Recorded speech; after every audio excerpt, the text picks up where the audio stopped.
Hey boys, we'll have a camera day today. Here to finish Locri's campaign.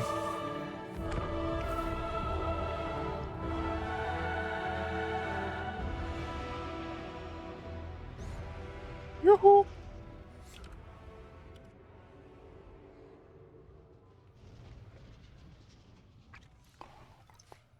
This one is now at part 4.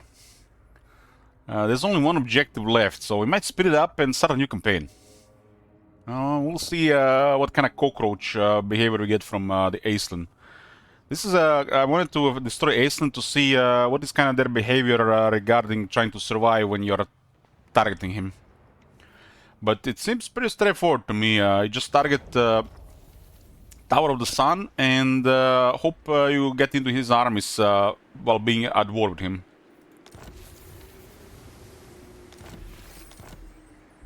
This is the Blessed Dread. This is a very powerful faction. I dare say one of the most powerful factions in the game. Just a combination of a lot of things that go their way. Rats. Prepared until I decide otherwise. You are but flesh awaiting contagion. I think this is okay to ignore a possible headache in the short term.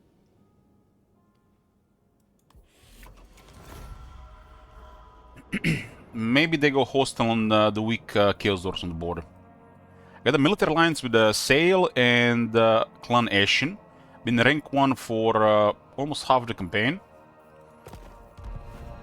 And I got an alliance with Sail just because to trigger the Route 1 Year of the Kraken victory objective.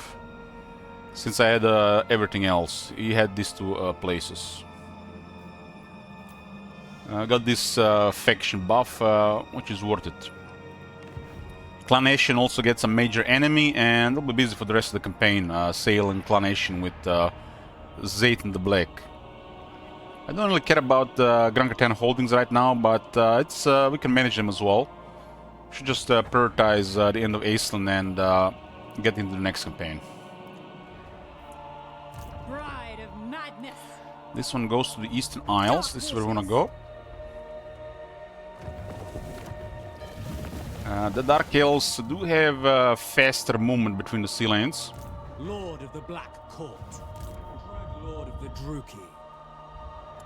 This one has arrived here as well. We should arrive with more Black Arcs before we recruit armies, because we can recruit rank 9 troops if they're together. Dread Lord of Nagara. Can get Admiral Maglan, Maglan. Tyrant of Nagara. That's Black Arc number 8. I kinda wish the faction power would separate armies and the Black Arcs here. It's all under armies. I approve of these dark deeds. It's all under armies. Black-hearted. Oh my god! I have dark Bring some nice quality here. Oh, hey Nerfy. Noble born. Look here, Fellheart. So the Black Arc will hit the Tower of the Stars, and Loker can go for Tor Elasor. And I hope I drag their military towards us. They got their dragon ships, but we got a mega military. Catch the tide. To the waves. Then was 2 battles, huh? Might as well. Trim the sails. Might as well. Admiral of Kar's fleets. Look at 84 attack. Ply the cruel seas.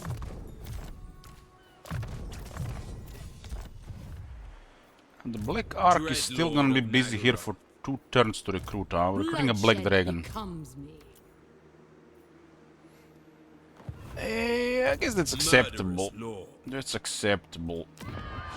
Tower of the Sun has spices. I'll just go for the economy. I have all the military I need. Tyrant of Nagaroth. Dark is missing the old useless Story Lost Affection. How come?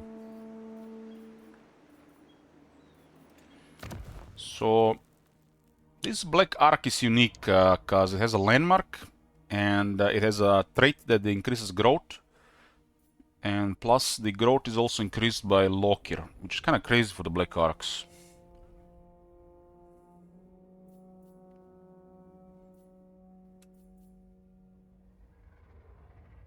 I think this is a really terrible building. The units are also really terrible as well. Well, you can get some value out of this and get some research as well.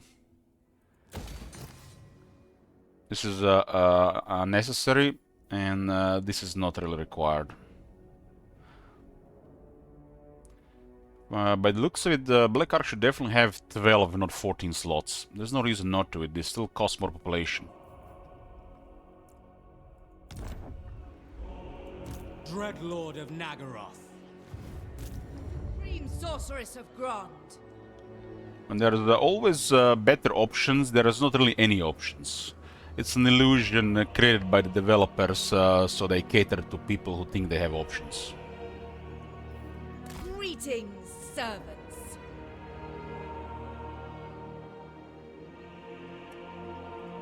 Favored of the Witch King. Where would Lucian Bloomclose going?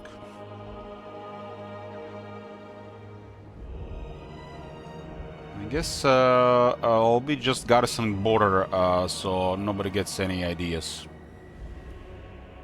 I command you now. I know where Isaac was going. Supreme I'm gonna destroy this Sorceress of beastman. Grond. The beastmen always spawn in the around your legendary, your faction leader. So if we eliminate this one, last one, the only way they can come back into Grand Kate is by travel from a really far distance. So they are last of their kind in Grand Kate. I think it's a really weird thing that they only spawn next to the faction leader of the player. Once you learn this, it's kinda, I don't know, it seems off.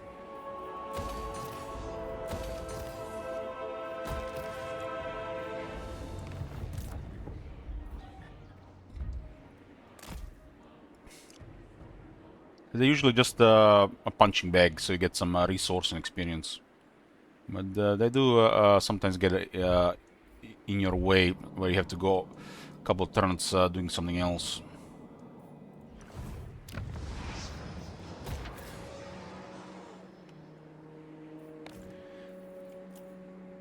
Really, Warhammer 1 and Warhammer 2 have taught me that you gotta be effective with your turns. But there is only so much I want to do without going like to become too tedious. At least from my perspective. But in Warhammer 3, I have this same mentality, but the game is at one side it's progressing too fast, and another side it's becoming too slow.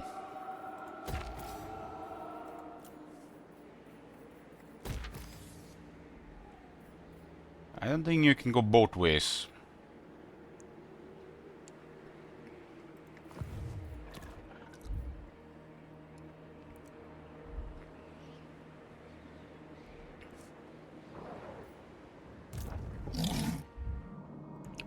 The moment you have additional armies, as in you have reached 3+ armies, a level of threat disappears from the game. And everything on the map, I mean, you might see stuff on the map, but I just see more resources. So the moment you hit 3+ armies.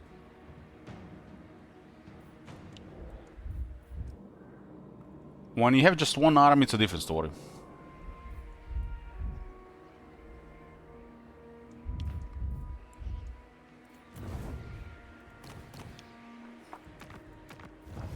You're just managing something, and you're managing more, and then you have less threats, and you're managing even more, and it all depends about the resistance to get even more, to manage even more, to create even more. Somewhere in that mix there is mechanics to create resistance and slow down things have disappeared.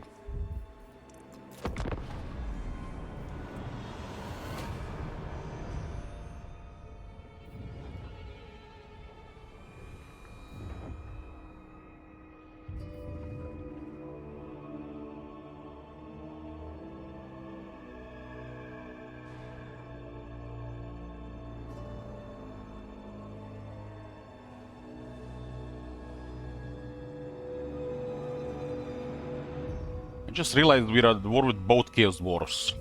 I wasn't even planning it. Hey, St. Isaac, good morning. We'll have Death Master busy with the Chaos Dwarfs. Yeah, they have a lot of military.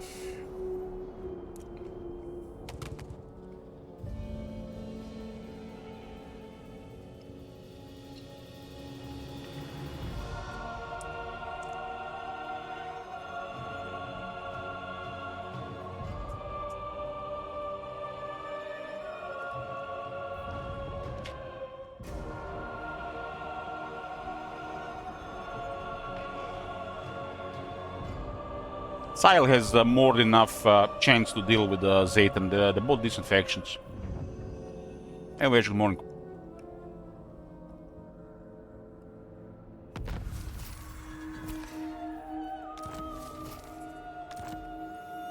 The plan is to finish this campaign and to start a new campaign in the Old World Overhaul. Possibly today.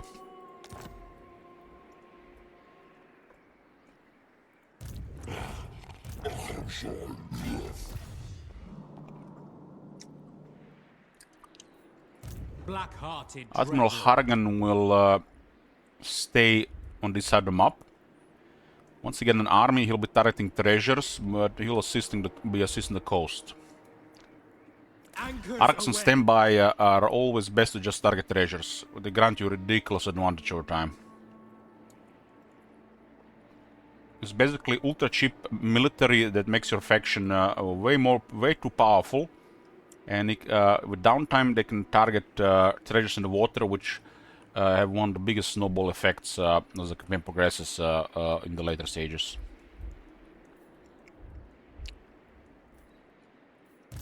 Feared by all. Sail, damn you!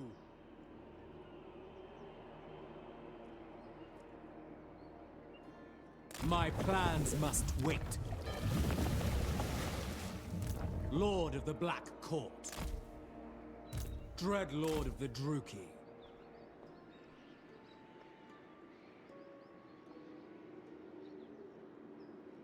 Black-hearted. Yeah, this is going to the eastern islands. Admiral Eggman will stay around Hanyu Port. I will continue in time. Drazod is actually coming here, interesting. Chosen of Hecate. Well, we'll have two armies just in case they get closer to cause some trouble. That'll be enough to support the allies. Dreadlord, awaiting command. Cruel sorceress. I command. So be it. So be it. Dreadlord. I will continue later. Dreadlord of the Druki. Lord of the Black Court. Black-hearted Dreadlord. The It might ocean move towards the Archon. Yes. Cruel and deadly. A vile plan. This is the Such perfect slaughter awaits. location to get the wear out the ores. Plus 40 movement.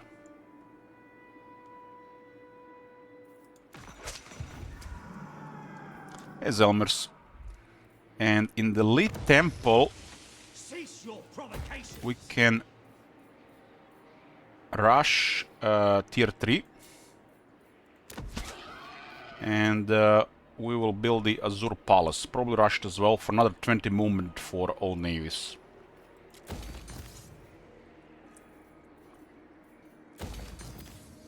I need more slaves for this.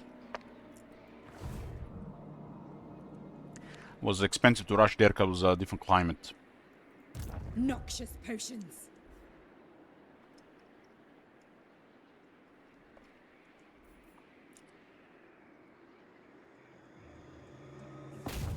Moving amongst We'll have them. that hag joined Salmonella. Dreadlord, at your command. Sacrifices. I gotta occupy these islands to get control over these trail nodes. Tyrant. Okay, we got a fully built up arc. Some military available here. We should restore some of this army. This is top manager, the slaver. His specialty is the Grey Vanquisher. It's the cheaper shades. Scourge chariots, more armor and melee attack.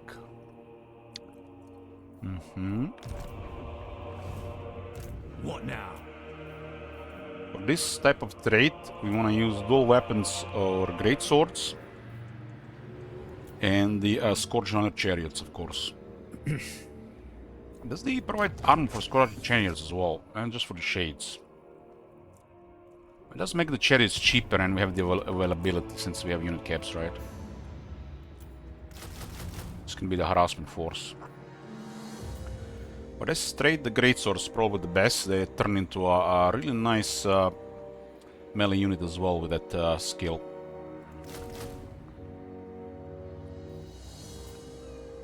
In case we don't need to fire all the time. My most loyal ally, the sea. There'll be a mistake engaging with the shades when they have that trade going on, because it'll be as deadly as most great swords. Just squishier. Not as squishy as without that skill. Lord of Fear.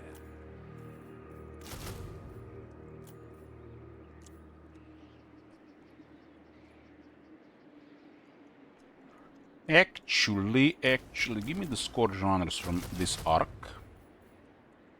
Scourge Runners from this arc will get the Witch Elves from this arc.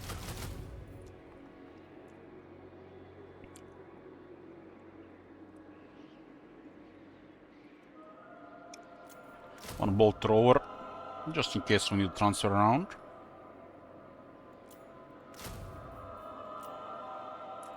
Dreadlord So of impressive Naggaroth. recruitment. I admire your darkness. Impressive recruitment for a single turn. Feel like we got the legendary difficulty on our side.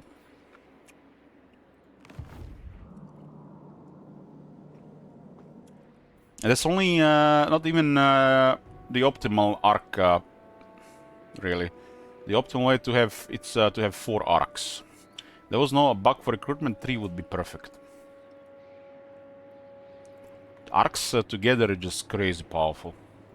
Sorceress of the dark. You get the resources and you get near endless recruitment manpower.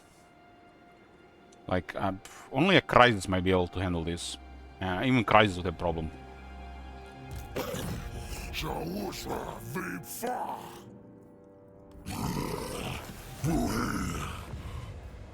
Unrestrained.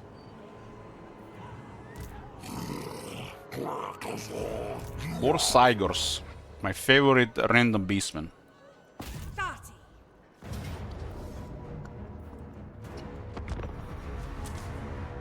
Cygor is a really excellent AI unit. For the player, you know, it's too slow for the beastman strategy, I think. But if you need value, you can get a lot of value from a Cygor.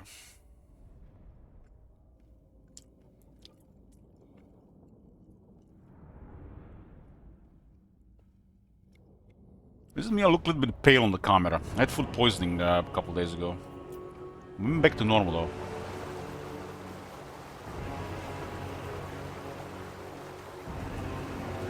Cygor is considered a tier 3 unit, man. That's a tier 4 unit if I've ever seen one. Bolt throwers. Eager for battle. Battle calls. On to slaughter. Cold-blooded killers. Ew, those Cygors, huh? I mean, they can definitely get an edge here with just shooting those Cygors. Carnage awaits. Let's see what we can do about that one. Not ideal magic for this, huh? Merciless warriors.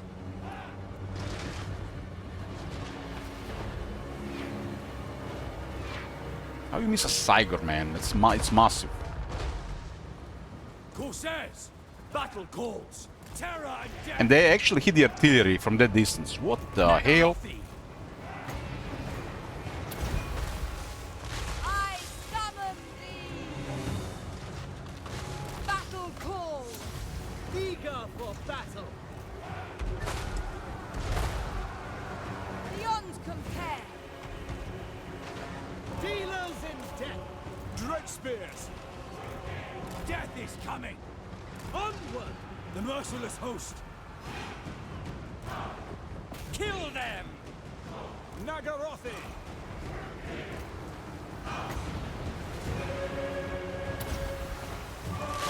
My bidding! Let's unleash the smoke monster. Destruction!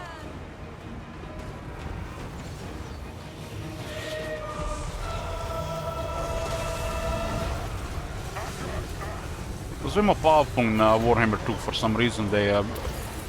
It's gotten worse in Warhammer 3. I'm not sure as why. Bloody murder. Dealers in death. For the king. Battle We got Minotaurs, murder infantry, but we have a lot of infantry. Terror and death. They just ran through them. What the hell? Ran through two units of spearmen.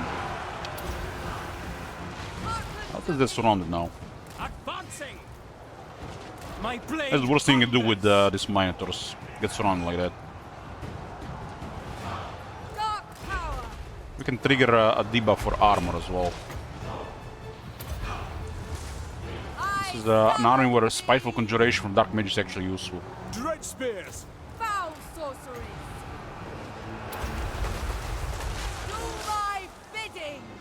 Blood for Cain. Dread spears. Dark elves. Dread spears. By your command. Regular Minotaurs are terrible when they get surrounded. Slay them. Guided by authority! Summoning destruction! Battle ready. Murder awaits. On to slaughter. We are ready. Yes. Blood for Cain. Die, weaklings. Die. Supreme sorceress! You have done enough. 36,000 damage. I'll take it. She'll get killed by Cygors if you left her in the back. They're so accurate in this for some reason. Might be also the miscasts. When the Cygors are around, these miscasts are normal. It's called the Soul Eater.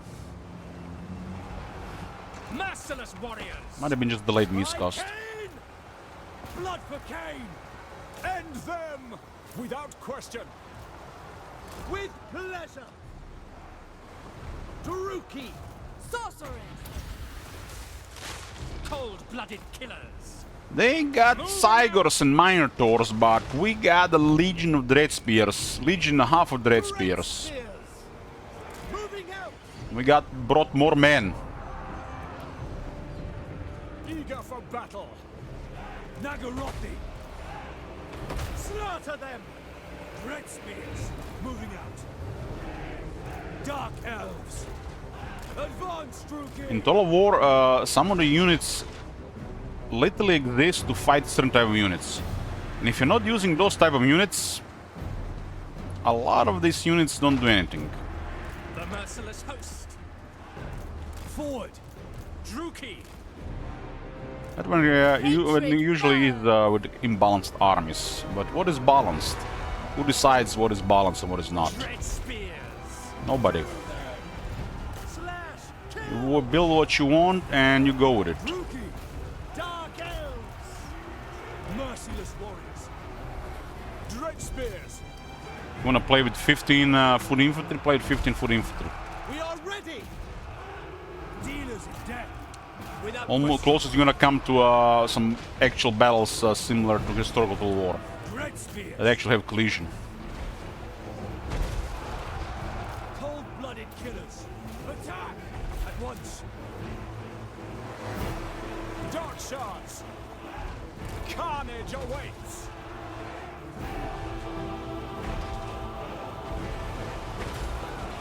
For Nagarai.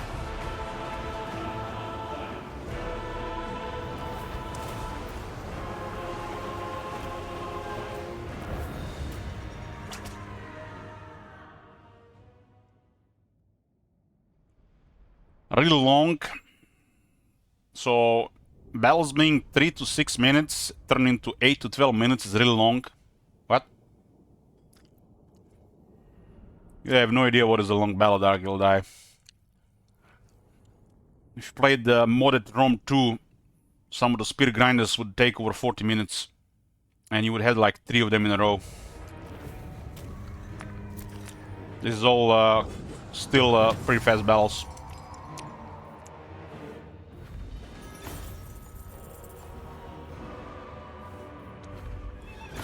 Slavery comes.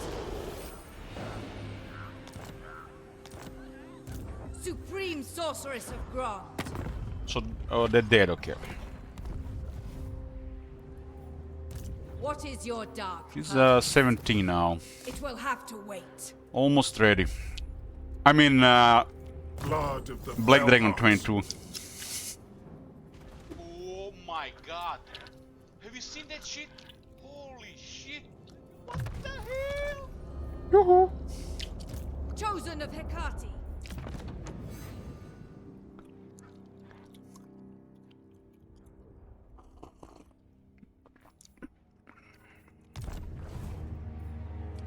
Dread Lord of the Druki. Look here, Fellheart. What? Hoist the sails. There is no mercy. Slaves are the real plunder. So Lokir has 130 movement, ought to be 170 there. We rush the Azure Palace and Lee Temple. And just like this, we built a tier 3 and a landmark in a red climate in a single turn. Should I say, not even a single turn, but instantly on the same turn. Power of the slay mechanic. This ought to provide 20 movement to all navies. I assume if army is in the water as it starts its turn, they'll get more movement. Admiral of Kar's fleets. That's how the movement buffs work, of course. Bring fire and terror.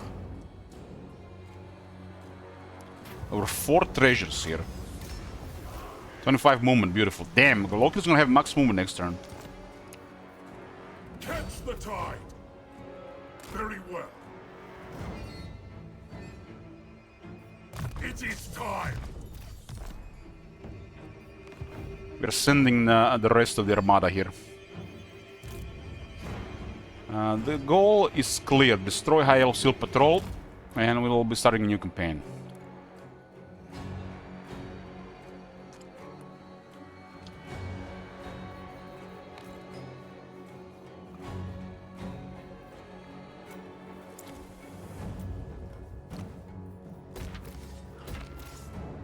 We can probably expect an attack in this area, but we'll send armies. There's an arc in the area as well. This is where Temple Mental Winds. Gotta grow building until we get tier 4 at least. There's monies here. More effective slavery.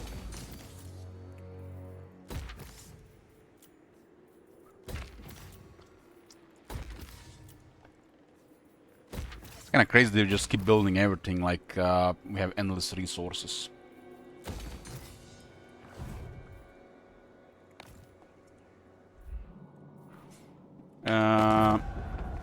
High Elf Patrol is currently at 7 settlements. They're warring Zinch and Luther Harkon. So they're definitely under some pressure. Their ally is at 2 regions. We are about to destroy him. We'll be hunting down Aislinn. We do have Sneech also at war with Aislinn, which might be able to use spy satellites to find his armies via the war coordination ally missions. We currently know the whereabouts of one army. That probably is the closest one.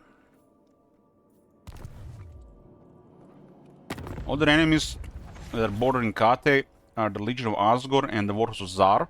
Legion of Asgore is pretty much down to one army, but it's their main army. And the Warhorse of Zar is actually struggling with our new ally, Sile. If Sile signs further treaties with Eshin, it'll be the perfect alliance in the east. I could not hope for a more trusting partner. Eshin has a massive military and nobody can touch them right now.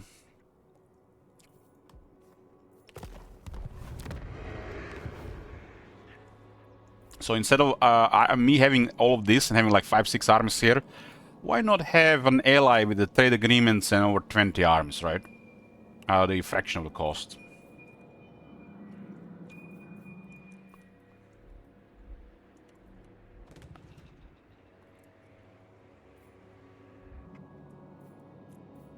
I opened some diplomacy with Nurgle, but might not last.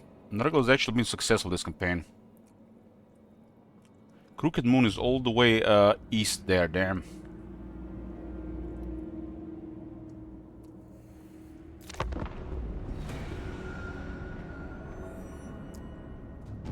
Eshin is one of those factions, if they get 3 to 5 provinces, they are a menace.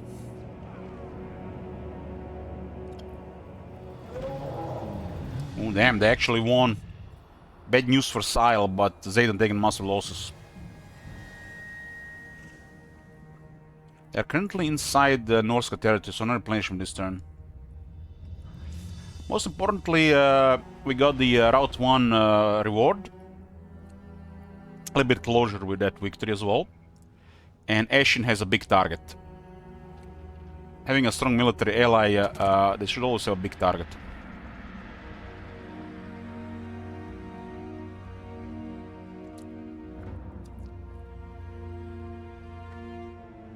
It's kind of crazy, already in 40 turns we created a superpower in the east.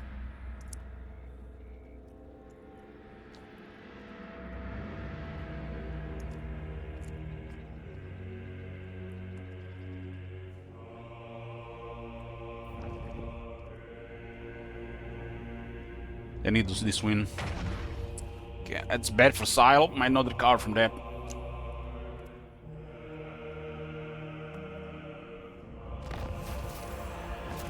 And I went for loyalty on Lucy. Lucy's a 10 loyalty.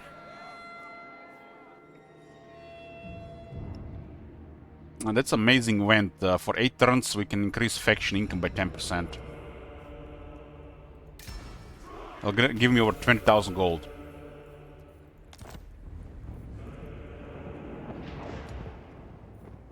At 10% more speed for basic units. I can do another right. This one only costs 200. It's cheaper because of skill. We got another 20 movement and we got a massive boost to economy and black card growth. This ride is just crazy, man.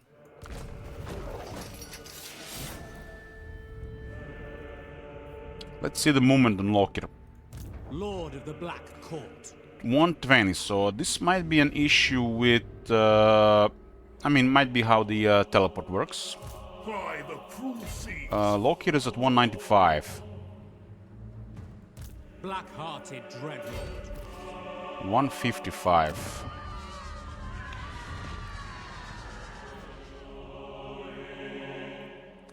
So, it's as I assumed. This doesn't do anything. This is the bad wording. Was our red flag immediately. Dreadlord of Nagaroth. It doesn't do anything. Bad wording. So this is a Black Ark, base movement 110, route marcher 115, seafarer 120. Movement is currently at 120. So this doesn't do anything. Displeased.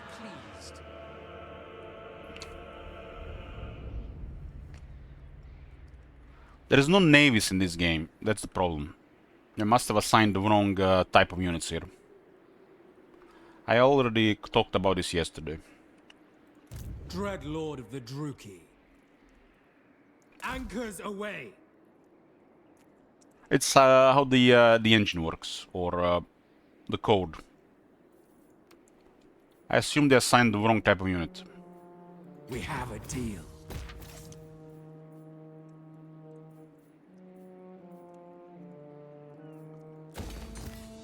This will not do anything if we don't have something nearby, I guess. Tyrant of Nagaroth. Sail, damn you! Dreadlord. Double time. We already a lot of movement boss, but it is what it is. I think that's one is from the mod. My plans The victory must conditions overhaul does add some landmarks. They're all in the spirit of the vanilla game, how the CA would make them. Some worse, some better, and as you can see, some don't even work.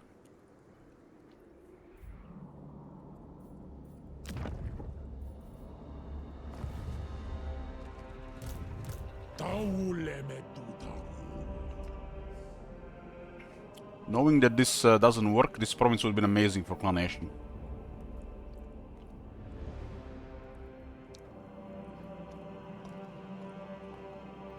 What do you seek?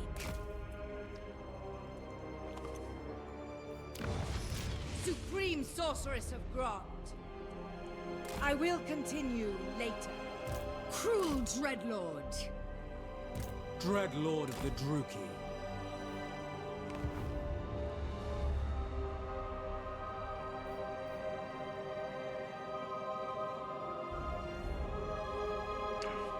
Obey! I have a bunch of extra military here. Damn, they recruit 9 units just like that, huh? Rewrite reality. Bring it on, man. We need slaves.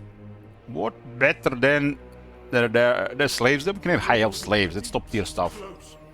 That's the good shit. Cruelty and violence. We have a deal. That's the good shit. Blessed Red is here with 3 more arcs.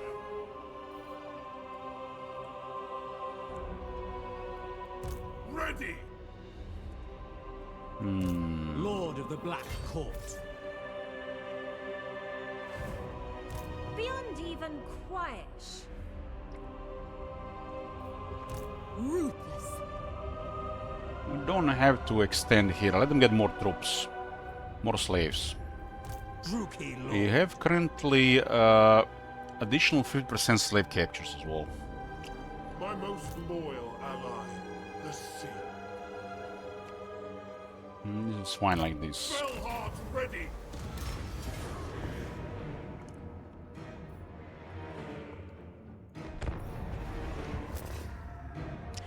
For some reason, I have never seen this before, but it's possible to happen. There were 4 treasures, literally in the smallest area I've ever seen in all my years playing Warhammer 2 and Warhammer 3. I've never seen that before. It is possible they moved a treasure spot close to another treasure spot because they added the trail nodes.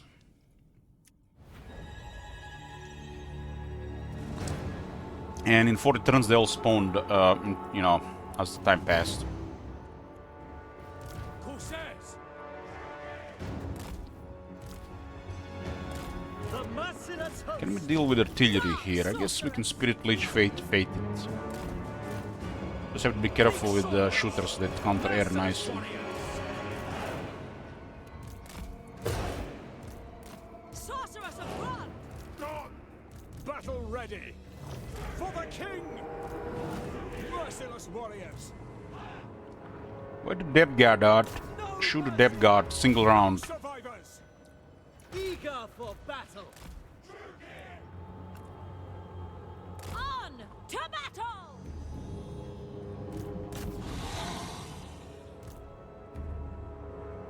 It's elite infantry, high stated, so best to shoot them like treat them as large targets.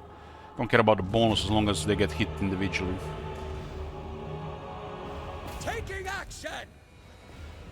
Eager for battle. They're extremely weak to any AP missiles. Look here, Fellheart! Dark shards. Sister of the Dark Convent! Sarathan! Aria! Aria! Aria!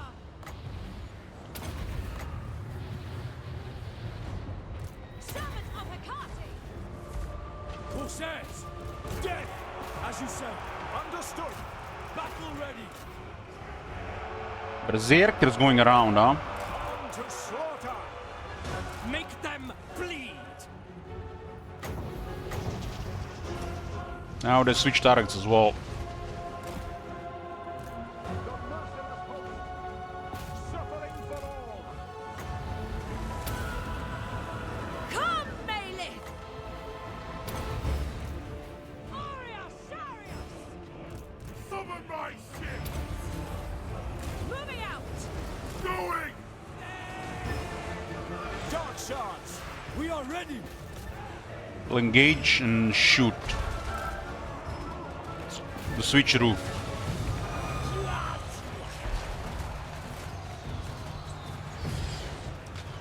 Dark shards. Advancing. Corsairs. Yes! Carnage awaits! Making ground.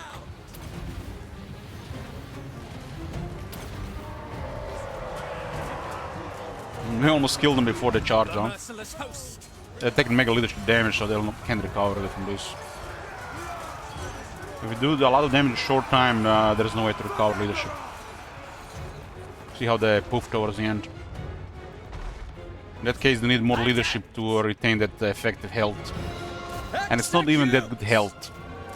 Not just a part of an undead balance, because multiple exist. The dark shall reign! Corsairs. I move! The merciless host. Going. As you say!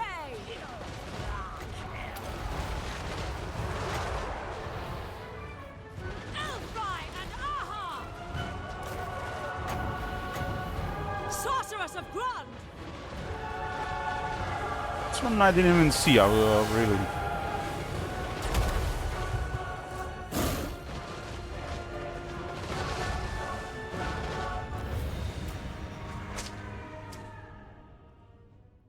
And a 6 depth guard.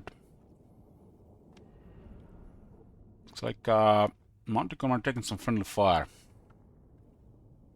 I have no battle skills on this army, so troops are not performing extra, but if I find somebody worthy of needing extra performance, I would put battle skills, but battle difficulty is too easy.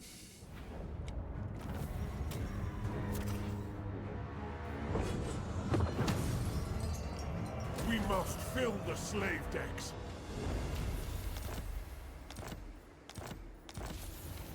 20,000 a cloak of Hegriff. Really, when it rains, it Look pours, here, huh? Fellheart. It's almost soft cap on the moment. I don't think I need reinforcements north, considering the military available here. For me, grow. Black-hearted dreadlord. Stacking would be probably better, but splitting in this case is just crazy military here. Next We don't time, need to stack for to get more resources. Murderous lord. aboard It's the nice tower staking of just to crush them utterly, without any. Even if just staking armies just promotes more casualties, but you gotta do things brute force right with the numbers. I mean, when you brute force things with numbers, they're all casualties, but you recover them so fast, doesn't matter. It's always better to send an army or two, not 7.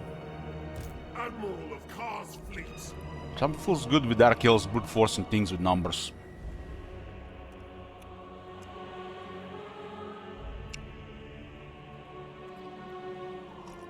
Underway. Lord of the Black Court. Sacrifices to Mathlan. Full sail. Immediately. By the cruel seas.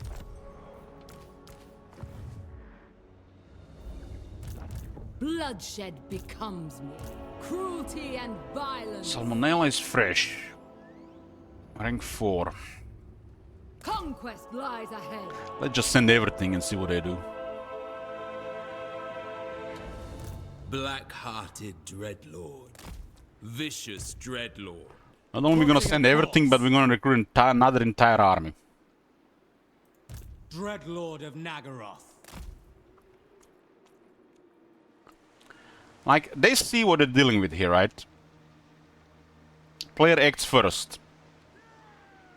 Their turn 46, they might move forces towards us, even more. Take a defense position, whatever. But they don't take into account 1, 2, 3, 4, 5, 6, 7, 8, 9, 10, 11, 12, 13. 15 possible additional units plus replenishment. What now? Dreadlord, I approve of these dark deeds. It's already pretty terrifying for them. And we can just pop up another 15 units like it's nothing. Malevolent Lord, Tyrant of Nagaroth. Lord of the Black Court.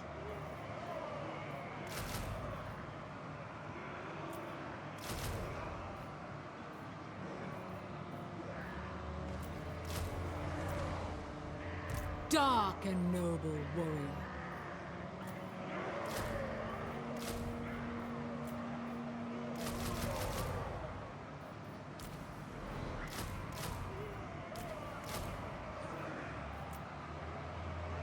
What now? They don't know, Peplav. Yes. They don't know what's coming. Lord of Fear.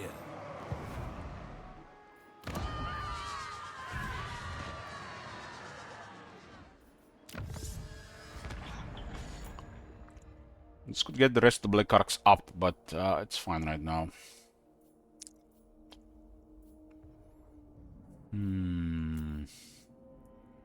Another 15% more captives. Captives for this faction are crazy. This faction have some of the most effective slave income of all the factions.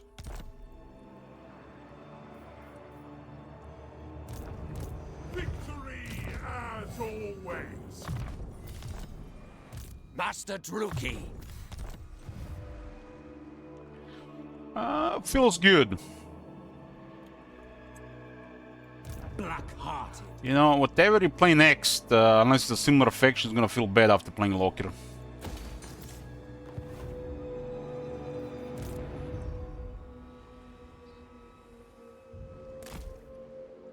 You apply the knowledge of the game over the years. You literally are the boogeyman when you're playing Dark Elves and some of them in general.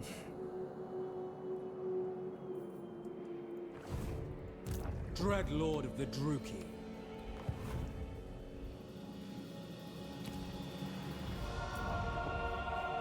Got a tier 4 in Jade River Delta. That's a safe position. Cancel the walls. Cancel the walls. This is a big economy building. This province is rich. This province is rich. So we'll stack more rich. I don't feel like need more military. More military is coming on 3 new Black Arcs. If I need more military, we'll build more military. We already reached a point where we even ignoring military buildings to increase more capacity because we have so much. But this faction is different because the Black Arcs, right? They have really too many Black Arcs. I got 8 Black Arcs in turn 46.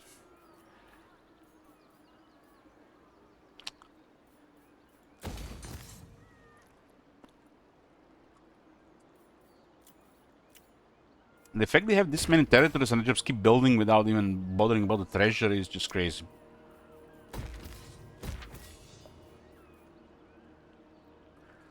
Ten research, 20 growth, and 4 attack when fighting warriors of chaos, chaos warriors, demons of chaos, undead, and greenskins.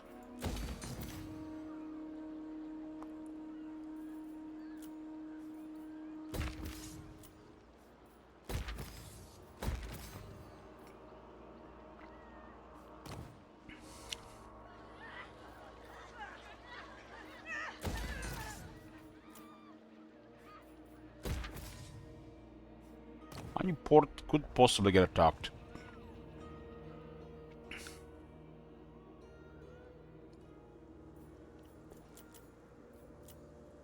This province is making almost 5,000 per turn.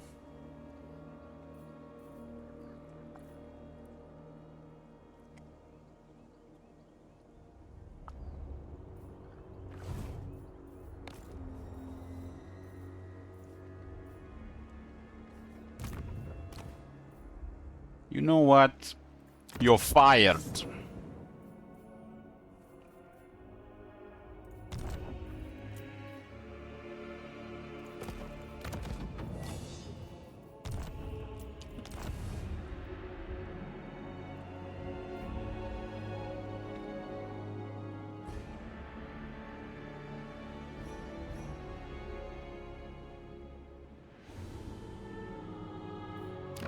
You can expect an attack on Shen up there.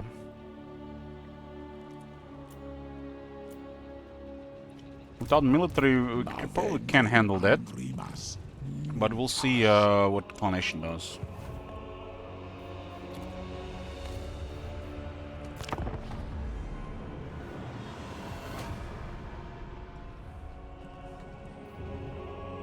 This is their entire military here, huh? Warhorse got the upper hand. It's a terrible move. But Asylum might not recover from this. They lost everything. I need the High Elfsway Patrol to send military my way. They have to respond to my invasion, but it's pointless. So we have them outnumbered so many times. What can you do against somebody who has so much? Player can really deal like 1 versus 3, but when the player is 3 versus 1, it's just... It feels good to be powerful with us, the Dark Elves.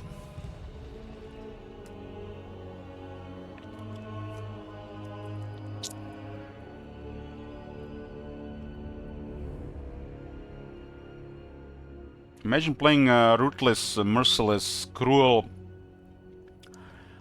warmongering slavers that everybody hates, and you can back it up with military force.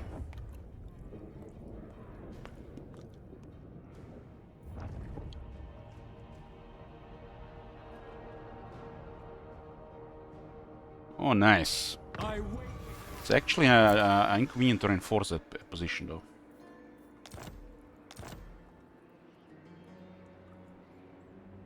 So they actually had 4 armies with like a fraction of the balance of power.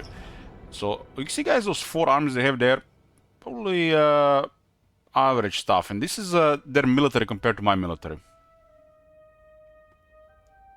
Gorthar. I am the green and they are the red.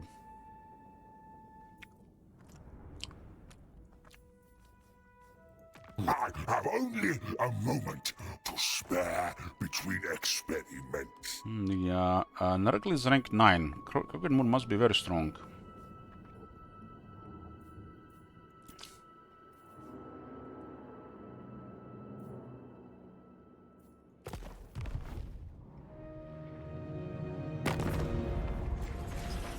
I probably have more military than the number 2, 3, and 4 combined.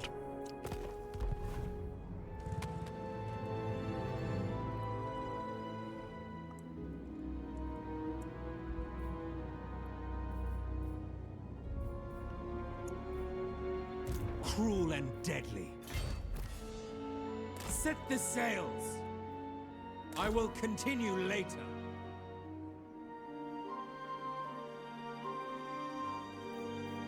We have a deal.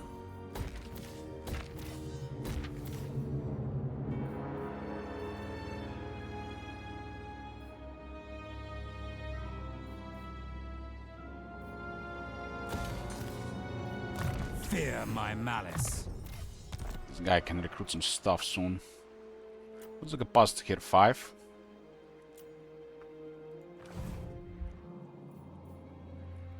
Tyrant of Nagaroth. Such slaughter awaits. A vile plan. Keep a Black Ark at Hanyu Port. It's gonna be a mega garrison. I admire your darkness.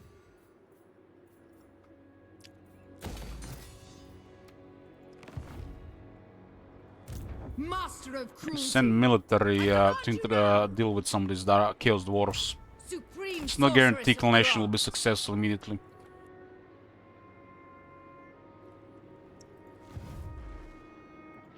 Supreme sorceress of Grot.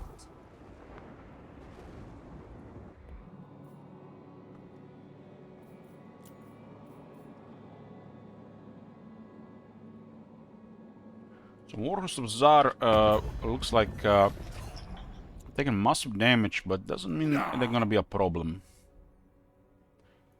Sile is not gonna recover, most likely not. But he does have this area here, so I guess it's possible. What does he have here? I guess a tier 4 here, I guess it's possible. Fire and terror. Okay. Well, if it isn't the Vazaks from the other side. Lord of Nagaroth. There might be additional military here, that's Vespa. We see them coming with the additional armies. And Vespa is no longer a target. According to my ally spy satellites.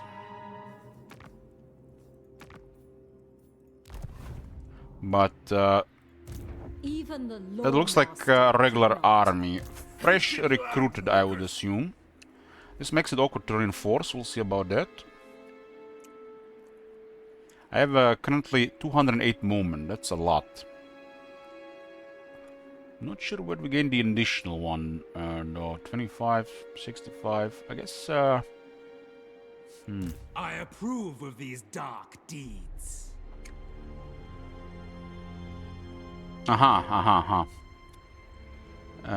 We get additional 20 movement here. Yes. This might put us in a little bit of a harm's way because of the adjacency, but it's good. I can get the entire military in no time. Okay, familiar foe here. Their lord is next to useless. They got 4 flying units. And it's the regular Skycutters. This thing gets actually pretty good with a high rank.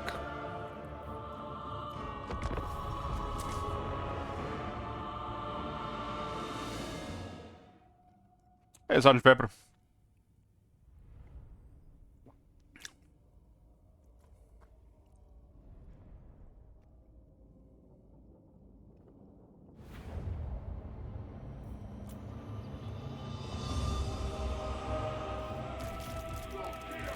I got good air support. We'll eat her with a dragon. sorceress of Grot. Eager for battle. Can preserve some vigor by deploying this closer.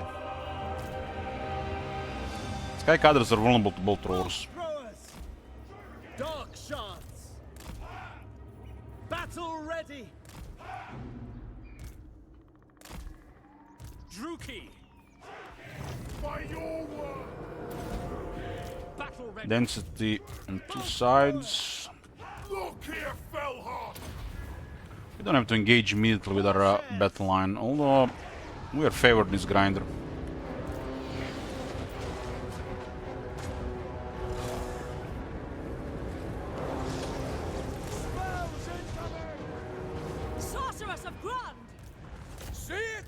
Yeah, Manticore might be outmatched in this situation. Dark shards. Shenlu!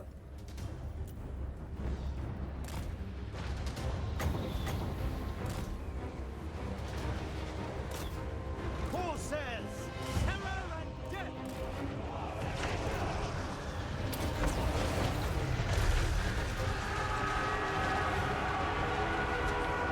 Walker has the almost max miss resistance by targeting with everything. Cold-blooded killers.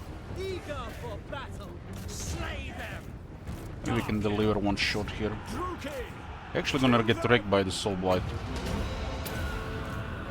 Aria! Aria! Aria! Bloody murder. Blood for Cain. Didn't haven't delivered a single hit on Dead Lord due to knockbacks. I mean, we hit it several times, but no damage due to knockbacks. Die, weaklings. On the move. Ruthless. Sorceress Looks like of Loki will Grud! just be tanking projectile some. Cold-blooded killer. Sorceress of Grund! What about the Rangers? Don't like the fighting with zero armor? We are ready. Corsairs. Hack. Cut. The merciless host. Slaughter them. End. Merciless warriors. Moving out. Corsairs. Dark shards.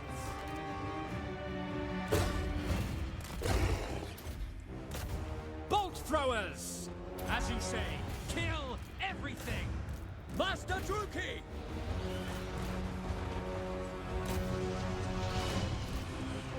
I don't think we can kill their Lord because it's on foot. Being on foot is actually a strength, not a weakness compared to a horse. Nagorothi. Carnage awaits. Merciless warriors.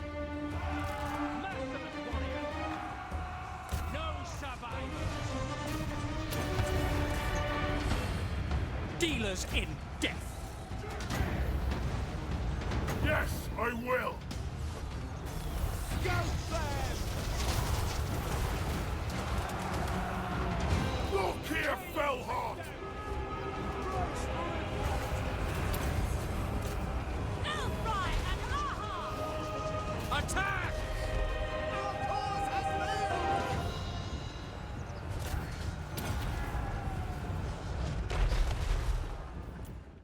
You don't kill the Lord, we lose a lot of money here. Eager! Just, it's so hard to hit the infantry with a dragon. Single anti, I mean. Like he'll auto-resolve, they're all dead. You get max reward, minimal casualties. Way to go, get rewarded for doing nothing.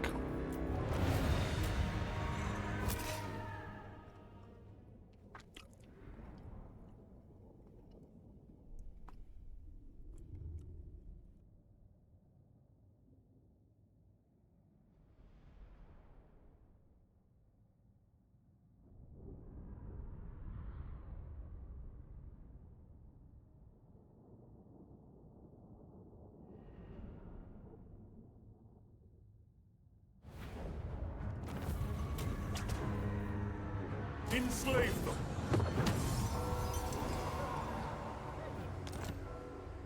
Look here, Fellheart. Tyrant of Nagoroth. Dread Lord of the Druki. Even the Lawmaster could not. Lord of the Black Court.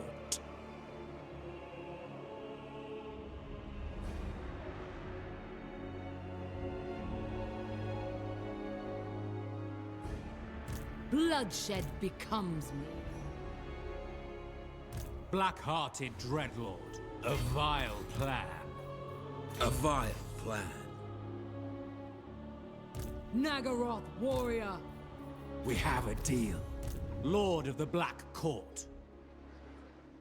Black-hearted Dreadlord. Yes, I admire your darkness. My plans must wait. Dreadlord of Nagaroth.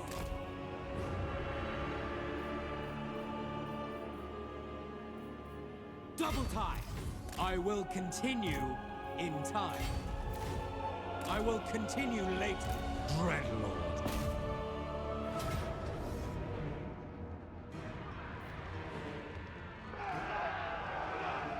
Slaughter calls us!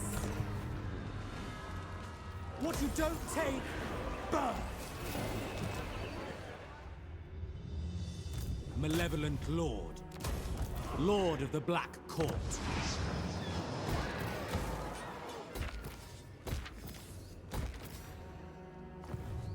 Feared by all. Aboard the Tower of Blessed Dread. Vicious Dreadlord. Lord of Fear. Admiral of Kar's fleet.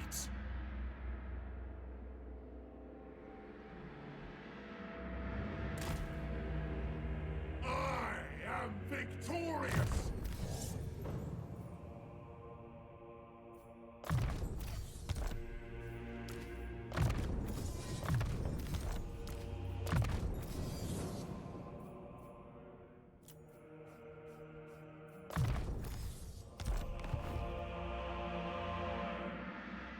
I approve of these dark deeds. Noble born.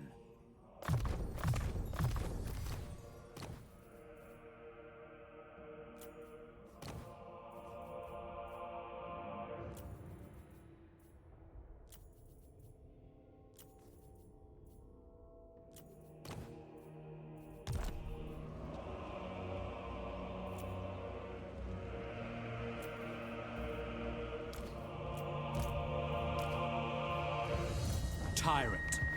Murderous lord.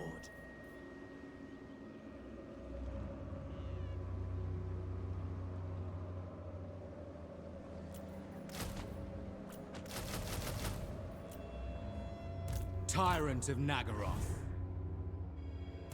Beyond even Quaish. Look again, closely.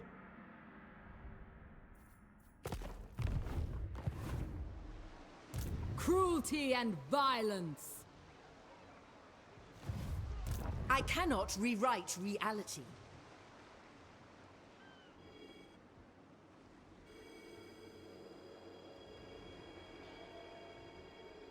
Yes? Dreadlord of Nagaroth. I cannot rewrite reality.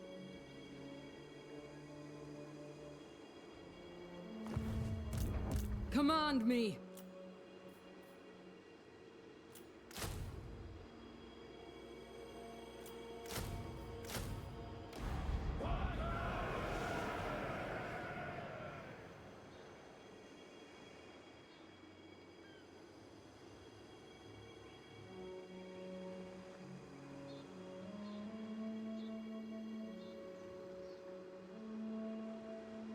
The arcs cannot reinforce each other. So we're sending one. If the one fail, we send a second one. If the second one fail, we send a third one. Yoo-hoo! What? There is no reinforcements for port arcs. Only the arcs can only reinforce if they're in the port, adjacent with in the water. So we cannot utilize multiple arcs to attack this place in a single battle. But we can attack. They will not survive 3 attacks, and I can do 3 attacks. Murderous lord, black-hearted. Bloodshed becomes me. Annihilate them. And I can rebuild entire army in a few turns. They can't. That's a lot of slaves here. I do not fail. What? Vicious warrior. Torment awaits.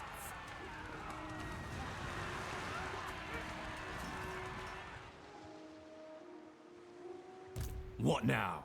So if this fails, I can send another attack. If that fails, I can send another attack. So even though I had more troops, they can't do shit. I have all this still available. And I got crazy recruitment capacity. I can rebuild 2 arms in 2 turns. Cruel and deadly.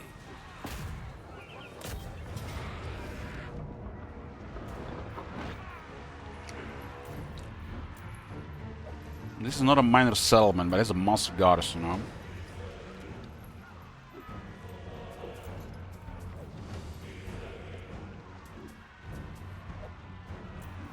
The auto resolve, look at this. It doesn't kill anybody on our side, and their entire everything is dead.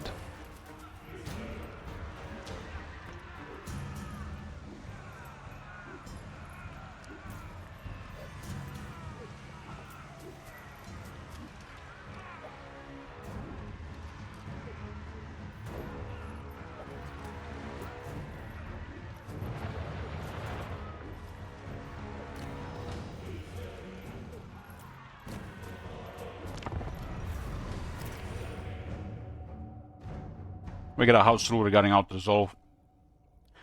Only allowed to veto this rule once per campaign. After turn 100, the rule is off. To promote more battles. I mean, I have a lot of experience playing this game, but somebody who has no experience about this game would probably not do this battle. Just auto-resolve and still lack experience in the future. Sometimes with Dark Elves, like I said, the Black Arcs have to go in. Even if you're gonna lose a fight. Because the second attack will be a win, and if not a second attack, it'll be a third one. If not a third one, it'll be the fourth one. Because you can just keep attacking with the Black Arcs. And they can recover in no time. It doesn't work like regular military. This is crazy good for them, man. This is crazy good. Let's put a prediction for this one. Victory or defeat. They got one of the best battlefields possible for this. They're on a high ground with 1 million archers. And spearmen. A couple of sword masters.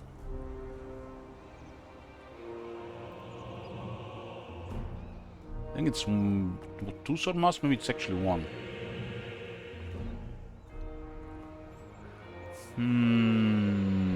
The characters on my side suck.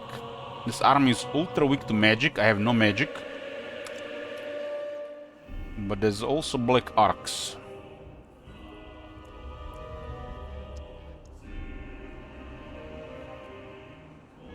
My main advantage...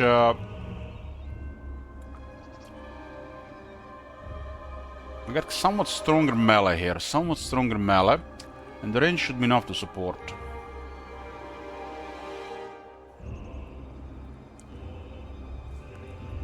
We can really attack from the right side as a suicide.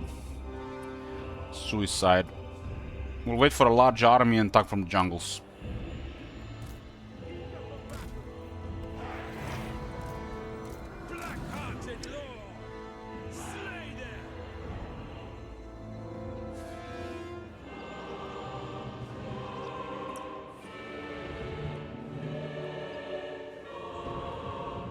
I got the level 2 lightning strike, so the reinforcements will be a while, but we wait for our reinforcements, it doesn't really do much.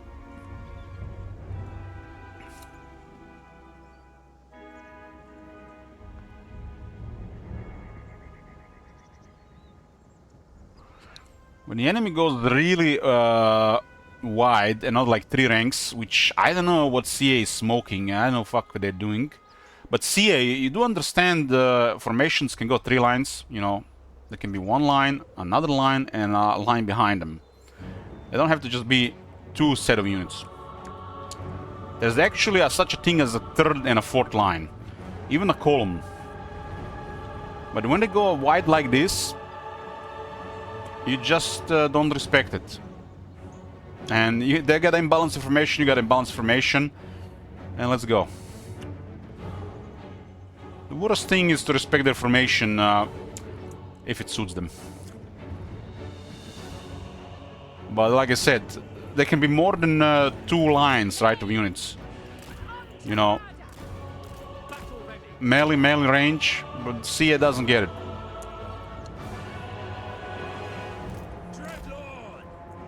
I like to go from left to the right, the entire battlefield.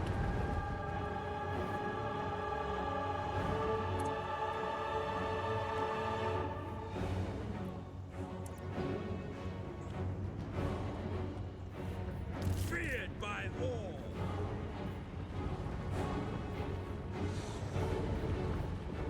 Dreadlord! Got a Dreadlord and a Deadhagen second army. No wizard. I haven't recruited any early heroes in this campaign.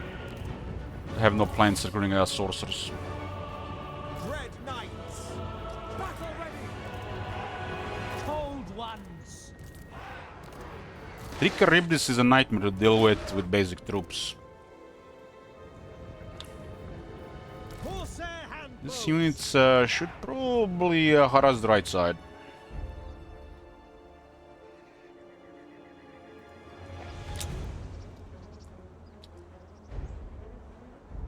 Murder awaits! I'm not sure what we're gonna do with this cavalry. Cold one! Druki! The merciless host! There's no regular cavalry on the right side, but they have a lot of spearmen. I'll just be armored reinforcement. Suffering for all!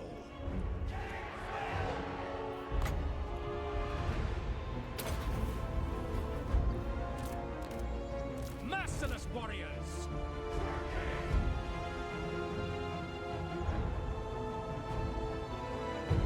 Going! Moving out!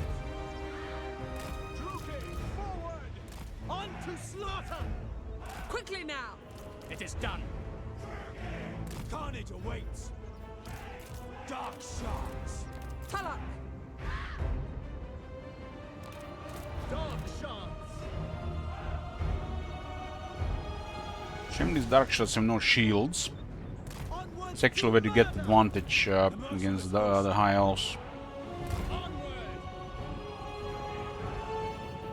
We understand. Cold-blooded killers. Corsair handbows. We are ready. Taruki. Going.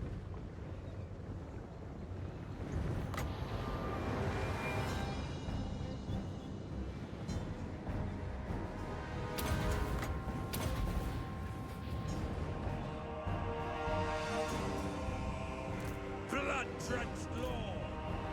Malicious! It will be! Moving out. Dreadlord. Exquisite. These guys should actually just run.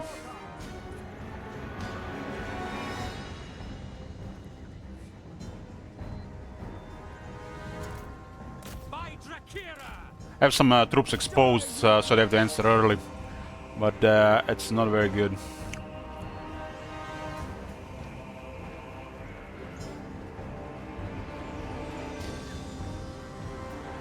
Sanishar! Without question. How they switched the unit on the right side, huh? My blade hungers. Eager for battle. Okay, wanna play like this and switch to middle. Moving out. Nagarothi. Corsair handbows. Slash! Kill! Merciless warriors. By all means! Dread knights. Cold ones. Kill them! Slash! Kill! Oh, looking like a very good engagement here. We are ready. It is done. Dread knights. We got the knights straight in the middle. The merciless host. I am hatred! Nagarothi. Druki, destroy! As you say.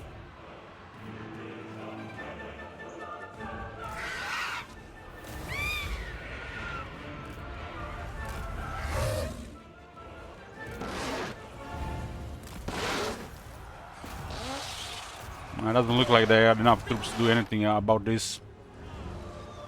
The cavalry just was too much. The cavalry caused so much mess in the middle. Tells you just the power of armored cavalry. I mean, the yellow soldiers get fucked by heavy cavalry.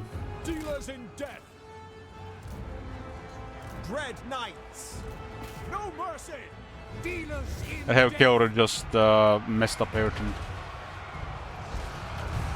Dread knights. I mean, this area here can't do anything with the cavalry in. Battle ready. Eager for battle. Blackguards. Darkness comes!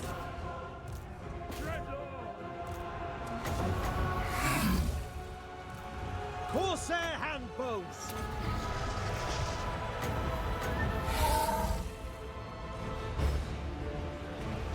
Bloody carnage. Dragon's not listening to me, they're dragging through a Dread Spear and then it's seeing a Dread Spear there.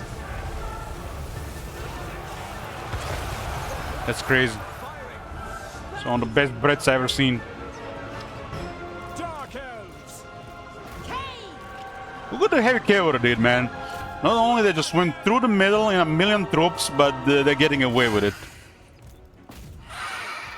And people ask, is this unit good? Killers. No mercy. Is Dread Knights good? Nagarothi. Is the sky blue? Death is coming.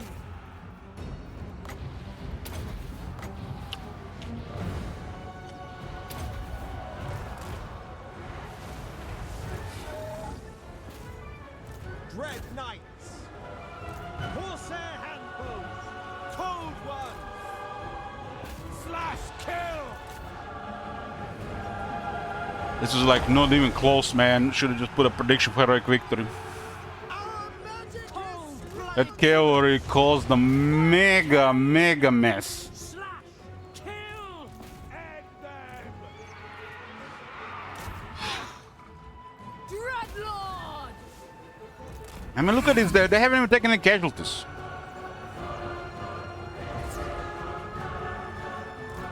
Slaughter them. Black! Without question. Battle ready. Tyrant of Nagaroth. Cold one. I mean, the cavalry to the middle. If you were seeing what was happening, was just like Hicks.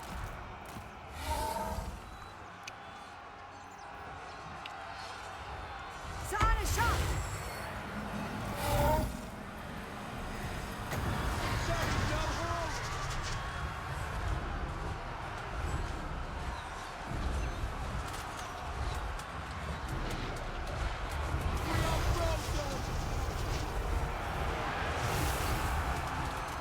Dark elves. With pleasure.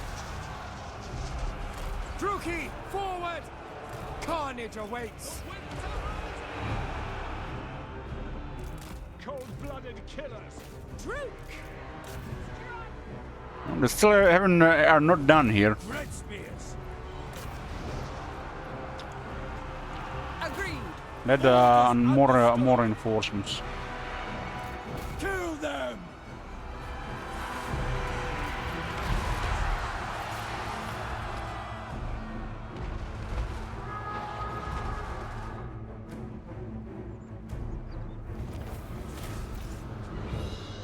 I expected a lot more casualties in this fight.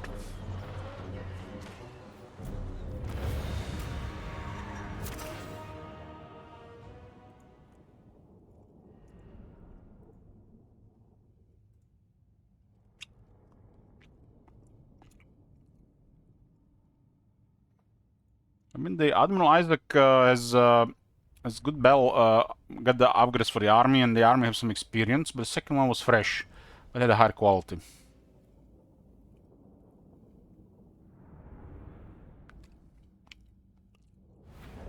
Sisters had a blast here as well. Look at this unit, man. Like, no damage, caused a mess.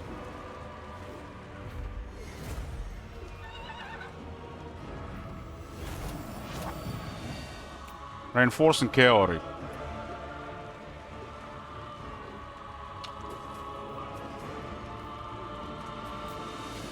14,000 battle loot. We have captured 3,000 enemy. I wonder what's gonna happen to them.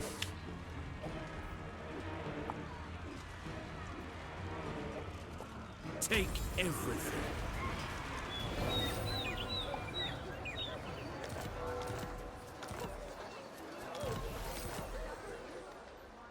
Lord of the...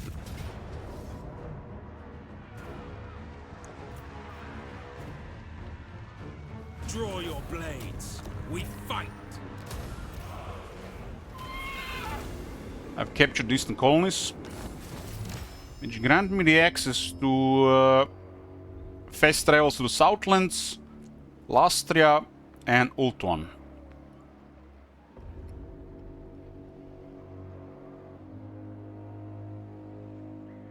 This takes 2 turns to travel. I cannot rewrite reality. Part of the crew.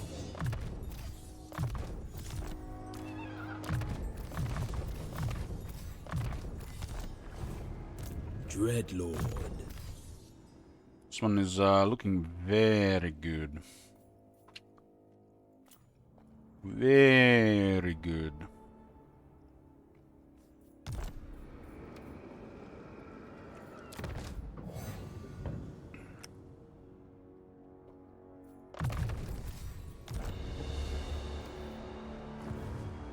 Dreadlord of the Druki.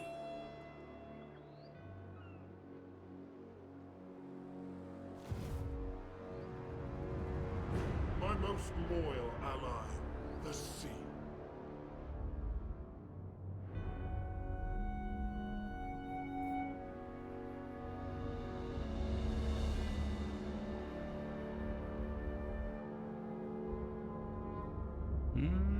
We are not gonna use the fast travel. We know where they are. Lord of the Black Court. Don't have to do it right now, especially we don't see what's on the other side. I will continue later. Currently there's a crazy military in this area, and all they can do is watch as everything burns. We have a deal. Look here, Felheart. Dreadlord of Nagaroth.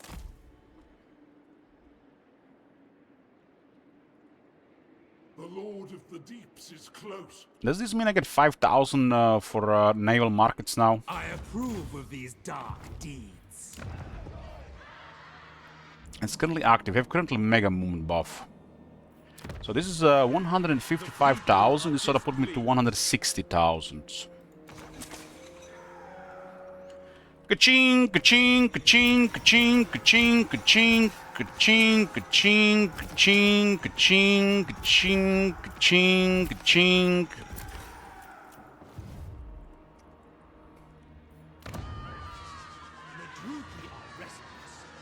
Is it cha-ching, ka-ching? Something like that.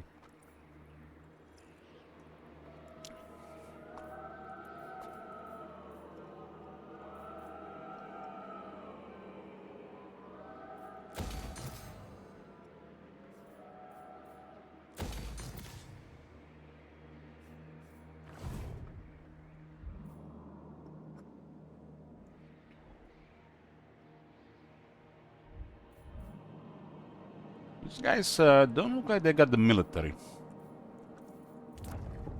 Maybe my military is just too big, so it doesn't really detect any of their extra units. Bloodshed becomes me.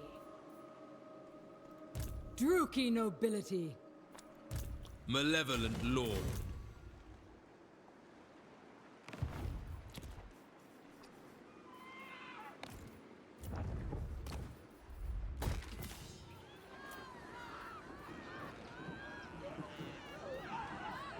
Hu Chao, this is the money place.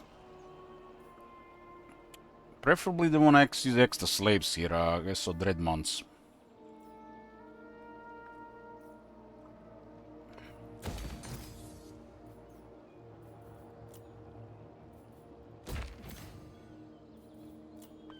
These are all complete, nice. Very satisfying to have all the provinces under control. Not any of them contested. It's a place that might actually be under attack.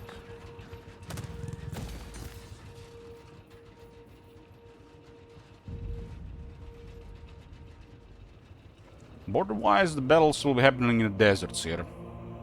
Not beneficial to anybody involved. Ula af Makas.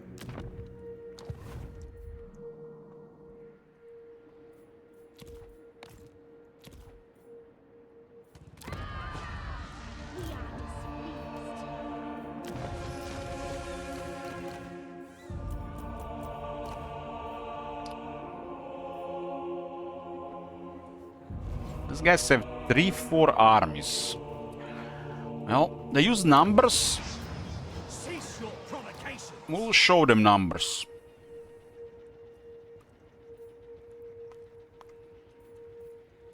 Supreme sorceress of Grant. We'll show them numbers.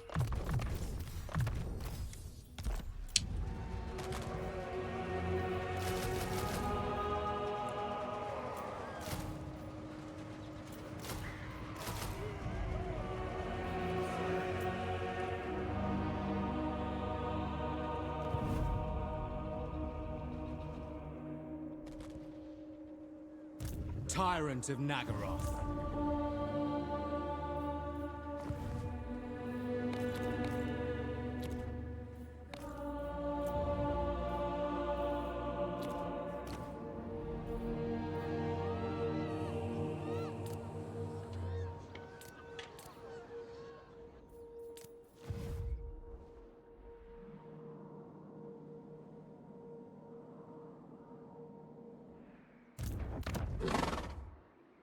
So Red Fortress is controlled by the Warhost already. Dark Tower has a big garrison, but there's no military left here. But how the hell is they think they're gonna take it with this? That would be some bizarre outcome if that's possible. With just 10 units that are damaged. This is like not even turn 50 and it feels like it's turn 100 plus. Here comes Drajot.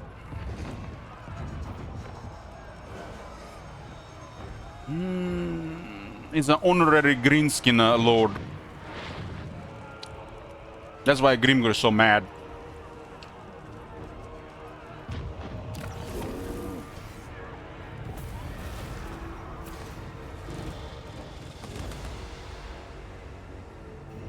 They're going really hard here.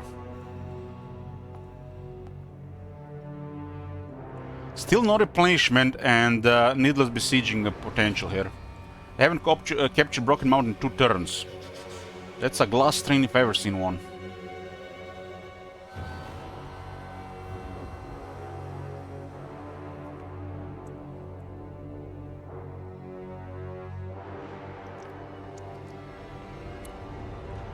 Ashen has crazy armies, crazy amount of armies.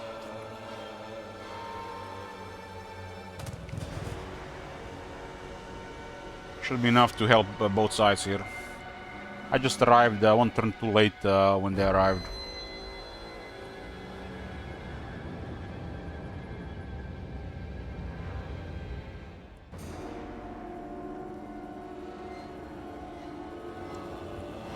Give Ashen 3 to 5 provinces and they're a menace. Like top tier menace. And the purpose of having a faction like this as an ally is ridiculous additional pieces on the board, which all need answering to. In a turn-based game, that is impossible. Which makes them one of the best allies.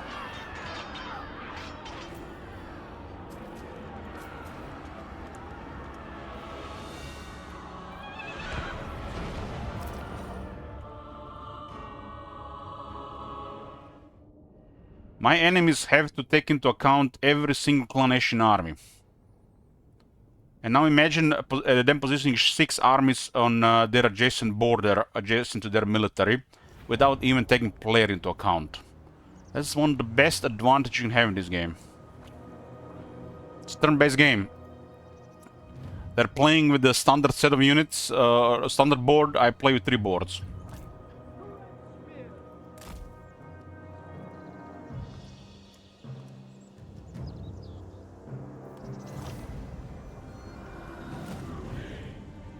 Following orders. Advancing.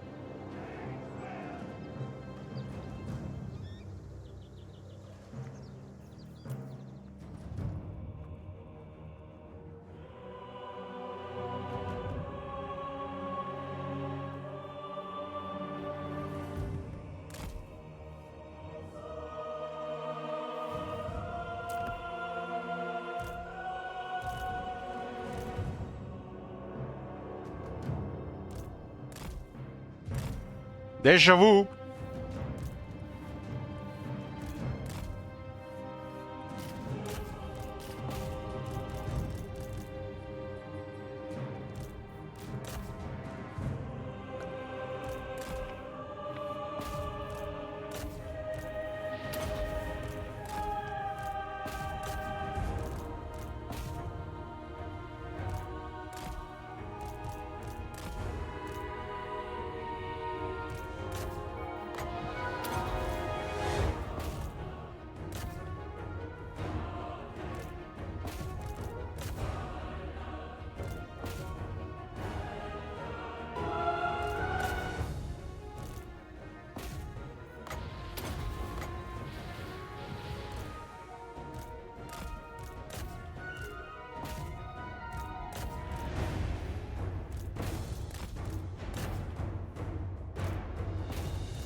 To battle!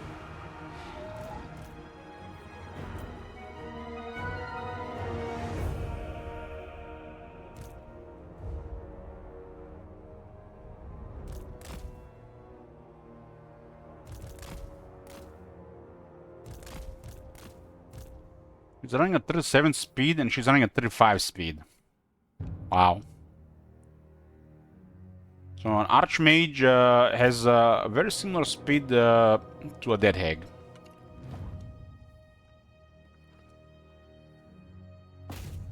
Maybe she goes to a gym like twice a week.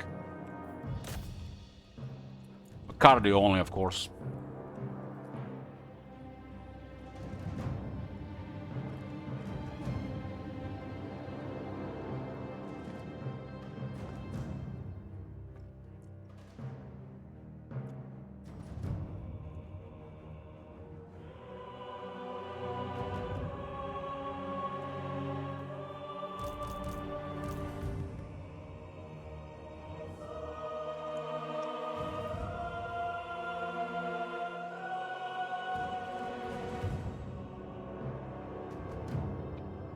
So hard to kill a single-entis flank with their infantry. It's been a flaw with the game, they literally have for 10 years.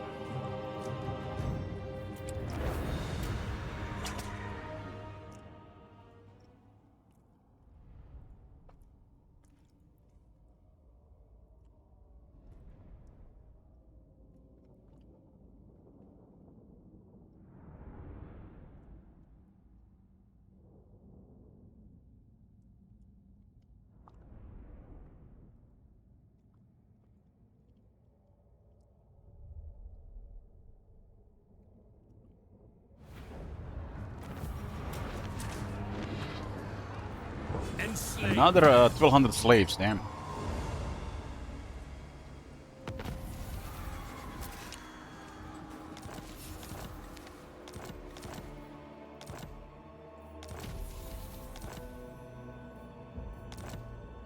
Loyalty low. Supreme sorceress 3 of loyalty. Grant. Supreme sorceress of Grant. sorceress of the Dark Convent. Vagraz. And Drazort is really arrogant, just going all in like this. I guess the other area is really overrun. I mean, this is his only enemy. Nurgle is doing good against Crooked Moon.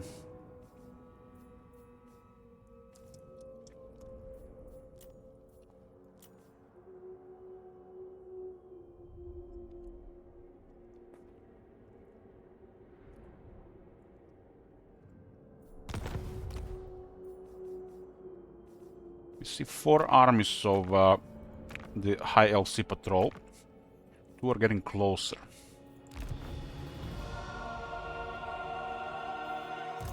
Tyrant of Nagaroth, feared by all. Dreadlord, at your command. Destruction lies beyond. Create chaos! For Nagaroth! For victory!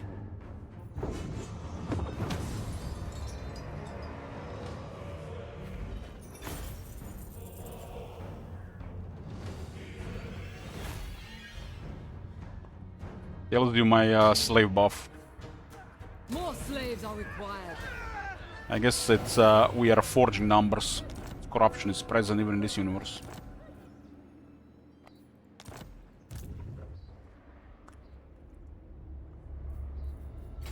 I am beyond defeat. I see that as you know, just bureaucracy corruption. Moving. They're somebody's washing money. This one has their uses.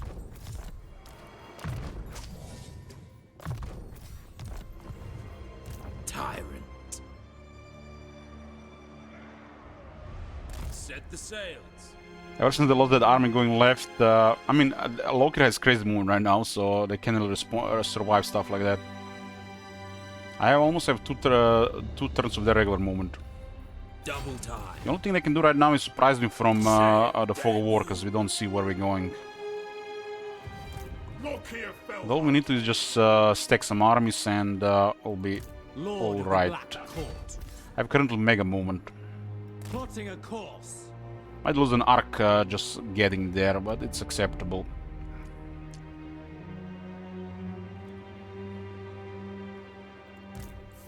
You see, if I didn't move into this direction, we would not seen this guy. Now that I've seen this guy, right at the edge of the Fog of War in the moment, I can do this. Loki has currently mega movement. And that's gonna be another army of Aisling. We're attacking literally from the other side of the screen, or the side of the map. Nobody can defend against this. Just need visuals. You just have to spot them, and you have more movement than them. There's no defense against this. That's what happens when you have over 200 movement. Currently have like 3 extra buffs for movement stacked. One is coming from the right. Be a second of their armies just gonna die to a mega movement.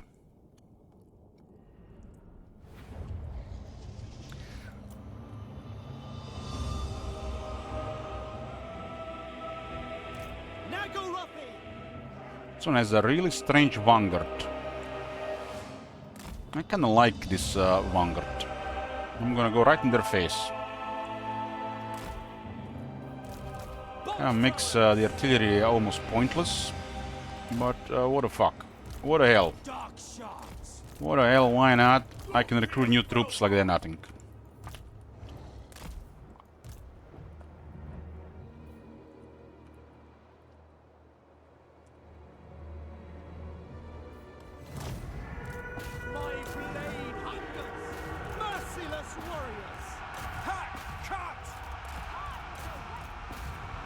Corsairs! Kill them! Taruki! Attack! Slash! Kill! We still have better shock here. Master Druki! Eager! Summon my ship! Battle ready! Druki! Loki grants them Vanguard and Stock. Destroy!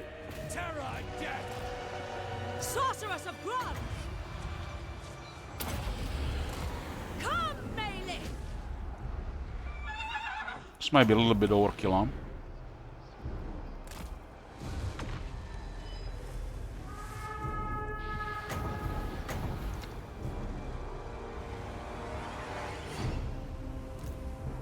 Corsairs! Looks like the Crusaders are grinding this just fine. Agree! Agree! It's not that far into the mid game that they're kind of obsolete. To destruction! They'll be taking more casualties, but they'll be fighting just fine. These are the type of unit they don't have good health. Dark elves! End them! Corsairs! Battle ready! This is a brute force grinder on very hard battle difficulty, without battle skills.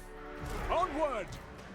Fulfilling all! And remember, people say very hard battle skill, very hard difficulty is unfair for AI getting better stats on you. Look here, Fellheart! And these units don't even have battle skills. We just go in their face. Merciless warriors! I hope they're not expecting their units to not take any damage, which is a part of melee fighting. And then they're blaming it on the battle difficulty. Corsairs! Sorceress of blood!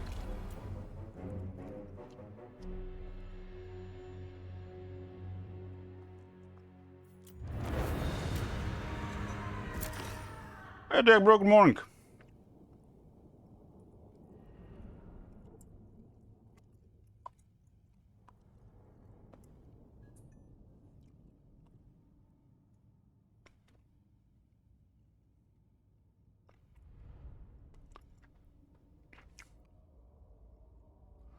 You ready for some Resident Evil 9 this Thursday?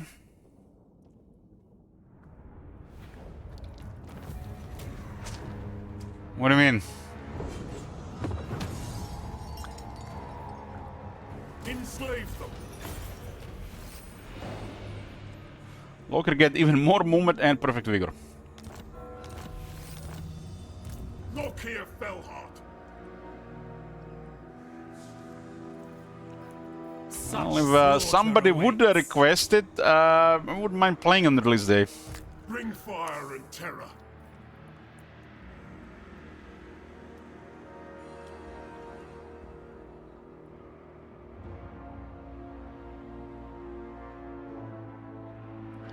Digifalafel says, I started using your mod list. What a surprise it was when my second generation lifestyle got killed turn 13 when I besieged Mazdamundi with one army and attacked my poor lord with another one. Bit of fair share, to be honest. Yeah, the AI does that. And this is where I actually learn this for the AI, from the AI as well. It's actually one of the things you can definitely learn from the AI, stuff like this. Block reinforcements and then kill the weakened force first. This is the power of the extra piece on the board. Sacrifices to Mathlan!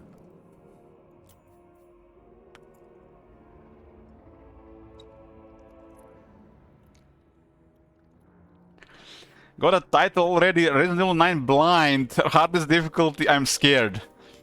Hardest difficulty, I know about that.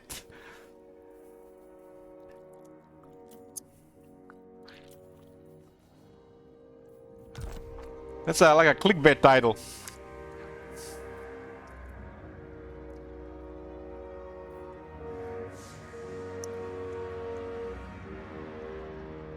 Tyrant of Nagaroth. What now?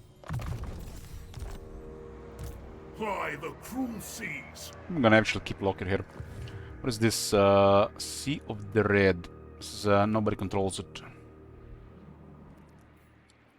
Dread Lord of the Druki.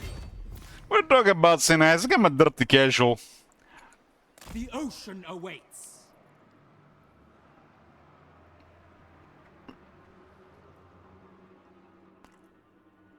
We can cap replenishment here. The Tower of Blessed Dread! Lord of the Black Court.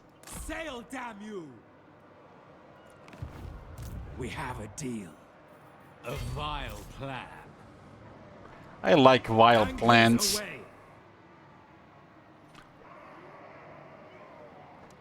I approve of There's a these second army of dark Aesland that went down. We got rid of his ally. And now we are sending a lot of military to finish him off.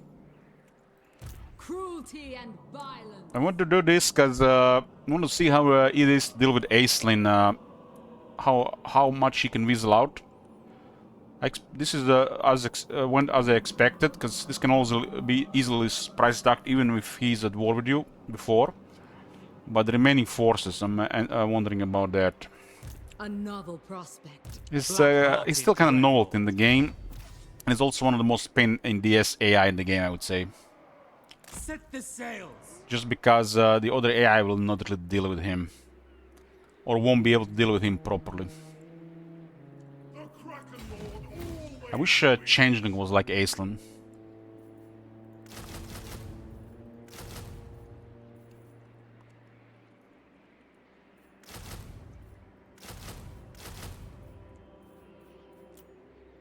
Dark and noble warrior. I admire your darkness.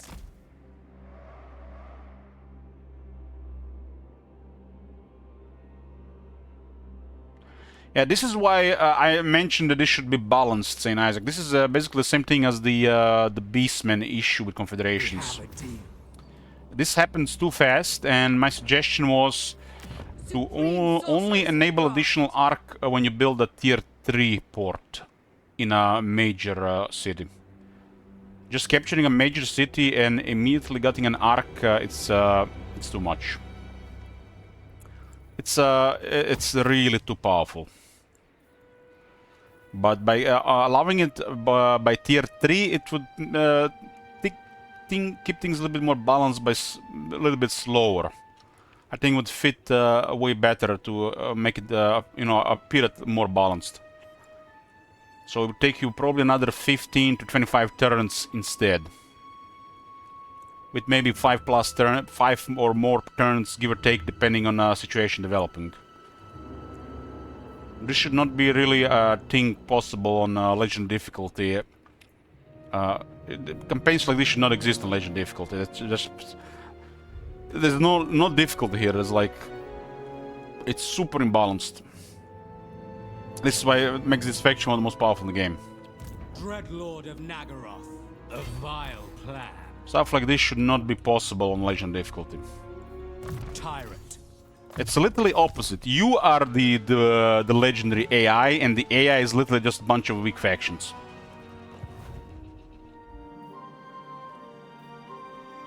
Dreadlord of the Druki. Black-hearted Dreadlord.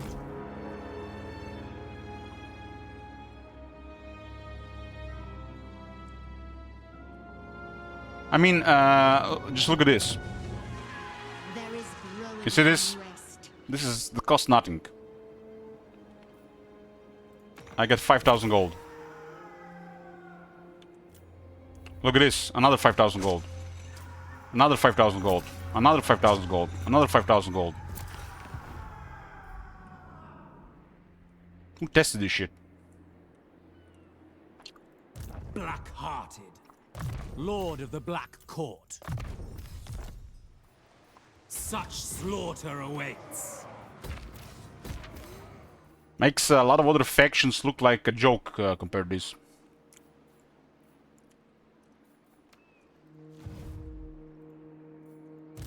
Feared by all.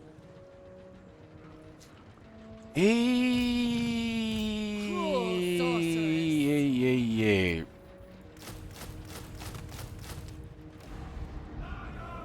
Delightful screams. That's a Drazot. Drazot, you know what Drazot does? Gives you a strong economic buff when you defeat him. We have lives to end. Man, I really need another economic buff. Supreme sorceress of Grond. Noble of Nagaroth. Yes, dry land. You know that the campaign is completely out of whack, imbalanced, failed really in the idea when you can play the highest difficulty and you're rank 1 in the like first 25 turns. That should not be possible.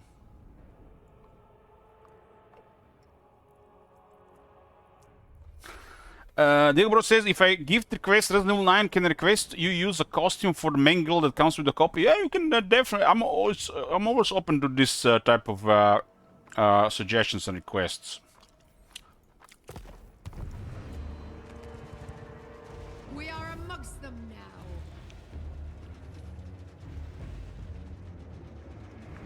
I mean, you start with a strong black arc, and you can recruit immediately another black arc. Because your OG black arc is not a black arc.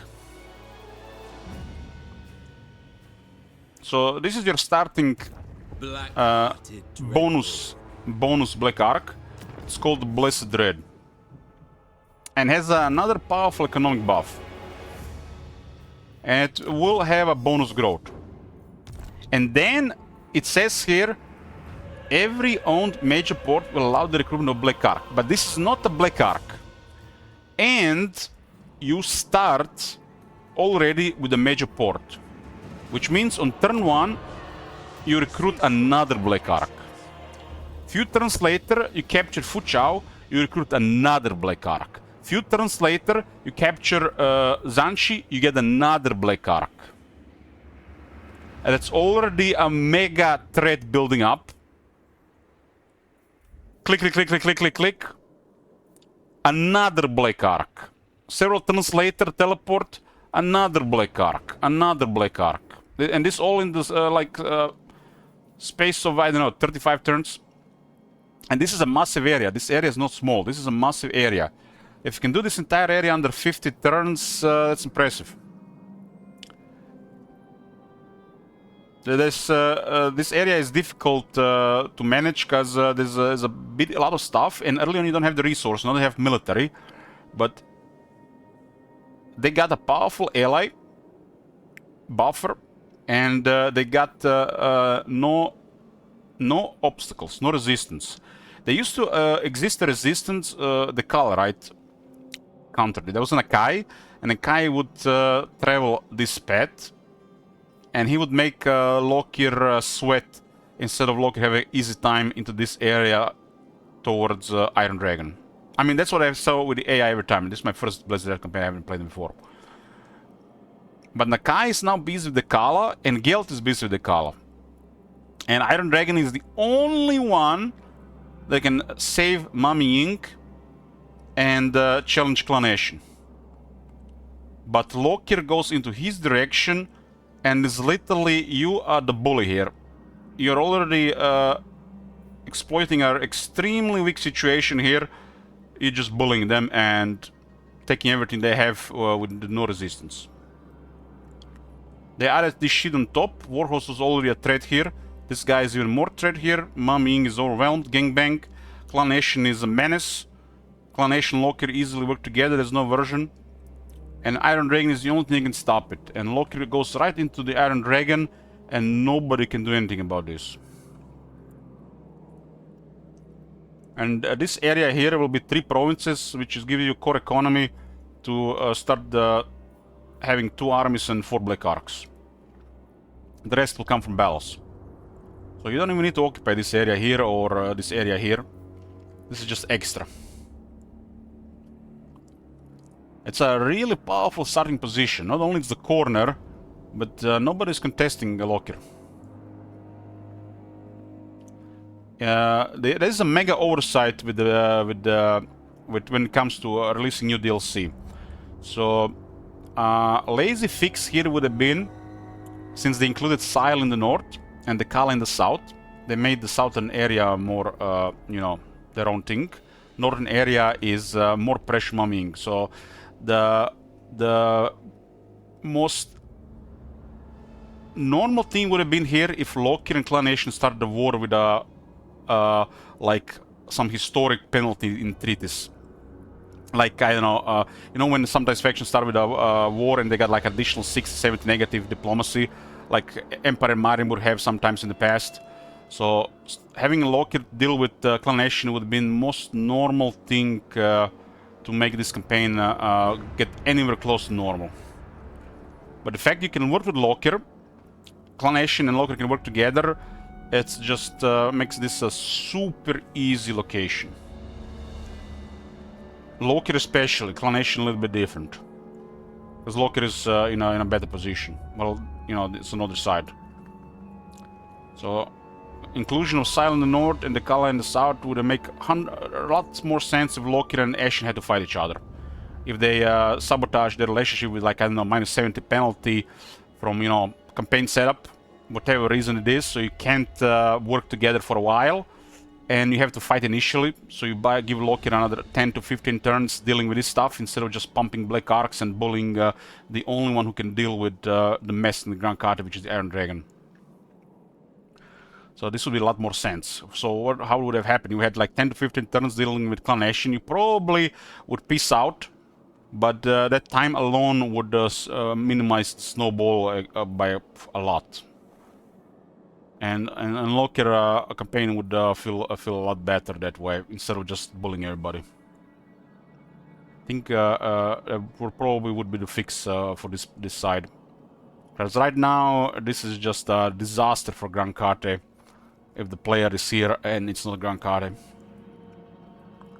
Since they included the Kala and Sail. It tells you a lot, because when I played the last back and forth, somebody did request Mami Inc, and they didn't even have to sabotage the campaign. I was getting wrecked by Clan Ashen. And this is before Sile was released. I can't even imagine Miao Ying right now. That is probably some BDSM experience. Be quick. We have a deal. Lord of the Black Court. Murderous Lord. Vicious Dreadlord. I hope this, I mean, with the AM mode it's even worse, but, I mean, in a good way. I wonder if Mami Ying is still a recommended campaign. You know, for new players. I mean, I don't see why should even be any different for new players in vanilla, because Clan Ashen is a nightmare faction to deal with for new players.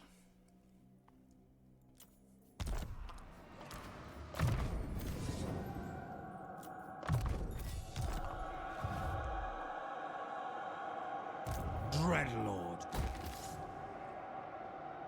Lord of Fear. Lord of the Black Court.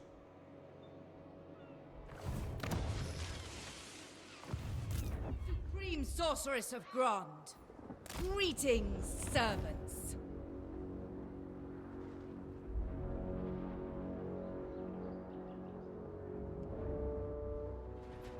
I want them. Yeah, we got Drazod here. I send an overwhelming military. I mean, they're attacking us now, like, what would they expect with rank 1? They're gonna get a fair fight? There's no fair fights against Dark Elves. It's no longer early game.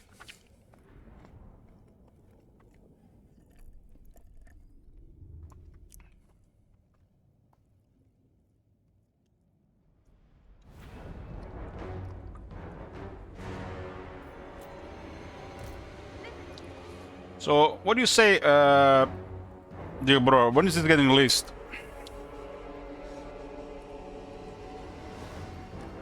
Resident Evil Requiem. Just one moment, boys. Yeah, this is one. This one looks amazing, amazing. In 5 days, huh?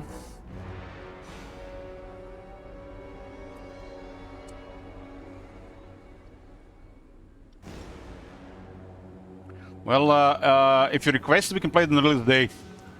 I will request, allow a request of this up to 3 days, but probably gonna be like a two-day stream like Silent Hill. Maybe like Silent Hill was actually longer, right? 2 request tokens for 2 days, unless it's I think it's a longer game.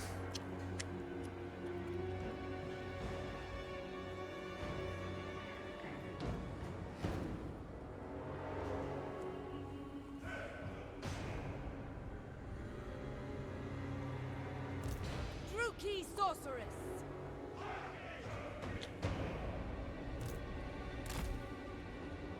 Nagarothi!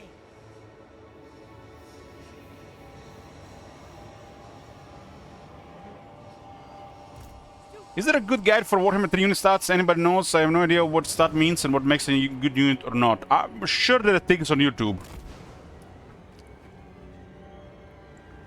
But, yeah, this is kind of difficult if you're new, especially new to strategy games. You had some prior knowledge in strategy and Total War, it should be more clear.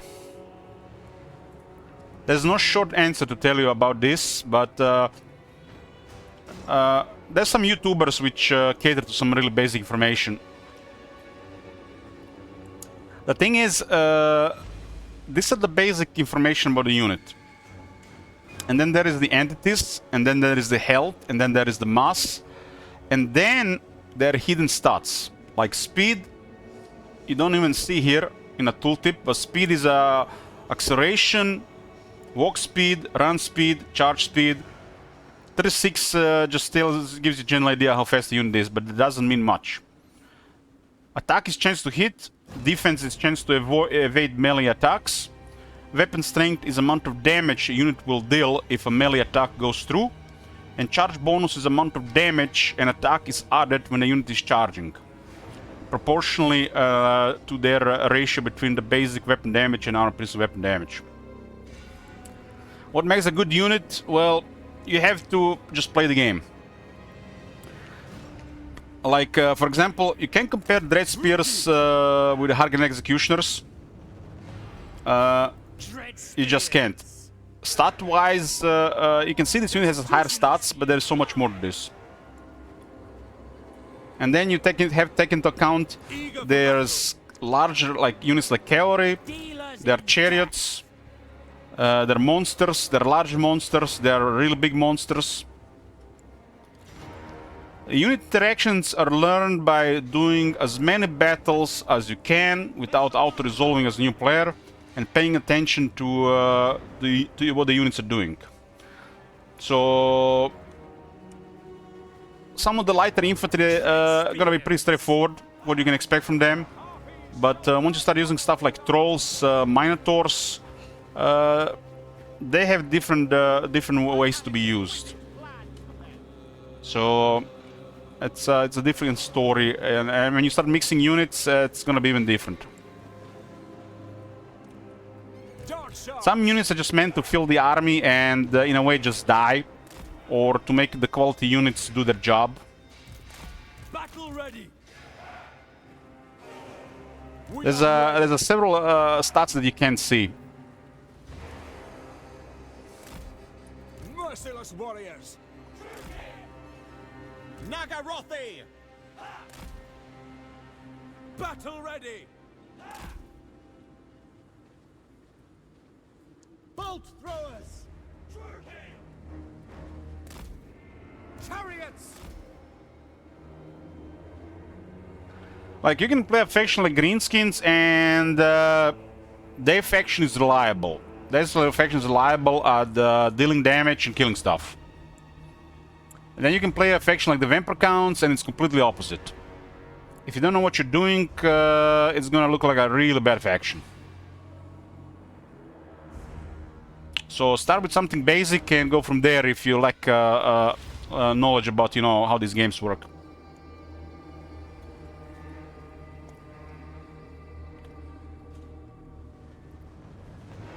Dealers in death. Cold-blooded killers. You think learning stats and units is hard? Wait till you start learning the magic.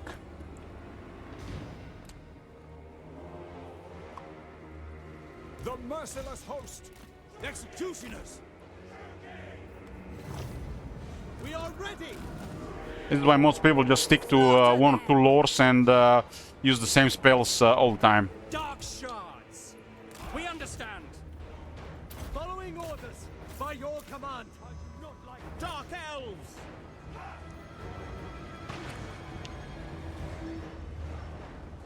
That's Drazot, as I call him, Flying Archeon.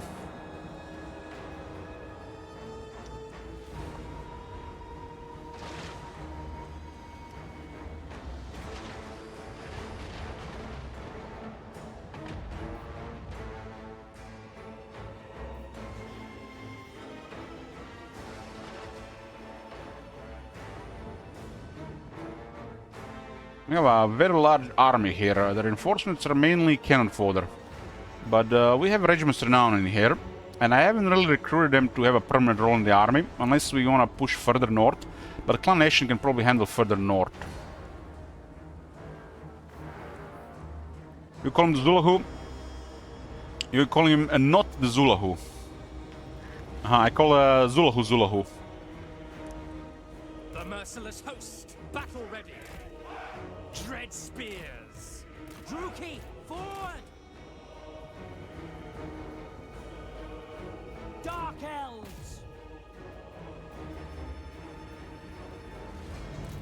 Onward! On to These are harassment units. cold-blooded killers!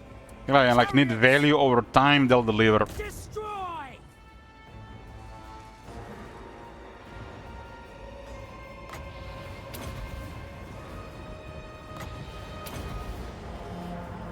At once! Searching! Merciless warriors! On to slaughter! We are ready! Dark elves!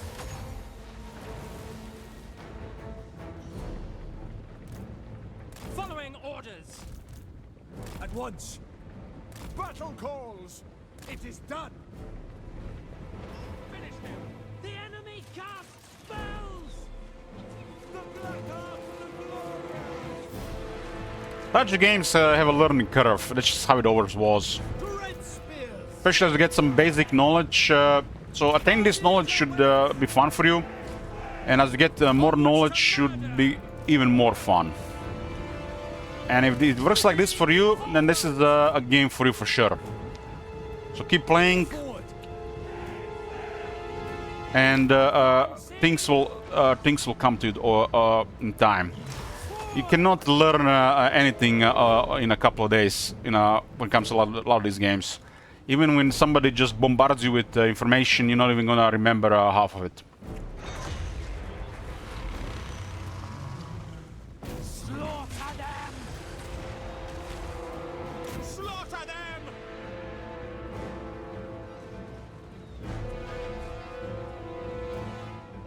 Eager for battle!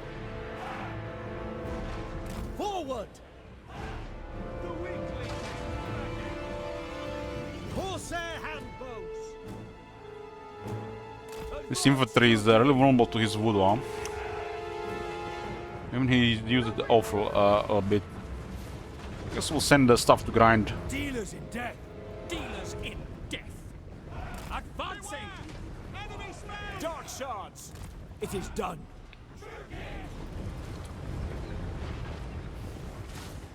Witness! Battle ready! Advance, Druki! To destruction! Supreme sorceress! Nagarothi! Playing Empire on hard as a new player, that's quite the way to learn the game. Dealers in death! It's no joke, Druki! even in vanilla. End them! The merciless host!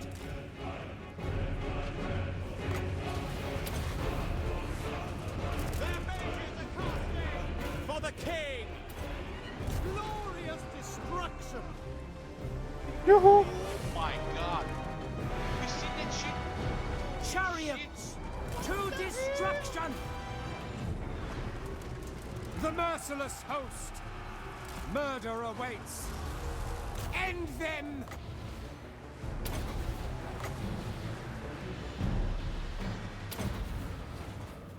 Nagarothi!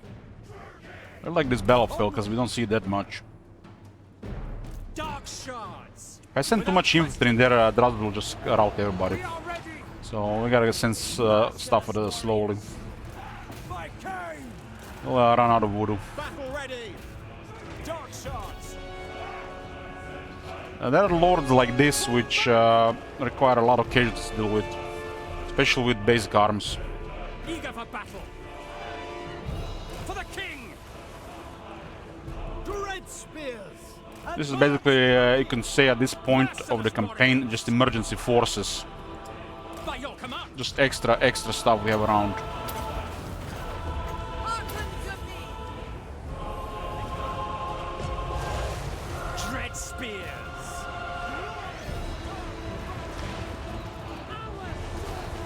We just need to get him into range with shooters and he's doomed. Eager for battle. Yurathan. Fell sorcery! Druki. My blade hungers. Dark shards. Nagarothi. Dread spears. The merciless host. Going. Withdraw.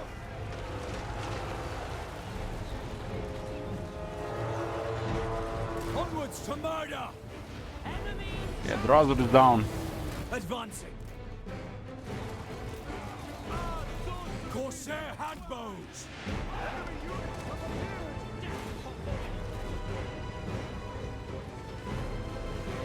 Okay, now that there's no more Drazur, let's send one of these big units to start grinding the rest of the infantry. Kill them. Hack, cut.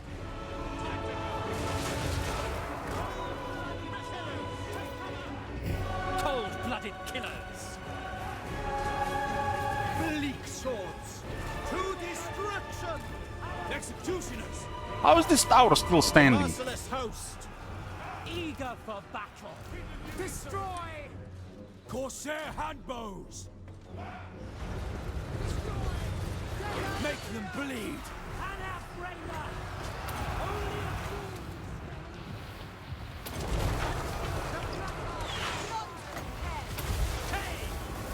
Cold-blooded killers. Going. Death is coming. We are ready. So now one of these shooters closer for some Dark support. shards. Forward. We are ready. These guys have a lot of shooters, so we can deal with more stuff just from afar. They can fire while even someone being somewhat obstructed. On to slaughter. To destruction. The rest of the army is nothing special, so we can expect army losses. Carnage awaits. Following orders. Suffering for all. They're firing on us. By Drakira. Murder awaits. These guys are just hit and run. You have to send them in melee. It's not ideal. Usually just to finish off stuff. On to slaughter. Moving out. Dread spears. Druki, forward! Merciless warriors. Advance! Druki! Battle calls. No survivors. Executioners.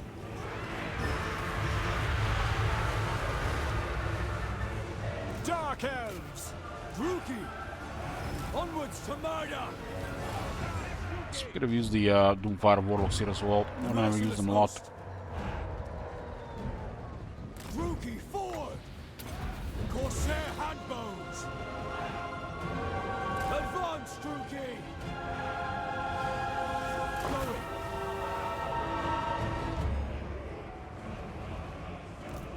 Dark power! Dealers in death. Onwards to murder. Dark elves. To destruction. Carnage awaits. Die, weaklings. To destruction. The merciless host. I got a Soul Stealer. Following orders.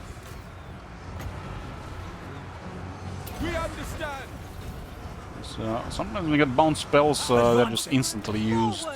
So they immediately do their effect, don't have to cast it. Dealers in death. We are ready. And I wish the all the Doomfire Warlock would be like the Slaanesh Harvesters. Slaanesh Harvesters? Why is it Slaanesh sometimes and sometimes Slaanesh?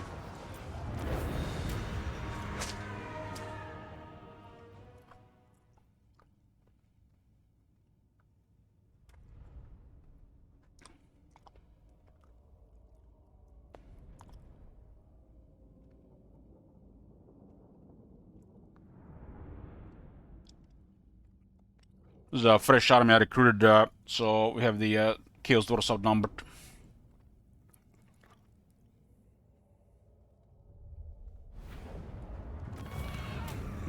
I don't think he'll be able to do anything. There's 7 or 8 armies of Clan Nation coming on him as well. Nothing he can do. I have a really strong alliance.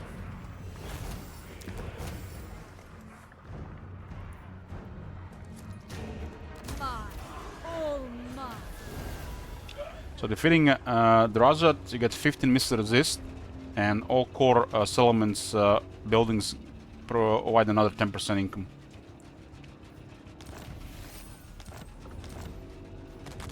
Supreme Sorceress of Grant. Supreme Sorceress of Grant.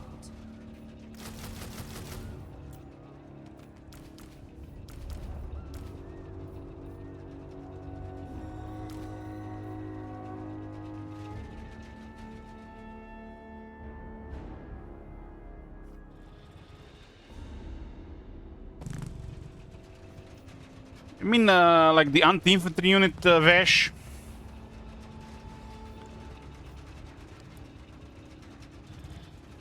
Or they have to really have a great sword.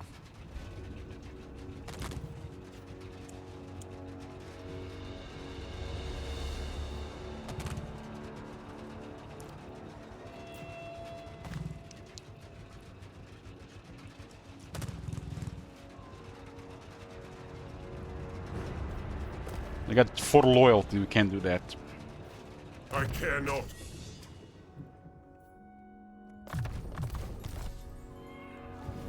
Druki Sorceress. Maybe if I give her some items, she'll change her mind. I don't care, just random stuff. 7 loyalty, nice.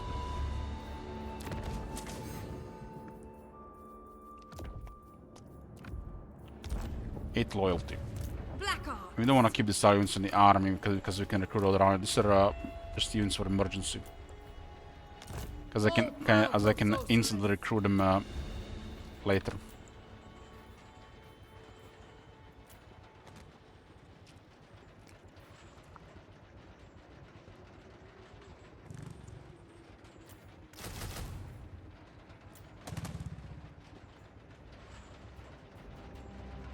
What is your dark purpose? Master of cruelty. Blackheart. I want to look at the strongest infantry. You go to Khorne. Like their base is made obscene because they have no magic. And this unit, unfortunately, is probably has no match. I got 60 attack base, 70 attack, and 88 damage. Friends, you have to take into account frenzy. They cannot be flanked, so their toughness is real toughness. Hey, I'm new to the game. Can you tell me if it's a casual or friendly? Is it grindy? Well, you got an auto-resolve button, so you can reduce the grindiness if you are caring about that. Where is it? Casual friendly, of course. Just play a lower difficulty and auto-resolve. Casual and non-grindy. If you want to increase the challenge difficulty and the other things, you're gonna increase difficulty, right?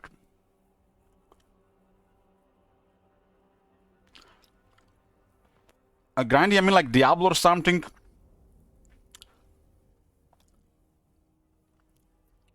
Well, you don't have to farm anything for 1,000 runs.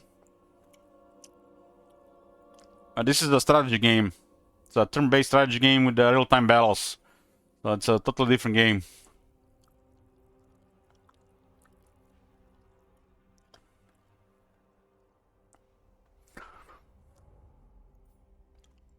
So this infantry is just too much.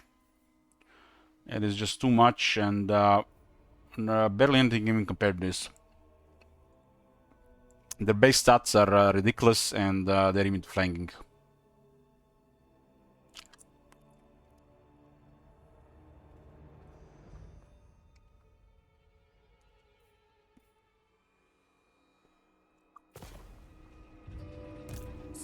Justice of the Dark Convent. Your desire? Cruel Dreadlord.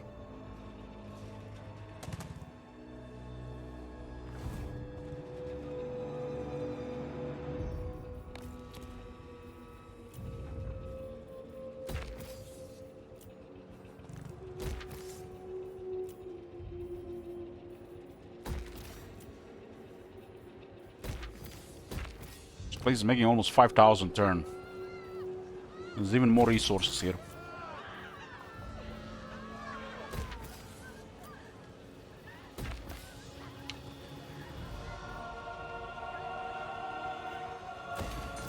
So it almost looked like close to rebels. +1, that's fine.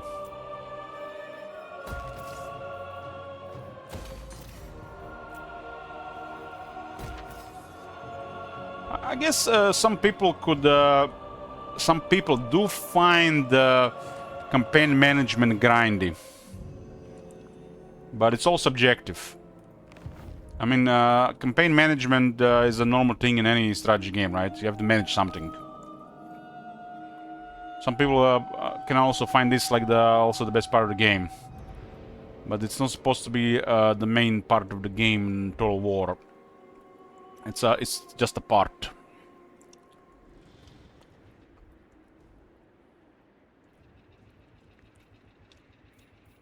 Black-hearted. This part of the game is a campaign map. These are cities on the campaign map. This is an army. What? And this one in particular just uses the sea. But this is an army, and the army moves around on the campaign map. It can engage with enemy armies and enemy cities. So you got the usual, you know, factions, diplomacy. You can work with the people, or you can fight them. So you can get an alliance, or you can go to war. And the world is really massive. This is just like a tiny part of it.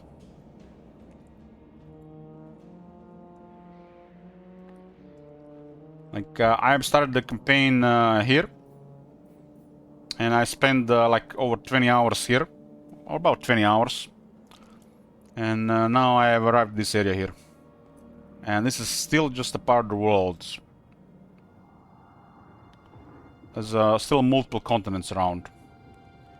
If you just play a short campaign, it will take you anywhere from like 15 to 40 hours.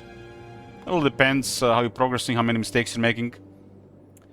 But if you take into consideration the entire world, when the campaign can easily take over 100 hours, if not 200 hours. So I think a lot of people find the campaigns past the early game grindy. But just because they don't accept Immortal Empires for what it is. Just my opinion.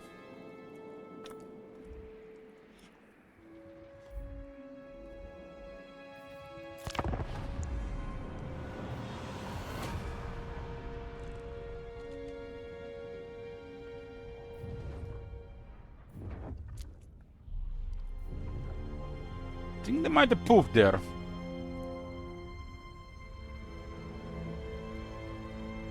There is over 100 playable factions. That should tell you how big the world is. Oh, I expected something like this. Oh, nice.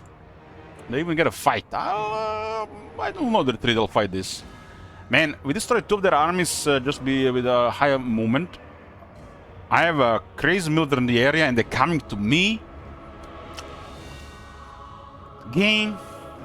I'm gonna be getting me something to drink. I'll see you when I get back. You're back, boys.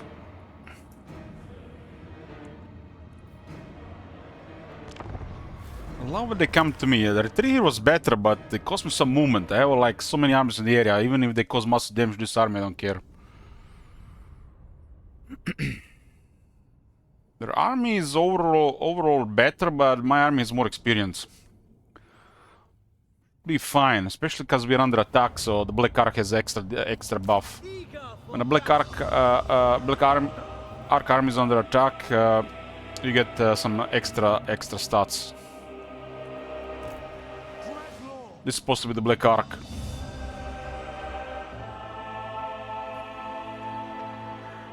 It's basically like a moving part of Ulthuan.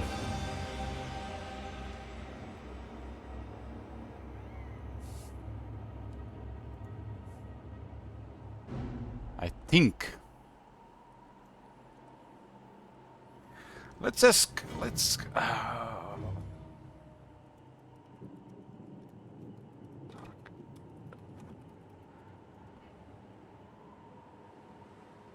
It's called an arc, right?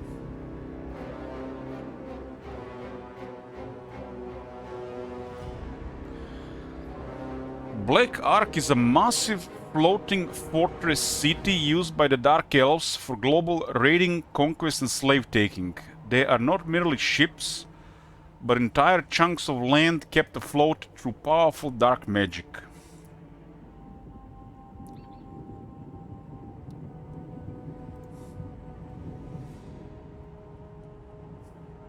Oh no, not this again. What do you mean like this again?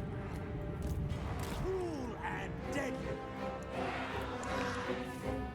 Cold-blooded killers.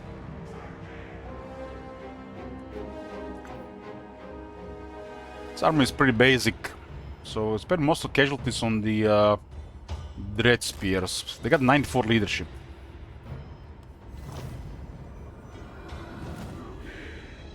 Show no mercy.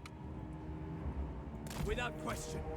On to slaughter. Got a couple of special units here other than the spears, and that also make all the difference.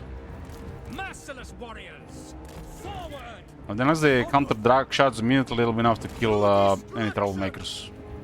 Dreadlord.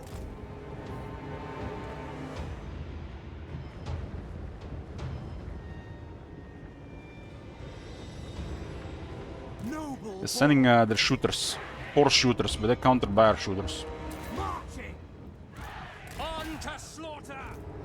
Death. Onwards to murder.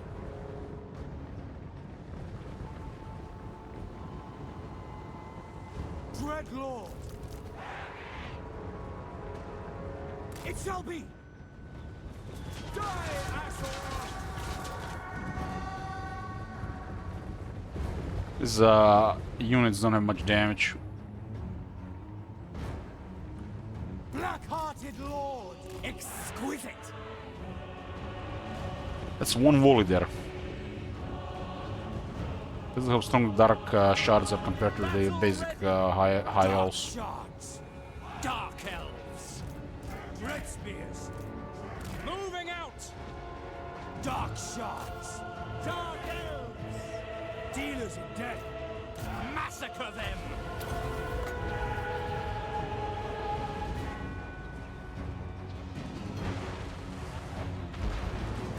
We are ready. We understand. As you say. We understand.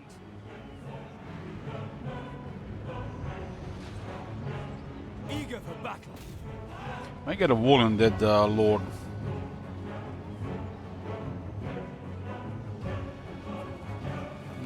No, Forward. you're going after my general. Certainly. Which elves handle crap like this? Red spears. No mercy. Dealers in death. Witch Elves. Warrior for Kay. Kay. At once. Red spears. Bloody Oceanids. dark shards. Nagarothi. By Drakira. At once. And there's a dragon come here as well. Elves. Glorious destruction. No survivors. Very well. Aha awaits. Indeed. Haha, wait, what?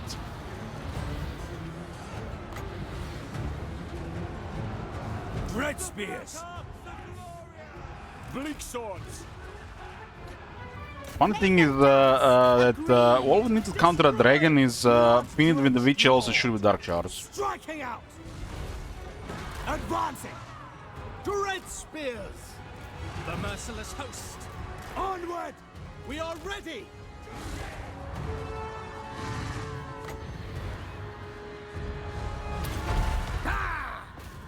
Dread spears! Nagarothi! Dread spears! Why did Witch Elves sound like some angry lesbians? Dark shards! Battle ready! It is done! Advancing! Bringers of death! Going! Destroy! Eager for battle, at once! Nagorothi! Advancing! Leaving! Lord can still wound the Admiral. Nagorothi! We got a bonus going. Tyrant of Nagaroth! Move! Hack! Cut! Glorious destruction! Cold-blooded killers! Onwards to murder! Femme fatales! Of course! Merciless warriors! Femme fatales! Indeed! Following orders! Dread spears! Massacre them! Cold-blooded killers! Murder awaits! Blood for all! Suffering for all! To destruction! Dread Lord! Tenth! The merciless host! Battle ready! Battle ready! Kill everything! Man, it's like Dread Spears not even taking much dent due to the being on the Black Ark. Attack! You think the Dread Spears will be dying here, but look at this, like they can't even do anything to them. On to slaughter! Dealers in death! I don't even have the basic battle skill, just got the Black Ark buffs. I did went for go for technology for them. Dread Lord!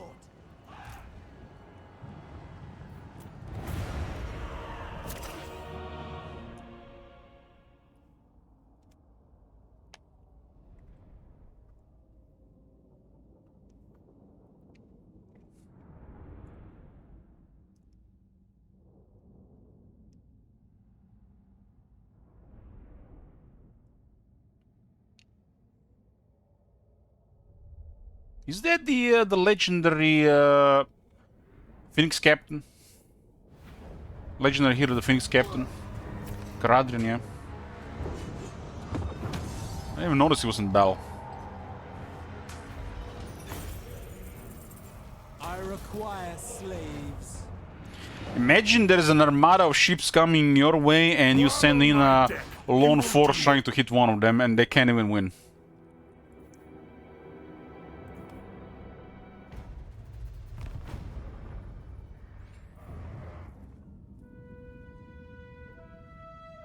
The cookies is right. Black Ark boss a better basic battle skill AP alone, yeah. Black Arks are just crazy strong.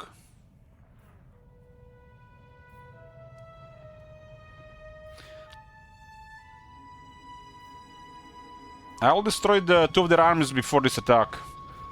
And you don't attack a Black Ark like that. Black Ark has extra stuff going. I think the only reason they attacked because I don't have my usual Black Arks. My usual Black Arks would be way better units. I don't think they would have attacked otherwise.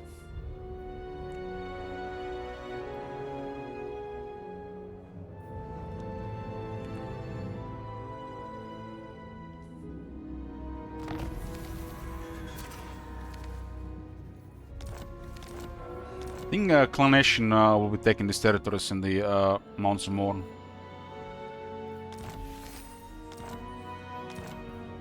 Get more income from ports and more, even more slaves captured.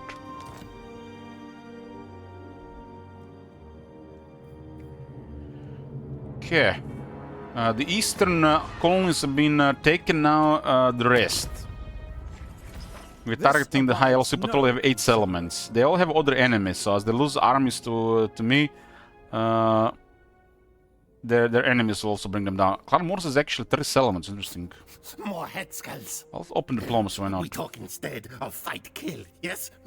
How can you best serve Clan Moors? Yes, they're actually a major power in the West. They are rank 3.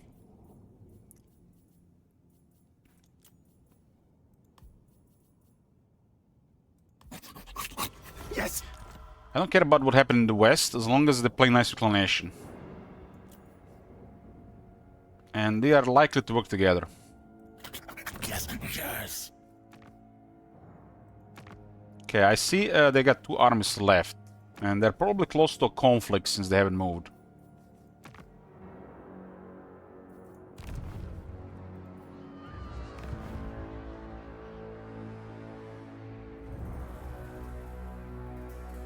Tyrant of Nagaroth.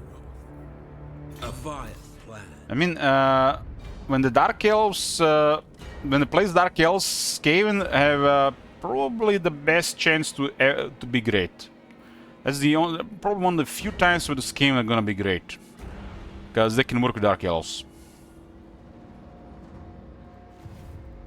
Tyrant of Nagaroth. Dreadlord of Nagaroth. Considering the Dark Elves get so many slaves from the Skaven, they should be lucky to be alive with the Dark Elves. Move, move! Action stations! Then Dark Elves have just crazy military. If you min-max positions of the world, split things around, go into negative income with additional military, can probably be expanding in every single direction like it's a normal thing.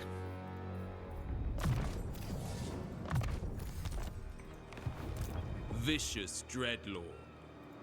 Such slaughter awaits. Druki Lord. Anchors away. Plotting a course. We're close to this mainland here. Look here, Fellheart. A vile plan.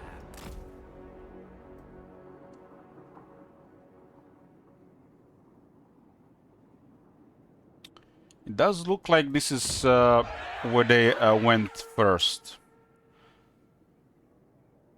Might have been the Slaaneshi attack, or they could have attacked Tzeentch a little bit later here. It's hard to say what happened here. Lord of the Black Court. Dreadlord of the Druki. Noble born. Sail, damn you! And you know what I can do? I can recruit another lord here, fresh one, in a single turn get a full army, 20 out of 20. Probably rank 9. Fear my malice. The ocean awaits. Dark and noble warrior. I mean, if you have the resources, why not use them to bully them? Vicious Dreadlord. Black-hearted Dreadlord. Black-hearted Dreadlord. With haste! The ocean awaits!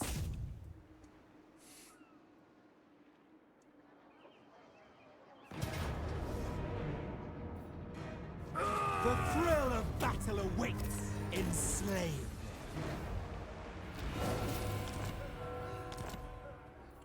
So Isaac is there, manager is here. Noble born. Yes, Right at the I max approve distance of from these the looks of dark it. deeds. Aesland has 8 settlements. But to totally bully them, we will get another army. Cause why not? Cruel Dreadlord. Blood of the Fellhearts.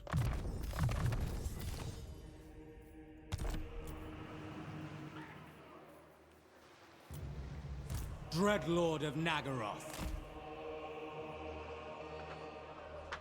We have a deal. There's no such thing as enough with the Dark Elves. There's always more. Tyrant More. More. Set the sails. Dreadlord.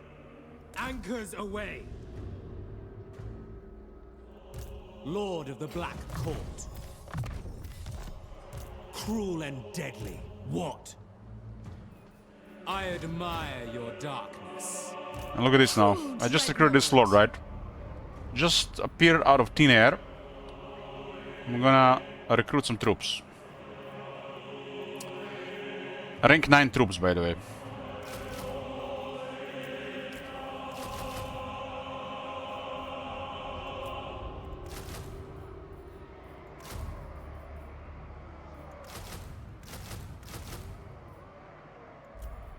I'm only getting to the point where I can actually recruit 2 armies per turn.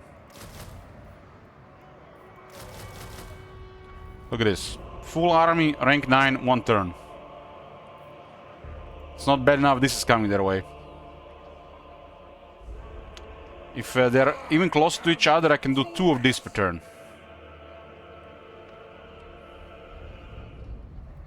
Aboard the tower. This is the power of Dark Elves. Murderous lord. Lokir gets it faster because he gets Black Arcs faster. I have prevailed. Dreadlord of the Druki. And any battles that happen in the influence of the Black Arcs, they generate crazy resources. What now? For this faction, they even matter more, because you can go to a local province, and you can sell some slaves, and just like that get 5,000 gold. You got another province, another 5,000 gold.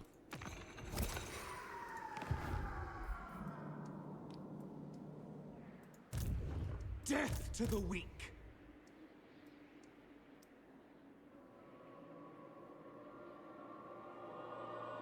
The weak are crushed.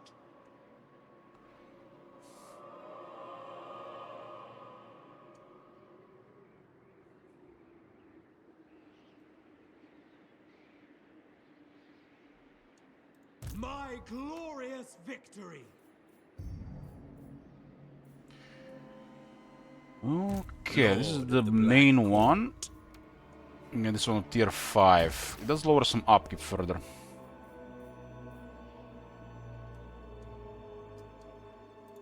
Black-hearted Dreadlord. Actually, the last time we played Dark Elves, it was bugged. They were getting 2 per right. Honors me. But not necessarily need 200 turns for 8 Black Arcs. I believe if you confederate all the Dark Elves, you get access to their Black Arcs, Booker.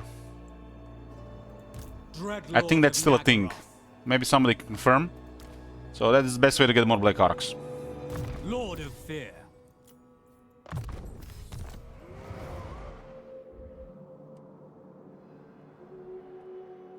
But even having access to 2 or 3 Black Arcs in the first 50 turns of the campaign, these things are very powerful. These things are very powerful. Lokir has a specific condition to unlock this type of forces, and he can just prioritize it. So he prioritizes this. Basically, he just sees major ports, and you send all your force on the major ports. You get stronger and stronger and stronger and stronger, and you get to the point where nobody can do anything to you, and do whatever you want. So, depending what you got, it's gonna be your strategy, right?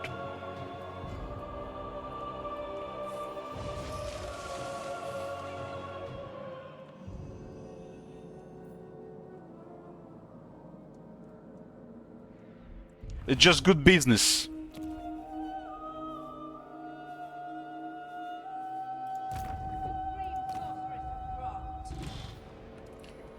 What do we have here? I guess this military here could go north. Dreadlord of Nagaroth. These guys can chill here. What's the faction is like playing most in the current game? I would say it's the Skaven. I just find no joy playing Skaven in their current state. They're really, I don't know, it's like they didn't receive any of the fun of Warhammer 3. They're living in the past. It's a cool race, they got cool stuff, but they haven't received any Warhammer 3 fun.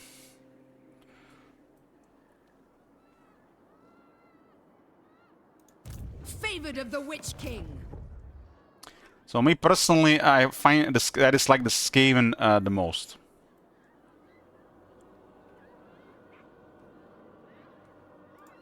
Supreme Sorceress of Graft. Dreadlord, awaiting command. What violent delights! Feel my power.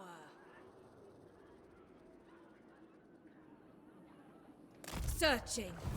Yes?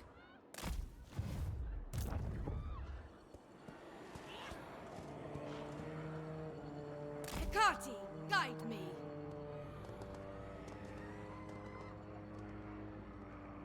I always find some reasons why I would play something and what brings me joy or what's interesting to go for. Novel prospect. And as of right now, there's almost nothing with Skaven regarding this. I could force myself to play some Clan Molder or Clan Skryre, but the rest just like... It feels like I'd rather do some other stuff.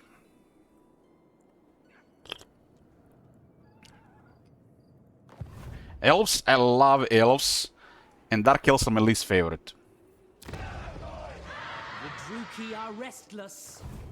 Supreme sorcerer. This is a rare time I actually pick Dark Elves, because I usually leave Dark Elves for requests. So I don't usually pick Dark Elves myself. Stand aside. Dark Elves boring? I don't disagree. But this is subjective. You know, I can see that somebody's saying that.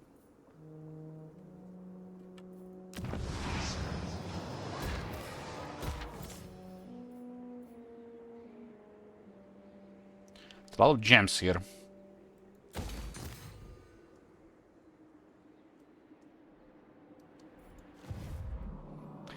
I mean, it's Pronouncing on UCAB mode. I don't mind it, but there's several issues with it, because how the game works.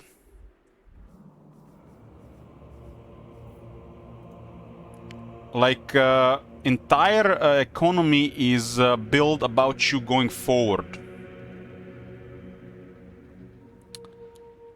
and if you start using lower tier units and the economy remains the same. You're just playing with more and more variety. I don't think the in-game economy is balanced for Unicaps. But this faction is just might be a poor example for this. I already explained, you know, this with how the armies work. I think it's fine, but it should be more for a player through the mod, not for the AI.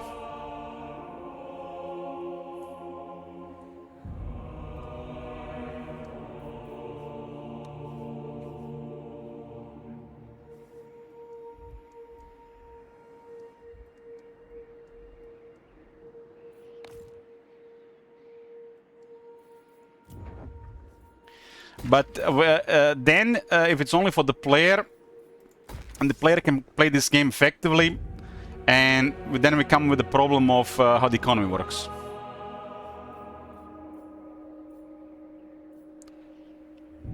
You put more effort, you get better results.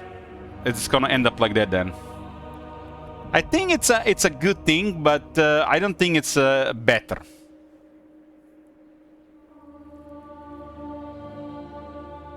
The problem is the upkeep for the player is too low, and the whole economy needs to shift a little bit to accommodate the unit caps.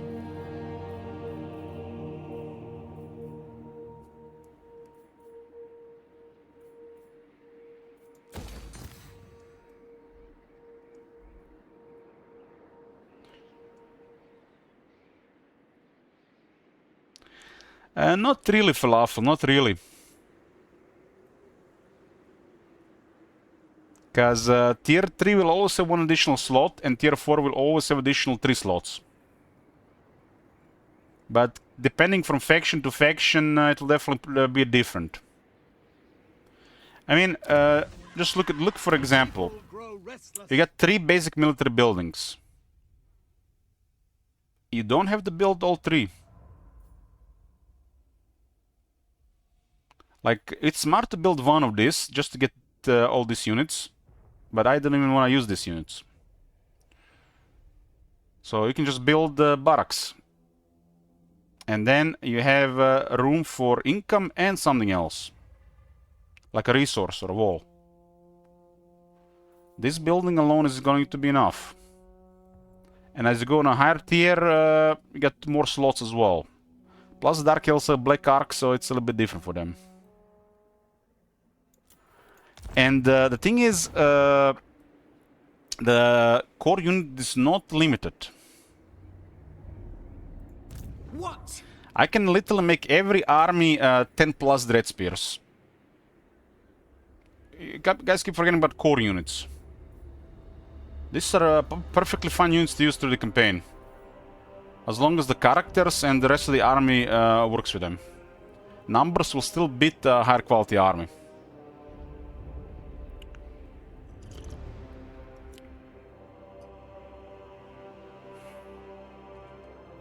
This is actually better to play like this than the other way around.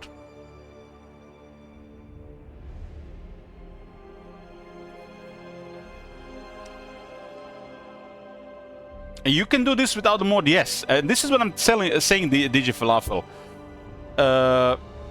You can do this in a regular game, and but we usually tend to favor quality, just like it's a thing in the head, it's a mental thing. But the optimal way to play the game is with half the army being low tier units. So you get to engage more often on the enemy turns, you get to have more armies, and you get to get more battles, more ways to get rewards. If you're successful, it's the best way to play the game.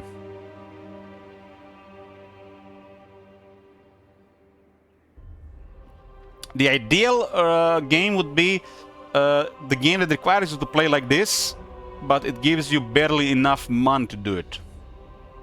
But that will be tricky to balance, because people will complain the game will be too hard. So you need a couple of modifiers in the campaign settings to fine-tune this.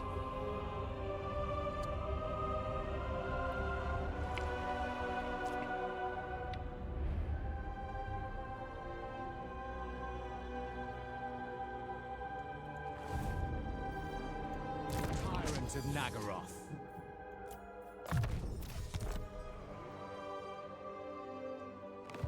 Tyrant.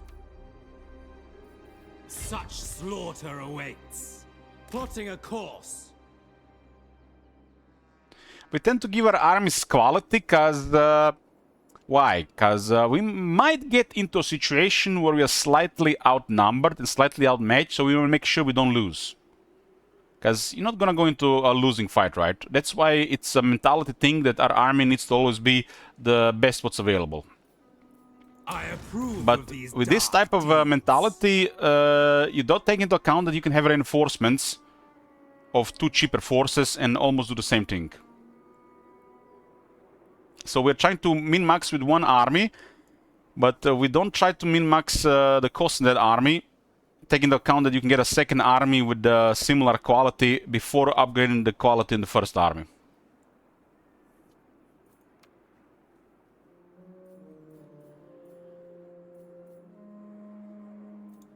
If you can get away with it without doing it, you would need to have heroes on the campaign map giving you vision and not in the army.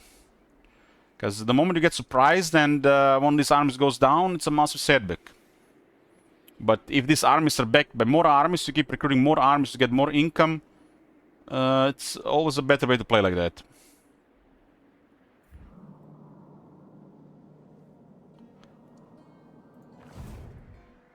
Honestly, I don't mind controlling large armies, but I always prefer controlling an army up to 20 units. So it's natural to just want to have this army strong enough to deal with anything.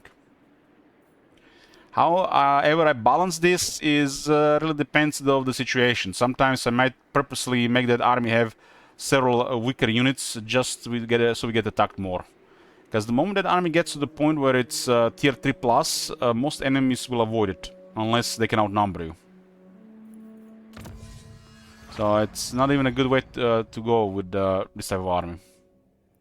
But since the distance between the settlements is so small, armies like this work, as you just go settlement, click, settlement, click, settlement, click. Just you go from settlement to settlement.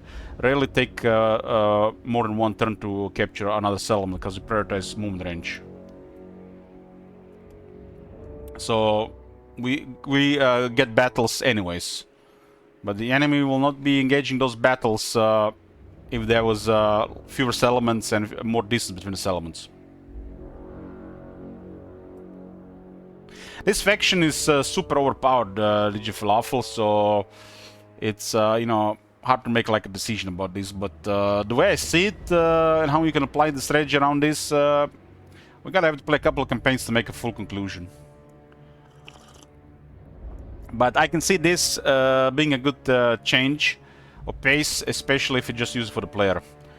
Because if you just enable it for the player, it's added difficulty for sure. Because your economy will be weaker and you'll be forced to play more effectively, which is going to push a larger army that will take more casualties instead of a safer army. Fear my malice. A vile plan.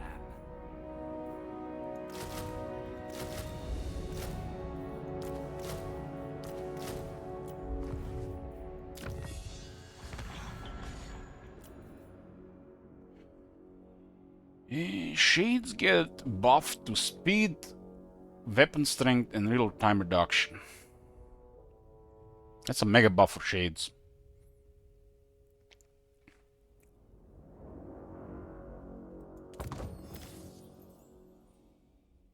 I mean, both of these are good. We are using both. I mean, if this was like a regular campaign without the unit caps, I would not be using Witch Elves unless the Black Arcs or the armies don't have a downtime, because it's a one turn to recruit them. And I would definitely not use Scourge Runner Chariots. So at least you get to see more Scourge Runner Chariots and Witch Elves and some other stuff. There's only one good thing about these units is they take one turn to recruit. And if you need to recruit an entire army rank 9 a single turn, you get 19 Witch Elves and or Scourge Runner Chariots and 19 Dread Spears. Or Bleak Swords, or in some cases Dark Shards. But in most cases Dark Shards will be always a better option.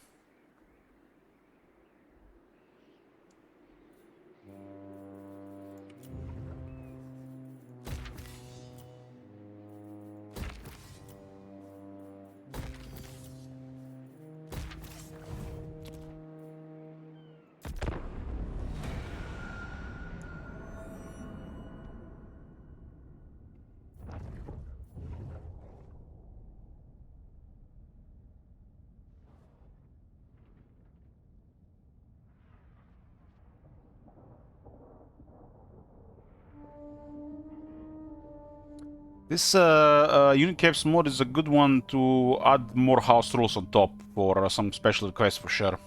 St. Isaac. But every military needs a core unit. There's no such thing as circus variety in the army. And an army having 1,000 Dread Spears, it's a perfectly fine thing.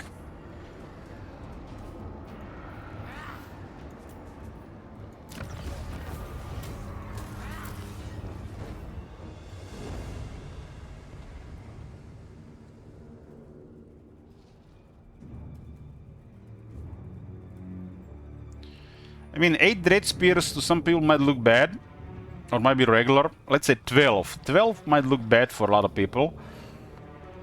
Why does 6 Bleak Swords and 6 Dread Spears look better? It's almost identical units. There'll be a very limited situation where the Bleak Swords will matter to be replacing Dread Spears in this case. They're just foot soldiers.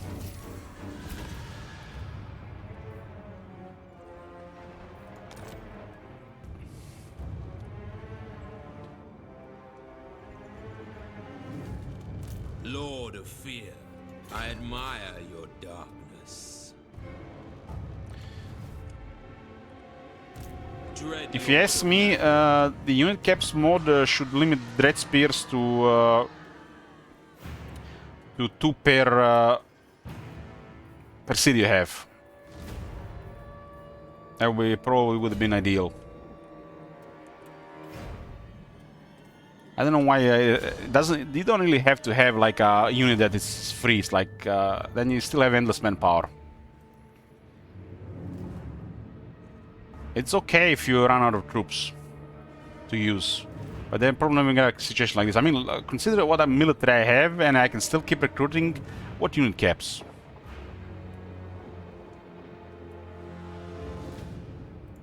Speak! Enacting my dark desires. What's the point of gold if you can't spend it? There's this thing called dragon sickness. You heard about it? Some people can't go to sleep at night unless they're reaching orders. They can't bang their dick on the table with big dick superiority because they have bigger treasury. Make haste! Patience!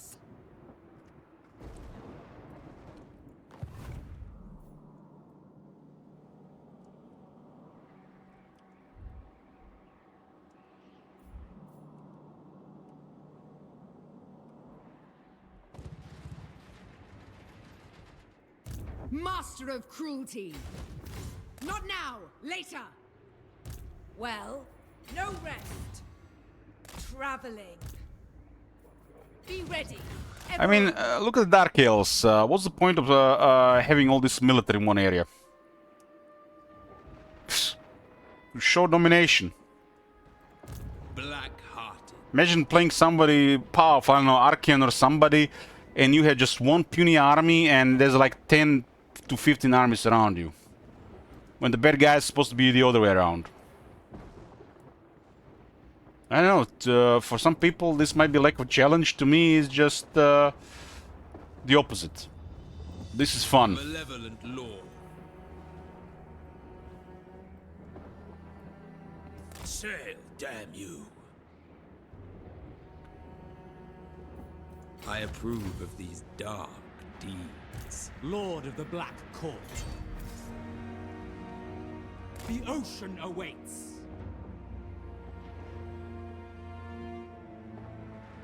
It would definitely feel more satisfying and more rewarding if getting this would require more work.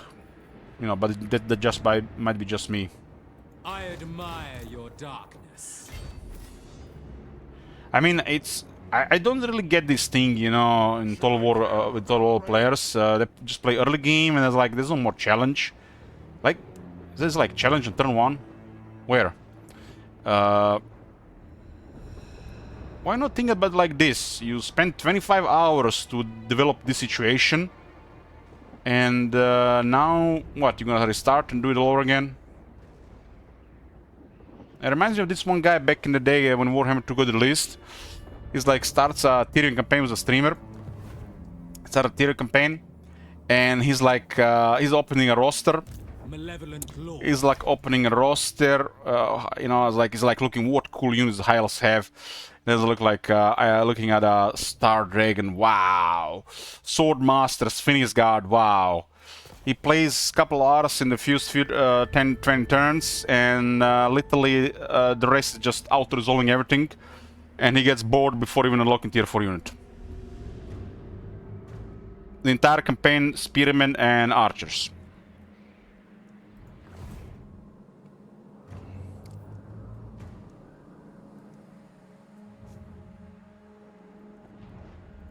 Cruelty and violence. Hateful bidding. Murderous lord. Tyrant of Nagaroth.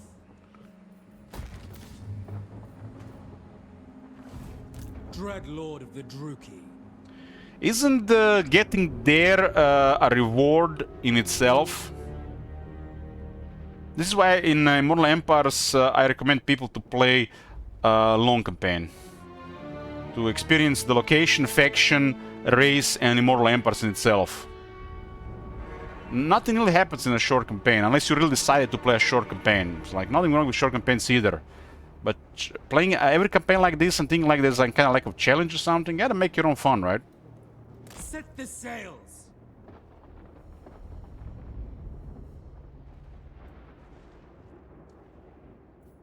We have a deal. There are certain things I like to do with different factions, and this brings me, you know, fun and satisfaction. While a lot of things no longer seem fun, it's not like I'm not really I get some satisfaction out of it either. Neither. I mean, I still get some satisfaction doing some stuff in this game, even if a lot of stuff is no longer that much fun.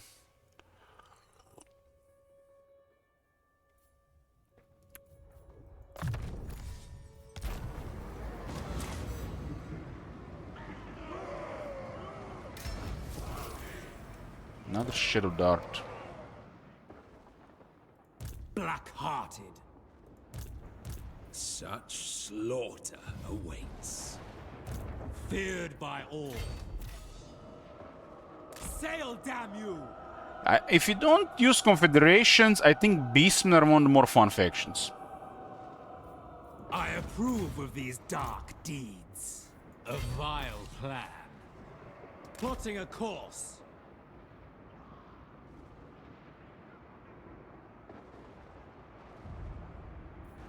Such slaughter awaits. Druki Lord, we have a But this is deal. just a subjective thing, you know. Some people can play the game without confederating. Like I said, there's a lot of subjective stuff going on here. And why the Beastmen fun? Because they play different than the rest of the factions and they're unit caps. I admire For your me, that's darkness. big. A couple other things, but we don't talk about these things. To the waves! Command me. Favored of the Witch Someone was King. recruited in a single turn. Make haste! Hoist the colors! Can you smell it? Weakness. Attend me! Red blades!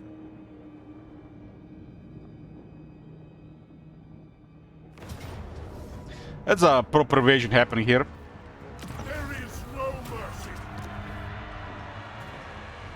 Leave nothing but a shell! Hated landwalkers! Fellheart ready! You know what, guys? I don't think I have enough armies. I think I need more. Admiral of Kar's fleets! Dark and noble warrior.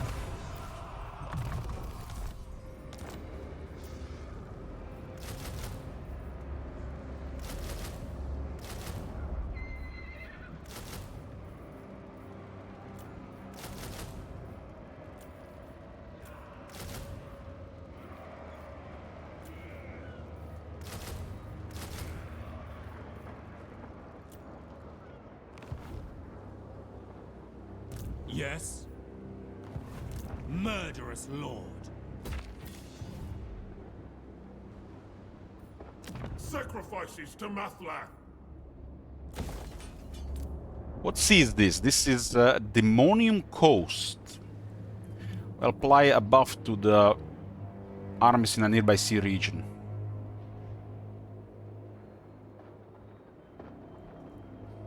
Hey, Bress. There's armies in a nearby sea regions. This is what this thing is supposed to say. It's supposed to say armies in sea regions. Because this doesn't work. Yoo-hoo! Yeah, armies at sea. Because there's no navies in this game. It's all armies. So it has to say, it has to be a different modifier here. They probably select one that it's from the Old Total War. That there's no navies in Warhammer. It's supposed to say armies at sea.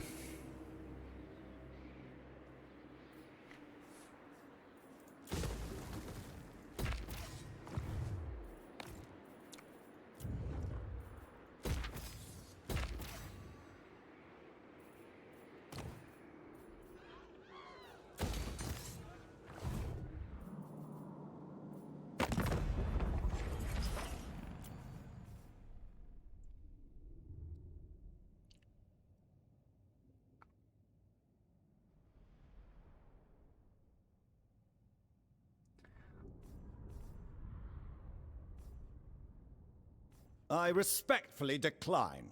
Imagine being in Aislin's case, is literally entire red bar against him.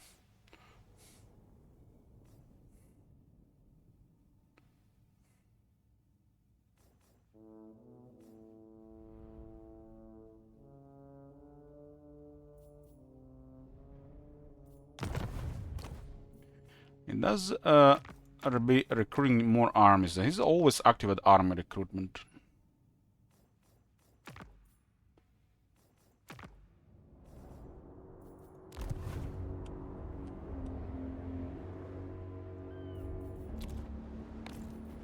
What is your dark purpose? Considering my next move. Walker is ranked 29, almost first mentor.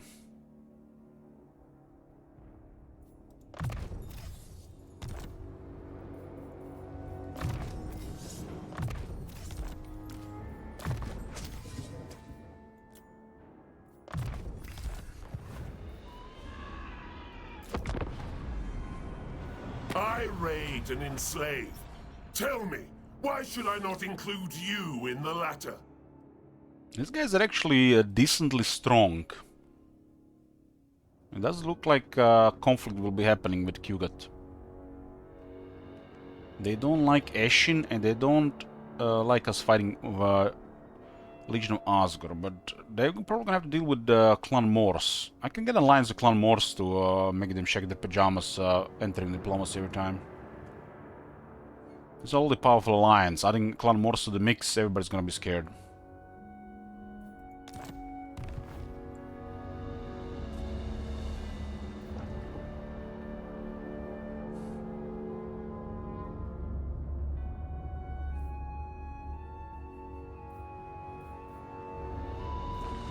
There goes the capital of Sale. So Zayden has the upper hand currently.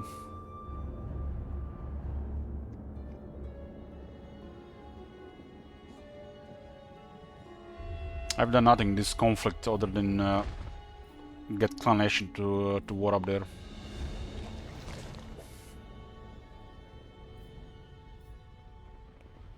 think Clan Ashen should slow down Zayden. Zayden might be stronger.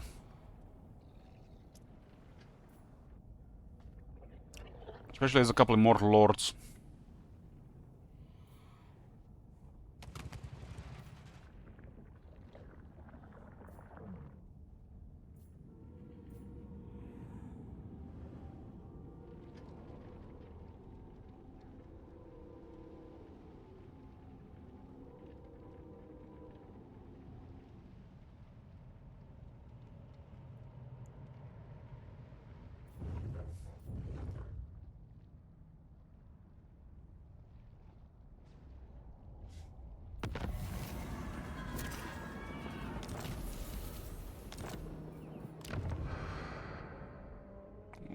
Get this going.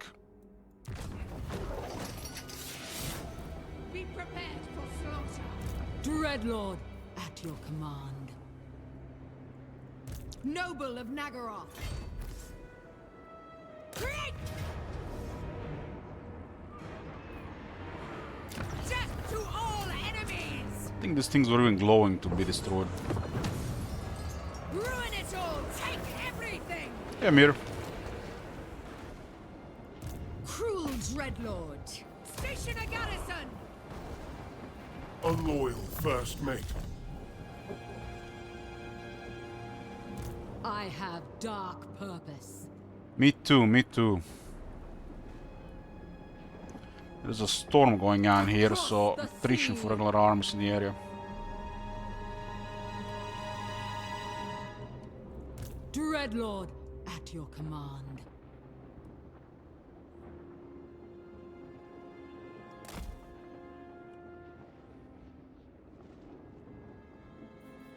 Prepare the raiders! Holy mother of all names. This is nothing, Amir. You haven't seen my last Malekith campaign. Tyrant. I approve of these dark deeds.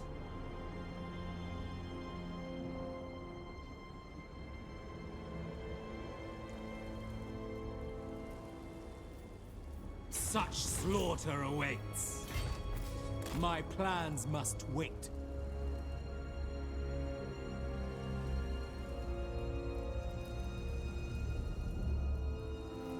We have a deal. Black-hearted Dreadlord. Who is this? The ocean Admiral awaits. Maglan. Let's need more troops.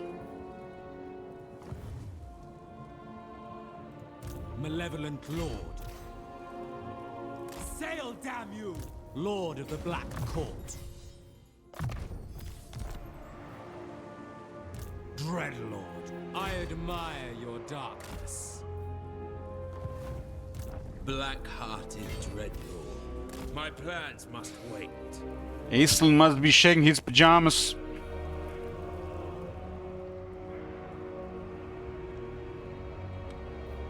We have a deal. Black-hearted. A novel prospect. Dreadlord, awaiting command. Bring fire and terror. The Kraken Lord fights! How much is this movement? Oh, we just... it looks like we can't really sack it. It's only a tier 3.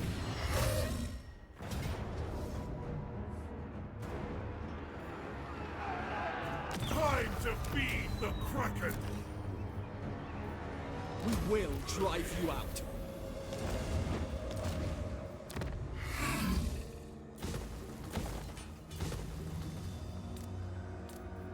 By the cruel seas! I have a pretty good replenishment here. You can see Teclis down here, and there's Kairos on the left. Insistence here is High Elsie foolish. patrols at 4 settlements. Looks like in Southlands. We are on their ass. Matlan is furious. This area is clear. There's 3 more in Southlands.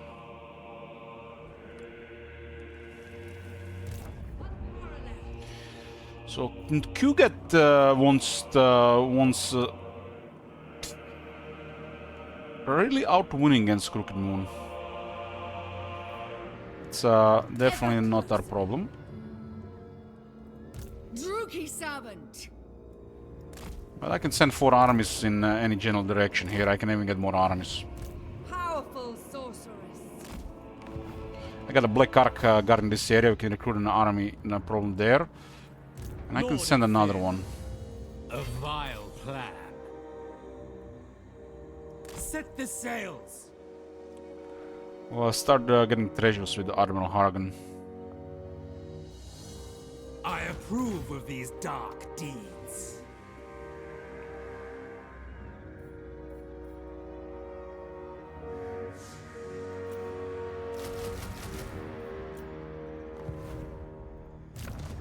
Oh, Hecate.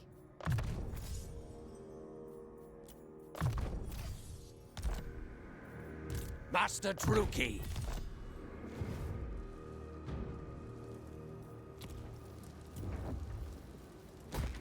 Okay, more economy here. We're losing over 400 slaves per turn. They had a lot of industry going. Should get more slave-keeping buildings. How the commandments even look like all over the place? It'll be mostly control, so not many slaves go. Bet control increase how many slaves are used for buildings. This is right. Yeah, this can be fine as well.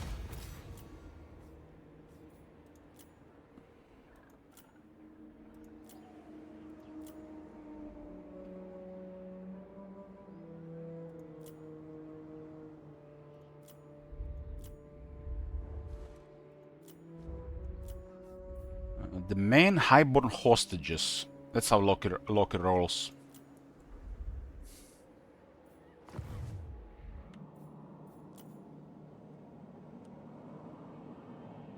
Turn 51.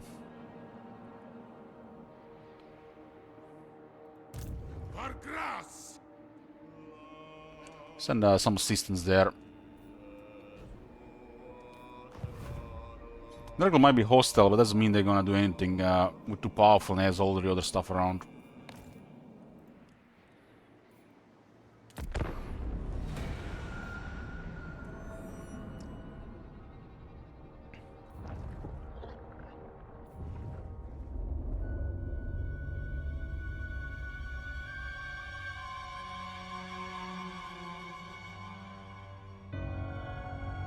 Sile might survive on the other side of the bastion.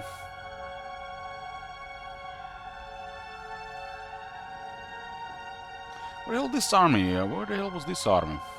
It was, I guess they were trying to get to the altar. It's impressive how fast they can recruit an entire army.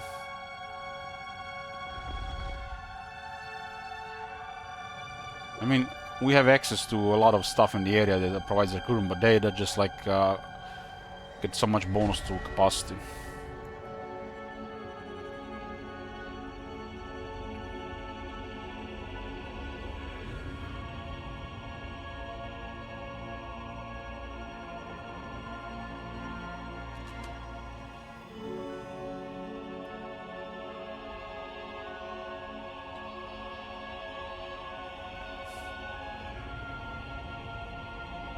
Yoo-hoo!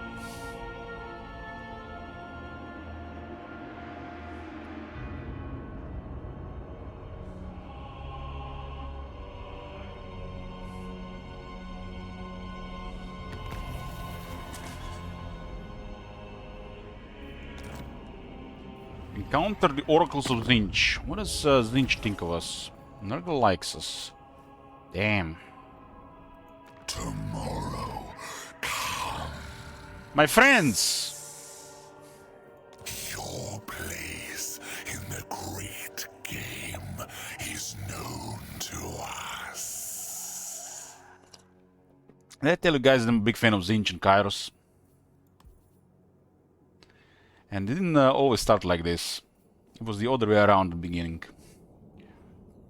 Tzeentch affirms this relationship with agreeable consequences.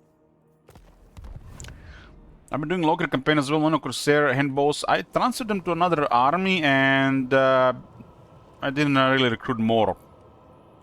It was not even planned. Yes. I do use them in some other armies. I prefer the melee one though. Far beneath an archmage. Bloodshed becomes me. For the Witch King! Dark and noble warrior. What now? For Cain!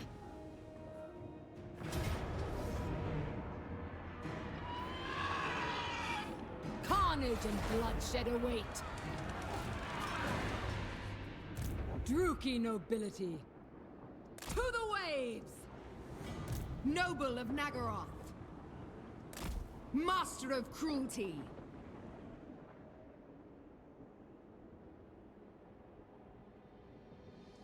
We're actually taking attrition while holding a siege, you know. Cruel and savage!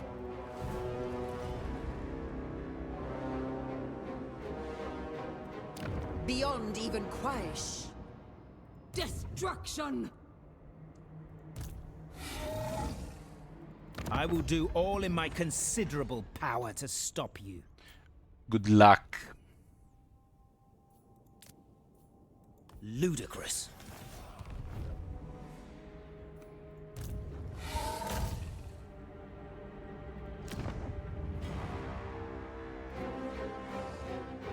Do not order me.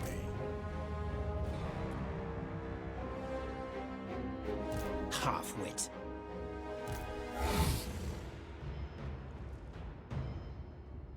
We can move the Black Arcs a little bit to the right. Admiral of Kar's fleet. This one is a much weaker settlement. There's a lot of slaves here. There's also a lot of slaves here. Launch the ship.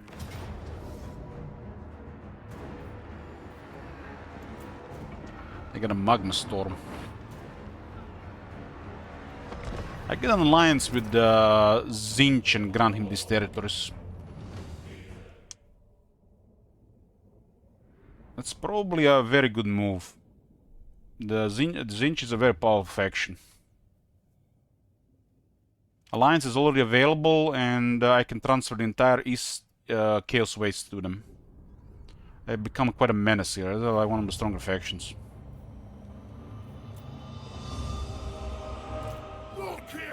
It's probably the best thing to do. The Dark Elves and Zinch can easily work together.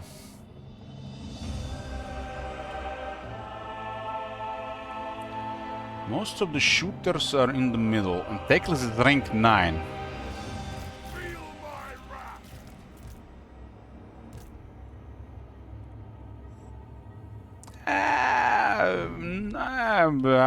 We don't have to go into their face.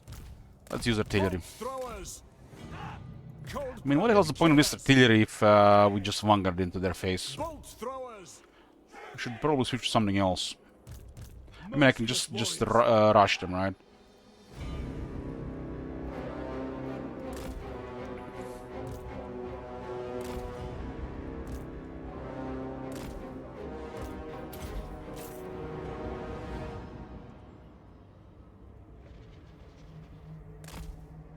Battle ready! Sister of the Dark Convent!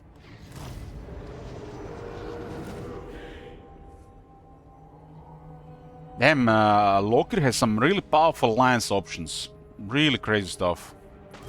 The fact he can ally with Oracles of Zinch, while Eastern Colonies is a standard follow-up, that is crazy.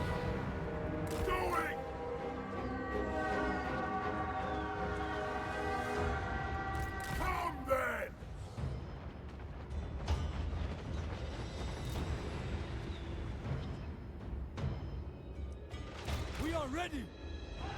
Forward! Dealers in death! Cold-blooded killers! Kuruki, forward! By your command! For the king!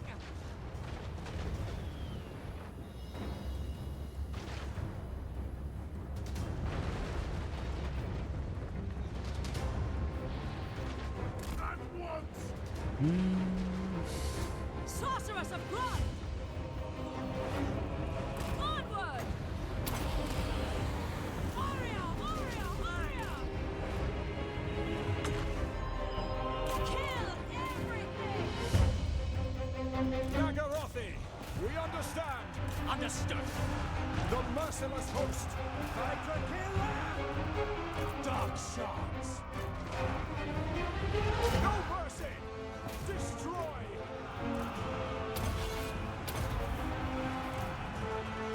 With pleasure! Battle calls! Forward crew! Hack cut! Merciless warrior! What the hell? That was not a magma storm. Nagarothi! Eager for battle! Going! Murder awaits! Red Slaves gods! Corsairs! My order! Cold-blooded killers! Blood will flow! Eager for battle! Kill everything!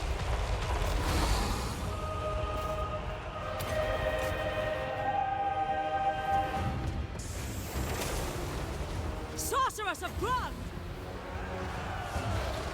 Ready! Elfry and Bleak swords! Following orders! Following orders! Druki! We are ready! Kill them! Make them bleed! Look here, fellow! That one is one of the more devastating spells. Corsairs! My king! I thirst! Warrior! Come, Malith! Sarothan! Aurea Sarius! Aurea, Aurea, Aurea! All powerful!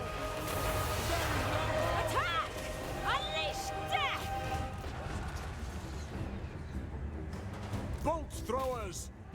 Corsairs! We understand! Make them bleed! By Cain! Death and Enemies of the king, die! Attack! The winds are against... Onward! Moving out! Death! Kill! Terror and death!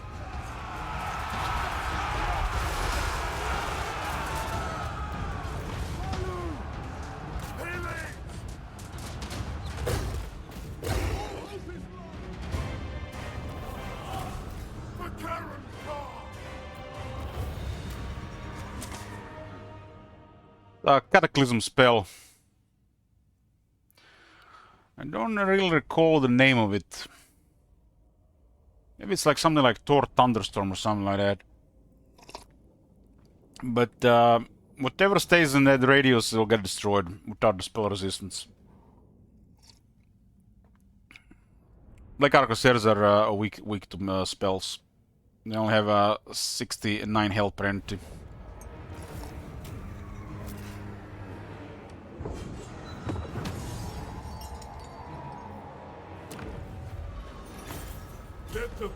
Let the pillage begin.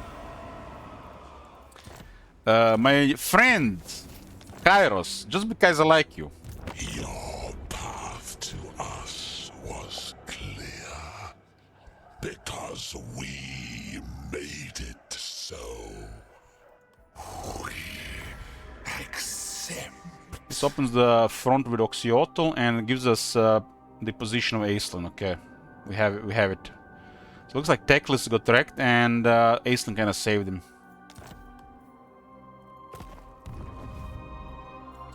They made an alliance with Kairos. Makes a lot of sense for this area. If Kairos receives this continent, becomes strong. Even stronger than Clannation can be. This continent doesn't really do much for me. It doesn't even have a magic port. We want the Force of Dawn. Look here, Fellheart. Crucible Delights, huh? Destruction! The portents are that your presence here is not malicious. We don't care about your cursed place, bird. How strong is Oxyotl? Not much. This place can also be dominated with Black Ark presence. Lord of the Black Court. So we want to make the Black Arks into position here. Plotting a course. Can they even be in position here when you look at it? The ocean awaits. Just barely. For Nagaroth! For victory! Tyrant of Nagaroth. Sail, damn you! Such slaughter awaits. Dry land. I approve of these dark deeds. Set the sails. We have a deal. Anchors away. Plotting a course. Sail, damn you!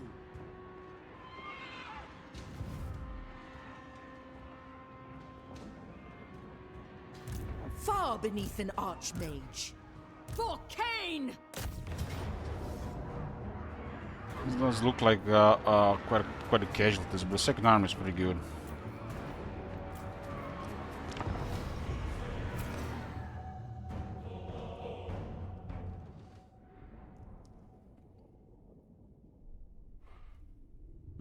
It's a Sylvan Bell.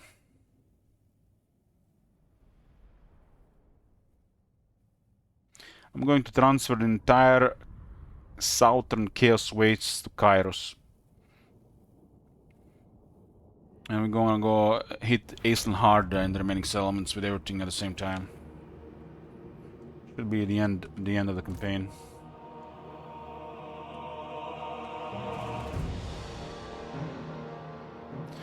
So they got a large army, we got a large army. I feel like splitting doesn't really do anything, but we don't have the wizard to use it effectively really here.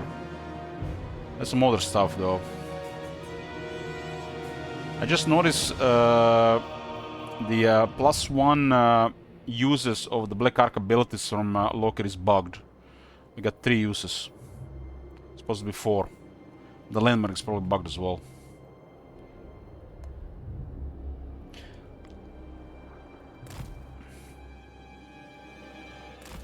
Let's go into the grinder here. I don't even really care about anybody who dies here as long as it's not the lords.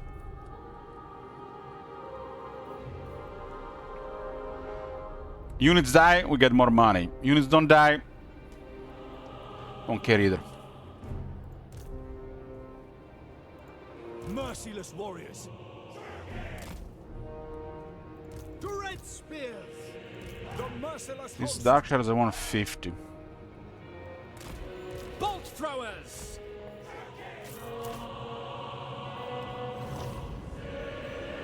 Following orders. To battle! Dread spears. By your command. I mean, I currently have like 4 armies above already being rank 1. Eager for battle. I can recruit an entire army in a single turn. Druki, forward. Literally when us was moving. So disbanding this army is probably the best thing, and when we get closer, recruit them again, right? Nagarothi. It saves so much money. Carnage awaits. If they get killed, we replace them. If they don't, we might disband them. Forward. Bolt throwers. Massacre them.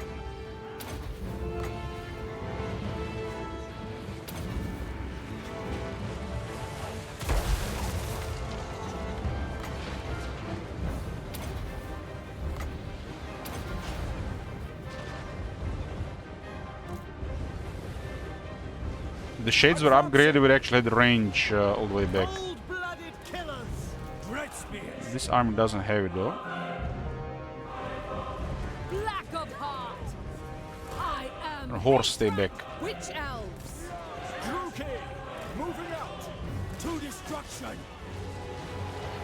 I don't know, guys, about you, but Dread spears. playing like you don't care about casualties is pretty cool. Dark elves. Destroy. We got more men. We run out of men, we send more. Corsairs. Slash. Kill. Glorious. And we literally instantly recruited up to 2 entire armies in this area in a single turn. Slaughter. That feels like Advance, Druki. freedom. It's freedom. Bolt throwers. For pain!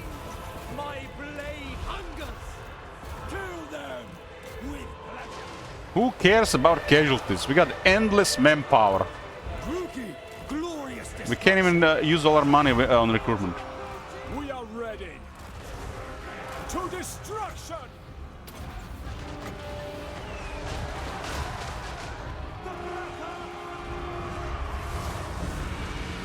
Dread spears advancing.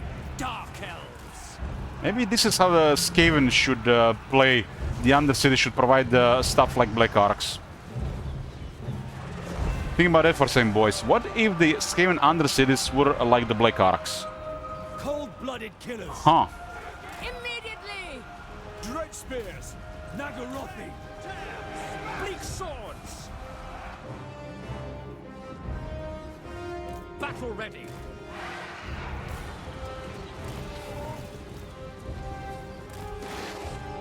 Yoo-hoo. Going. Merciless warriors. By Cain. There's a unit of Phoenix Guard there. Onward.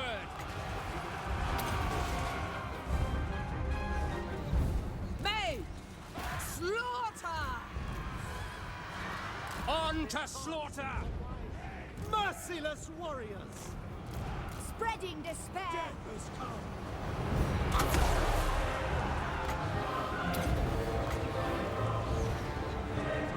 Dread spears. Make Just feel like real grinders, we don't even use magic, right? Dreadlord! The enemy has monsters.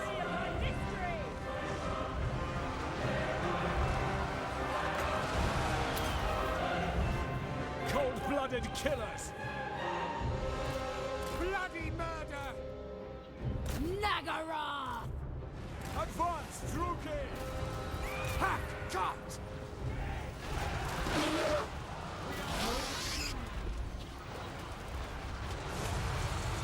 They don't have enough arrows to kill everything here. Ooh, Metal Wizard. Level 1. Pull back!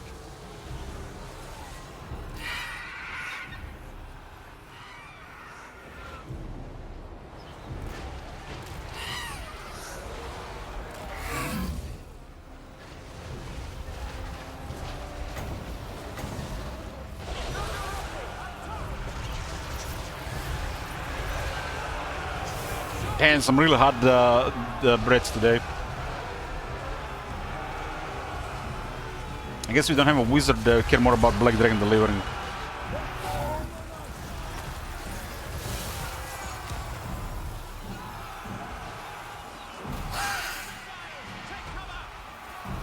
It's hard to get the barracks down if they're constantly sending troops to the other side. This is a real grinder here. Make them bleed!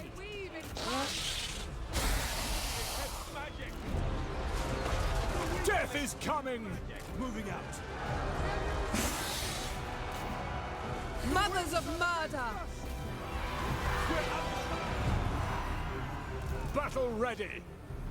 Onwards to murder! Daruki, forward!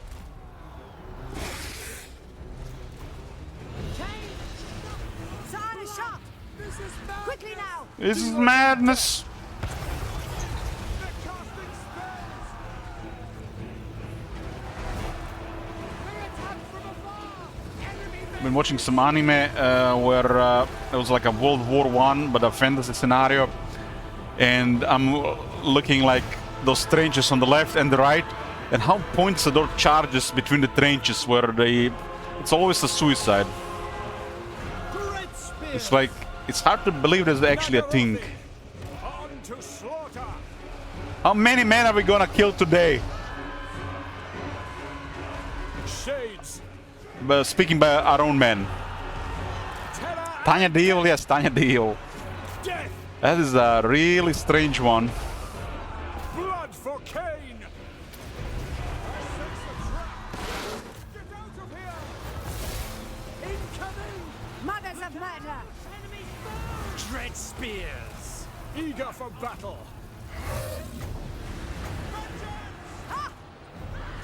Get that barky down. How insidious! Managing large armies of lower quality units, even just regular quality units, is kind of like that. Just the casualties are just a normal part of battle. Well, casualties is not really a normal part of battle in a 20-unit army. Unless there is no other way. By Cain! That's at least how we accept it over the years. Merciless warriors! Going! Striking out!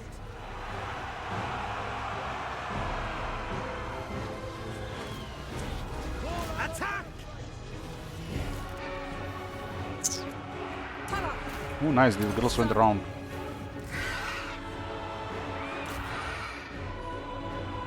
It's kind of like I said, the liberating that fact that I can just don't care about casualties. Just like that's the beauty of Dark Chaos.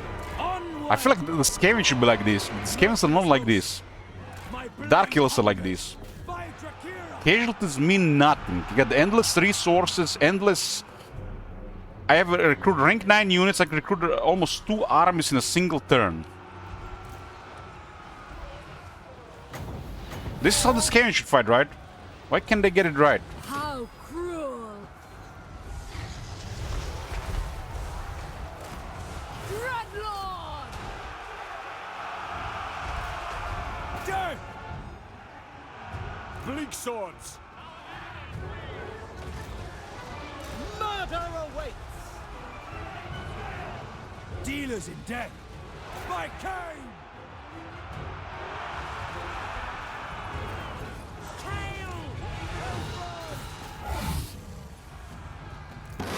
I'm surprised they haven't routed yet. I already killed so many of them.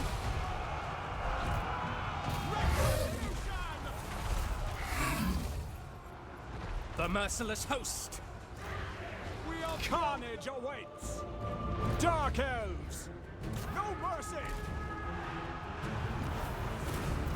All is chaos.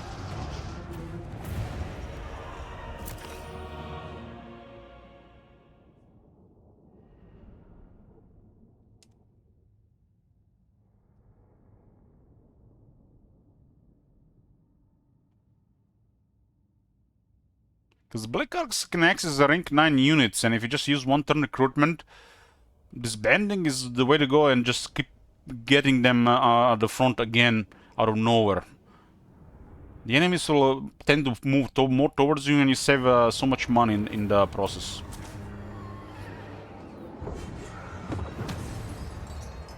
What turn you on? It's like turn 50.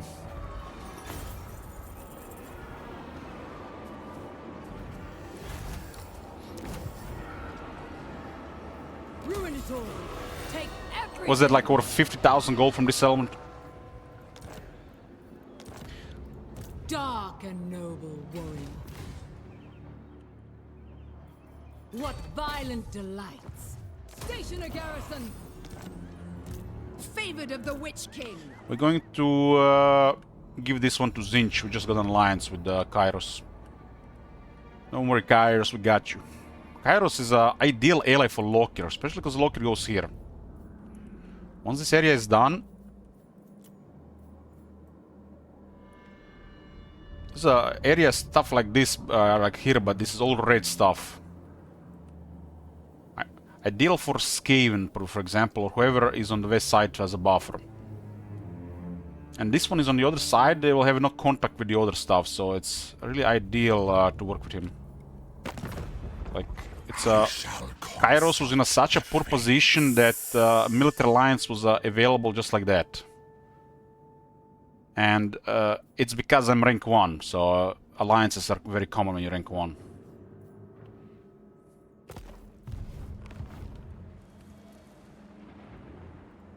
Dark servant. Part of the crew.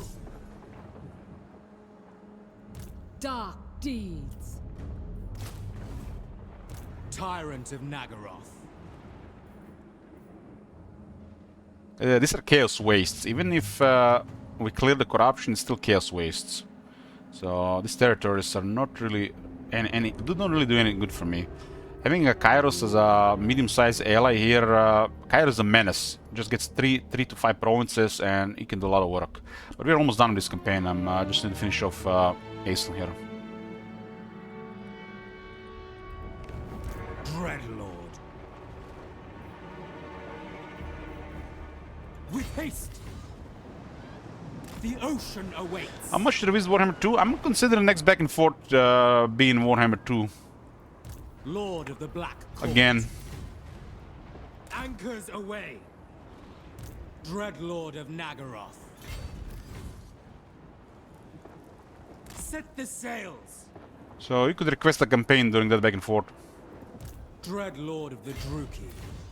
Sail, damn you! Black-hearted Dreadlord. Plotting a course. Tyrant of Nagaroth.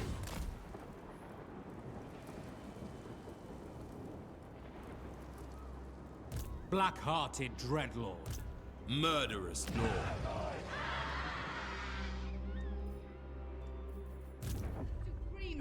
What is going on in here? Tyrant of Nagaroth. I'm just gonna buffer Asian in the north. Ever closer. Supreme Sorceress of Grant. Supreme Sorceress of Grant. Ever onward. Thralls, move! Zayden is causing a little bit trouble here. He managed to defeat all the forces of Sail, but it's not gonna last. Asian has a lot here. It's turn 52.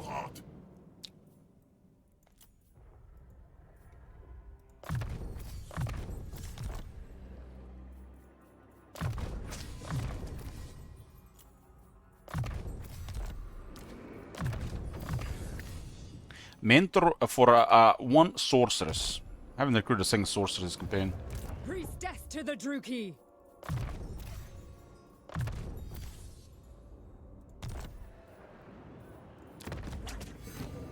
What do we even have here? This is 15 armor, huh?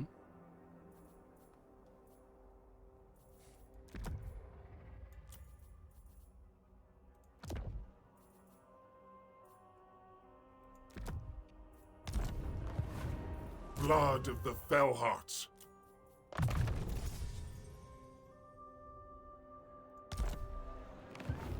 This one has their uses.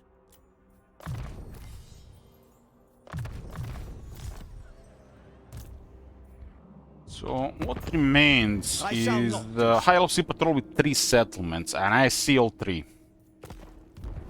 That'll be the end of the campaign. Aisling has to die.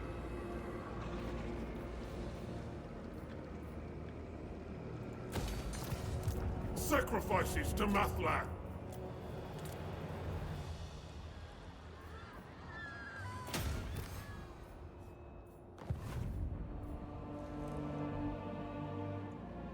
What is this? -1 again, huh? The people are displeased. I don't like -1. Ching, ching, ching, ching, ching, ching, ching, ching, ching. +1.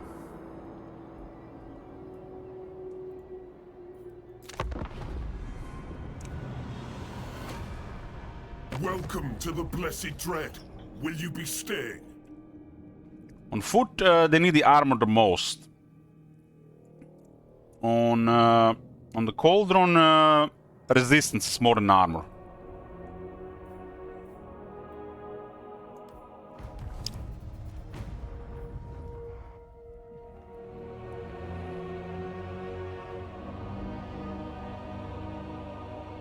Since it only comes with 80 armor.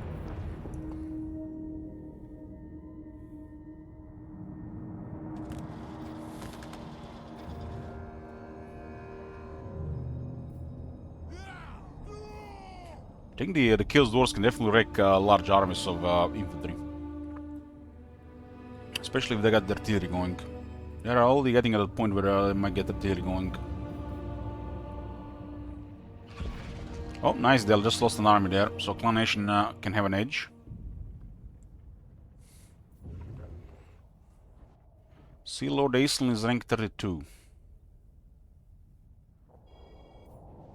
I think he's gonna be avoiding Lokir. But they've been sending armies towards the Arks. We already cleared like 2.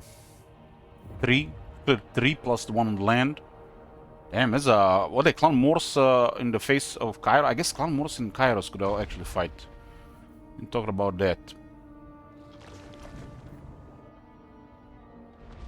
But they're on the other side, we don't really care what happens there. If they go towards that general direction, they'll be facing Black Arks.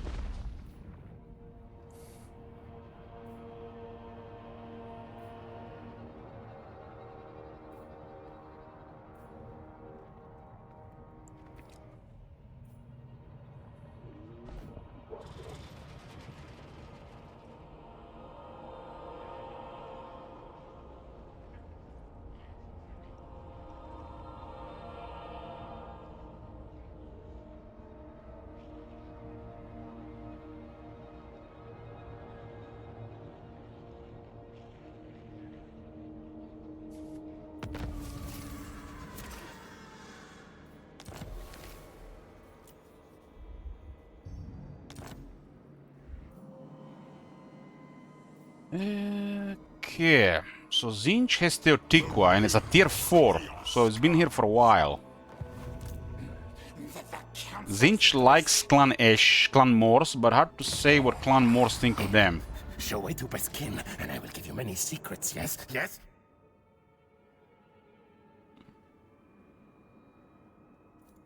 They're actually working with Oracles of Tzeentch. Ooh, very good, very good.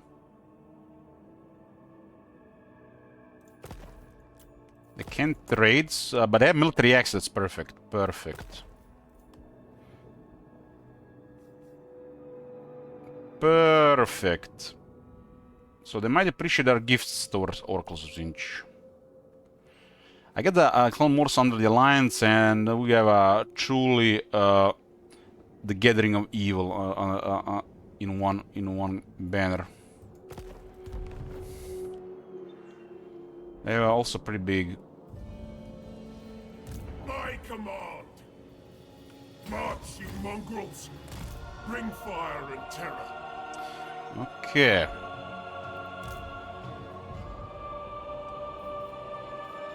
What awaits me?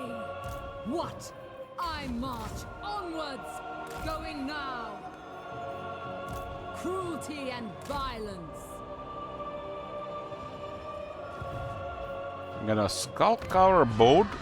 Work with us, and your destinies will be free from uncertainty. It does look like he might actually lose to Oxyotl there.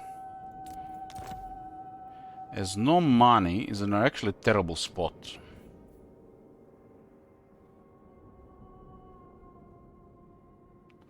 It's on life support, so just one moment. This.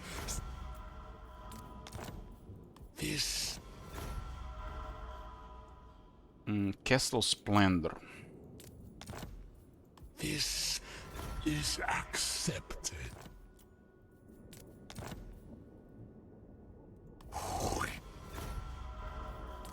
This is really good for him. This is accepted. This territory doesn't do anything for me. And if he managed to deal with Oxy, so this is his army. He does have the Aspiring Claw. It's a mix of low troops with a couple other units and some regiments renown. This one is a little bit better.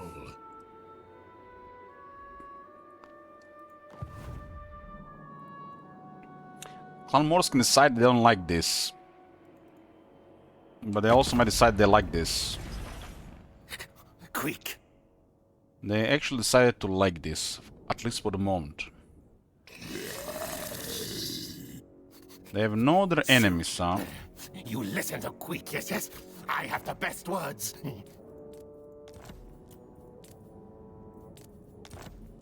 Okay. Let's get them closer to my side. This will bring the Skaven together, and this will bring Skaven and Zeech even more together.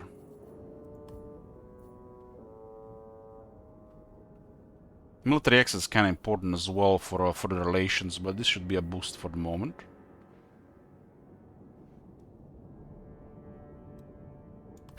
I'm right. You listen to Quick, yes, yes? Okay, this is stable now.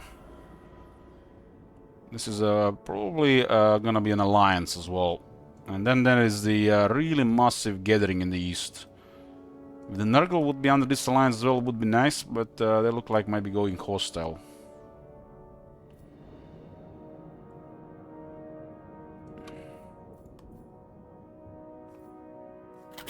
Yes, yes.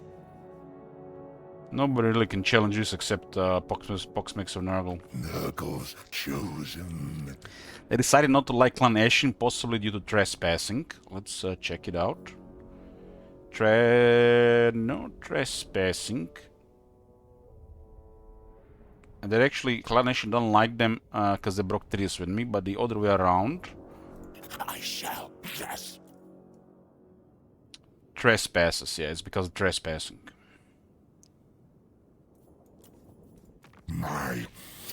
So if Clan Ashen wasn't trespassing, this guy would have retained the treaty, and they would not dislike it. I mean, they don't like each other just because of a chain of events here that starts with them not having military access. But it's a suicide for them to consider any war here other than the Crooked Moon. They can go really big here. And then is in the north is Wars of Zar, but it does look like more general armies. Clan Nation already outnumbers them. I'm sending 4 armies to the north just to assist.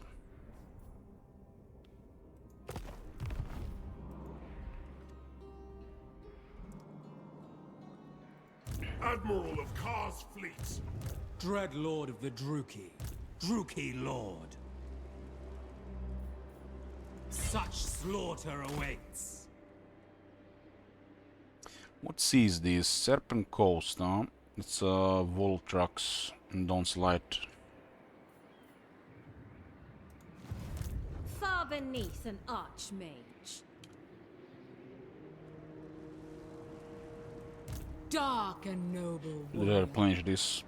We have a deal. Speak! Lord of Fear. Anchors away. What? Lord of the Black Court. The ocean awaits. Tyrant, I admire your darkness. Black-hearted Dreadlord. This is absurd. A vile plan. By Cain!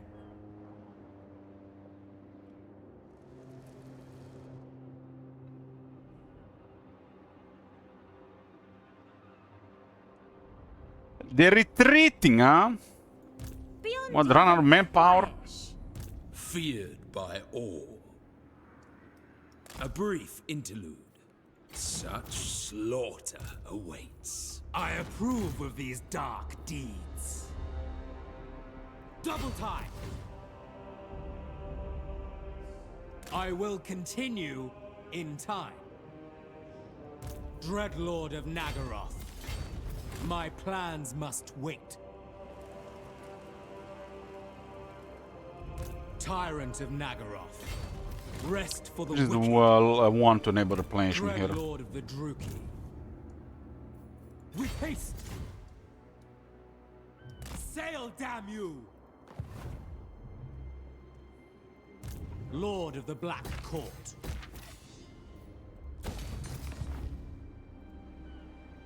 We have a deal. Okay, okay. 4 arms in water, and we got 6 black arcs. The Druki are restless.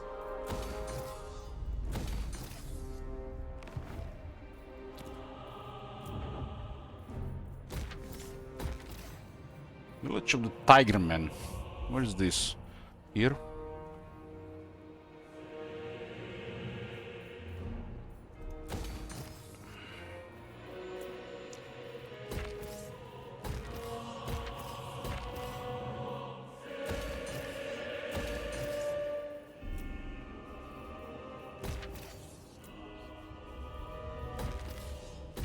Mr. Stream, why are you bullying the game? Why am I not allowed to play Dark Elves?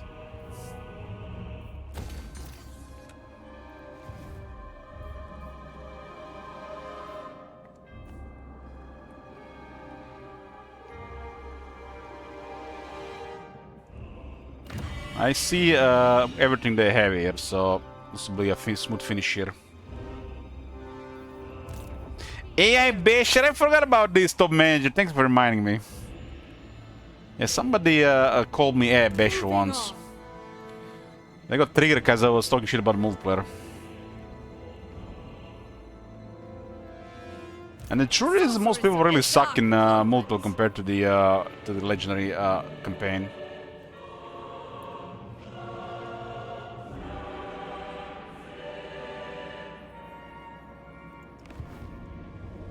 Dreadlord, awaiting command. Is Google AI about Warhammer 3? Oh man, I gotta ask a question. Oh, what should we ask chat?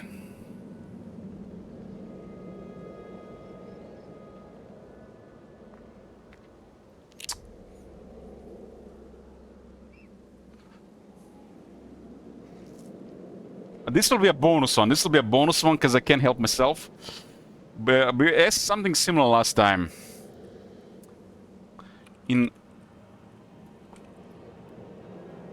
Why am I getting bullied by AI in Total War Warhammer 3 on legendary difficulty? It's kind of similar to like some of the recent questions, but this is a bonus question.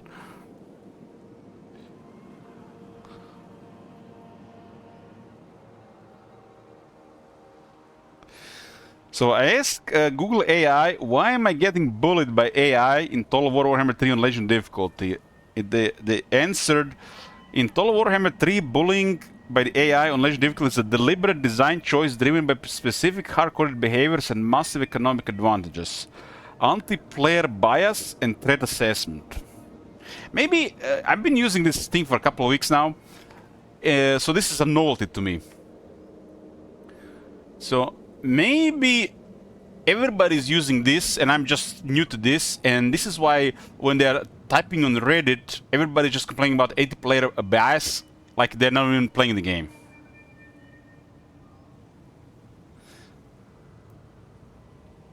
Yeah, this is why I said this is a bonus on Top Manager. So they talk about anti-player bias and threat assessment. The AI will often travel across half the map, bypassing other enemies, specifically attack your settlements. What is this game? This is just an advanced Google search. It gives you a little bit more information without looking further. What the hell? This is we don't even have battle skills on most stuff. Tactical bullying in battle. On Legendary, the AI receives direct stat buffs that make even basic units punch above their weight. Stat boost. AI units get significant bonuses to leadership, melee attack, melee defense, and weapon strength. That's nothing compared to Warhammer 2. Micromanagement. The AI is programmed to frame perfectly dodge artillery and spells, making it difficult to use high-value magic or long-range fire effectively without pinning them down. Ooh, there's actually a recent AI behavior changes.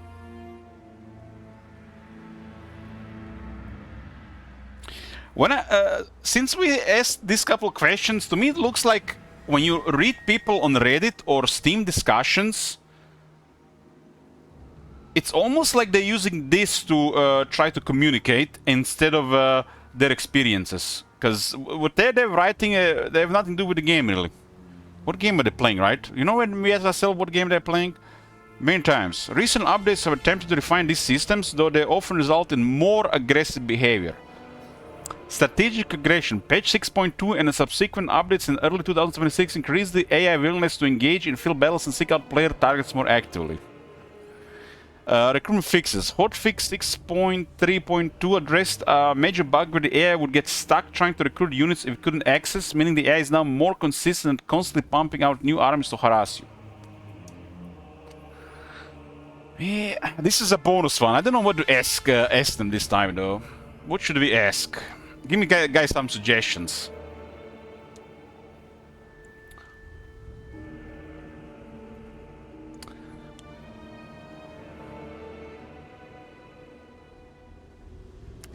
Why did Legend quit? What's the hardest faction to play? Mary, fuck, kill, Carl, France, Arable, Costalton, Jesus.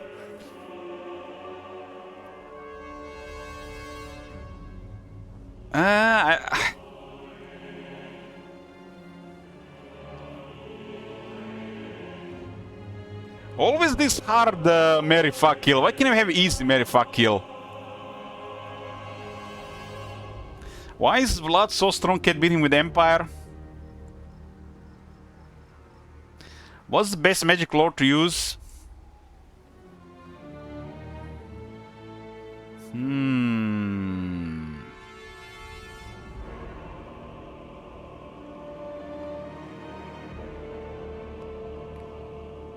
What should I do for Sigmar? I can answer this one, no problem. Everything. Anything for Sigmar. Anything.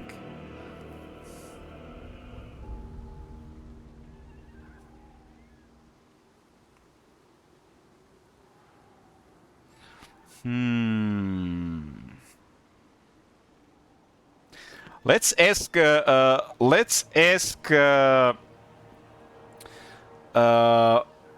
a boring question. Let's say. Let's ask. What is the best lore? Does the Razor Stun applies damage before or after knowledge in red line?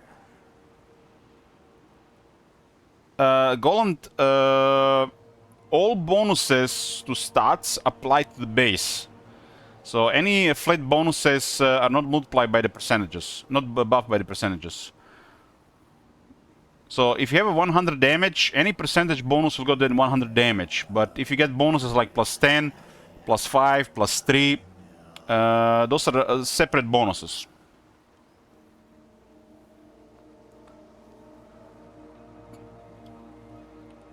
What is the best lore of magic in Total War Warhammer 3? I consider a lore of Nurgle to be the best lore of magic.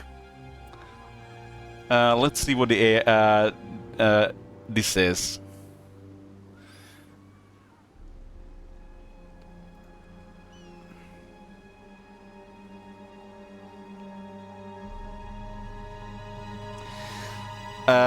While the best lore often depends on your faction's roster, most veteran players and analysts in 2026 rank the following 4 as the most consistently powerful for campaign dominance.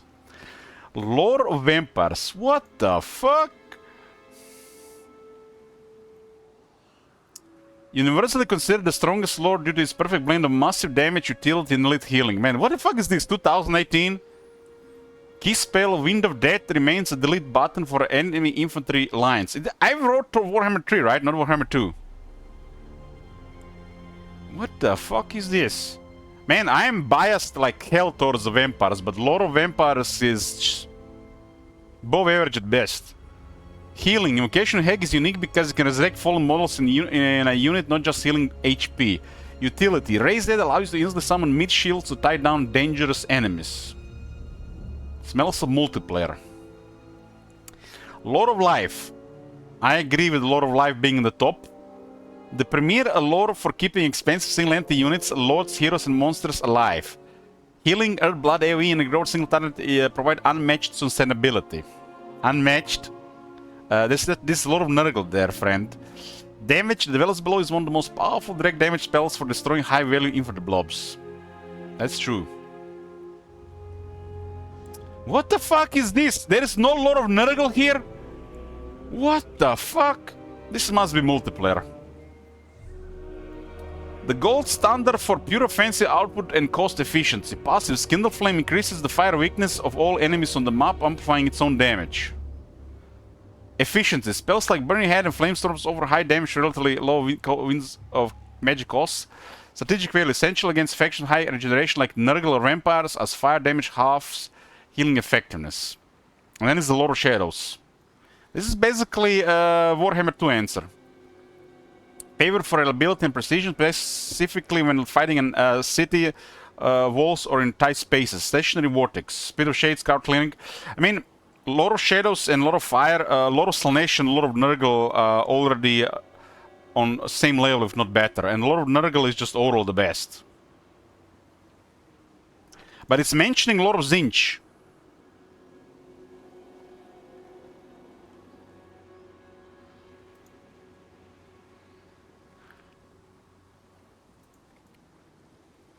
Are you sure you're talking about Total War Warhammer 3 and not Total War Warhammer 2?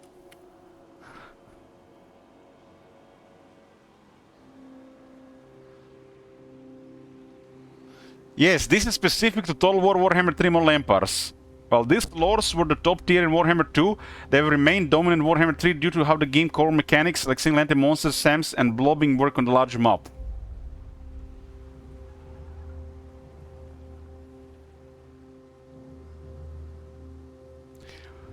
Man, with this logic, the lore of Nurgle ought to be way superior to Lore of Vampires, because Nurgle is stronger faction lore than the Vampires. Nurgle is basically stronger vampires, and the lore is way stronger.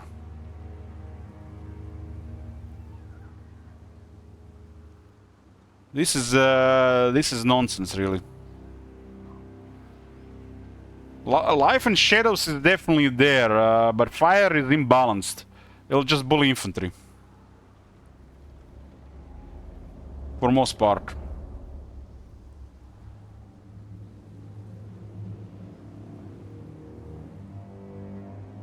It's bizarre that they put a lot of life here, but not a lot of Nurgle.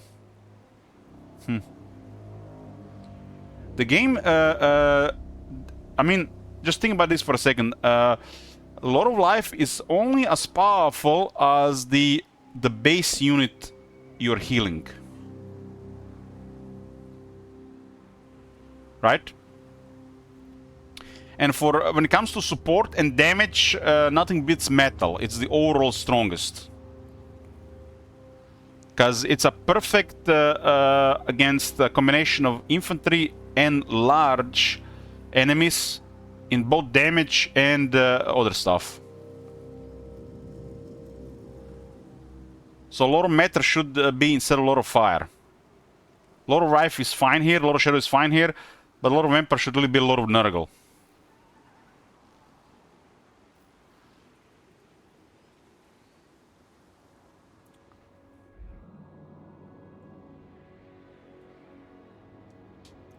Dreadlord, awaiting command.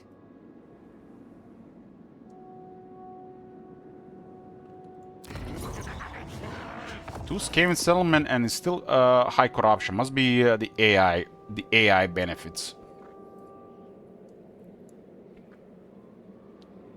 The unit cap mode is okay. If you're already struggling in the game, it's fine as it is. But if you want an extra challenge, use the sub mode on the mod page to enable it only for the player, for a different experience. But like I already said, it doesn't balance the economy around it, which means you have more money by using weaker units, and you'll have more armies and more units, and it'll end up being even more effective way to play the game. You'll end up doing more battles with more large battles. It'll promote variety in large battles, and it'll push for more effective way of playing the game. And if you're successful, it's gonna be even more optimal.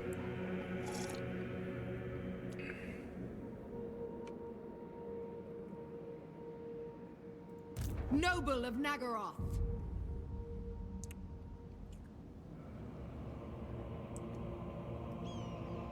Move, you maggots! I just find it as a different way to play the game.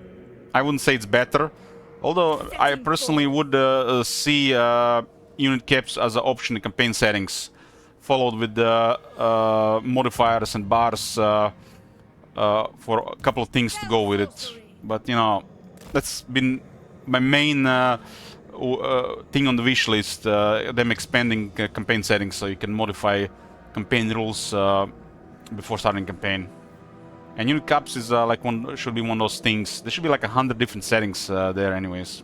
Unloyal first mate. Must be enemy influence. I like this cap because it's still not chipped anywhere. It's still smooth.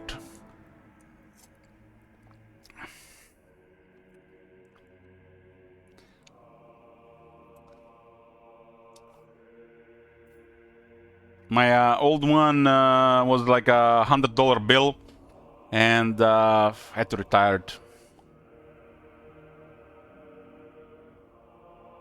I enjoy playing Chaos Dwarfs. They have really fun units, and they're very powerful. If you haven't watched my last Chaos Dwarf campaign, I highly recommend it. It was a lot of fun.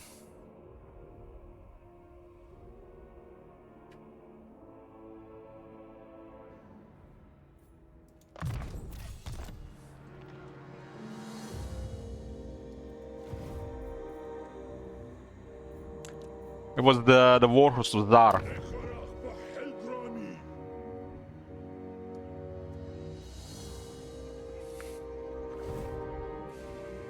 Fell sorcery.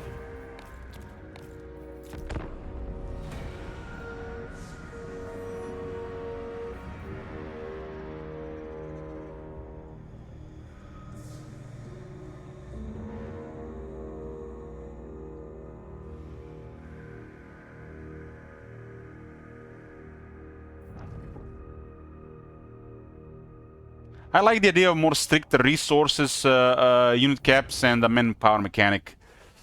I think it has a place in a future Total War, and I fully expect it in Medieval 3 and maybe even Warhammer 40k.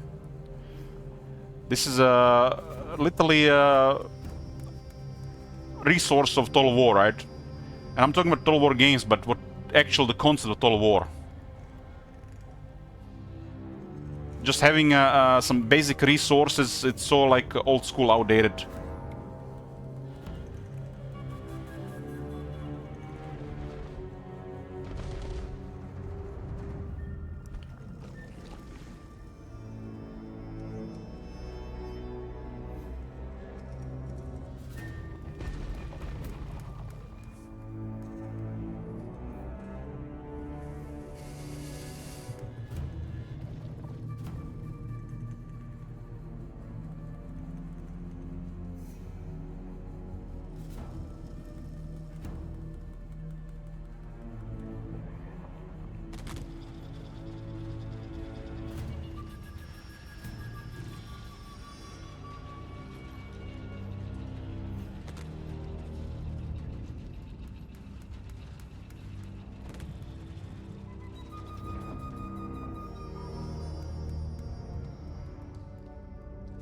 Oh, managed to start recruiting in Nangao. Sala can easily recover just from that place. But for the primarily shades. Mother of the Dark Convent. I'm just gonna position my military here to Sorceress. intimidate Zayton. Kati, guide me. Just using this military in a battle or two will cripple Zayton against Clan Nation. Clan Nation has already enough powerful military to clear all of them. I mean, they have a lot of armies. 1, 2, 3, 4, 5, 6, 7, 8, 9, 10, 11, 12, 13 plus the leader, 14.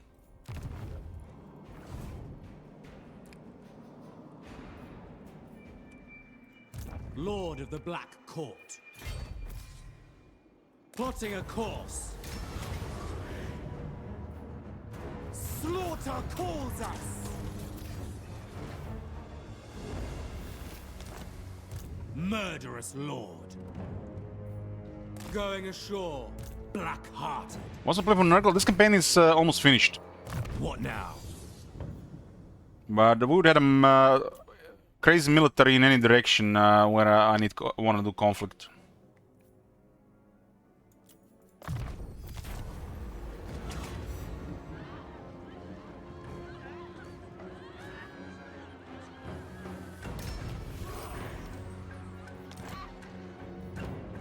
No, I don't expect conflict with Nurgle.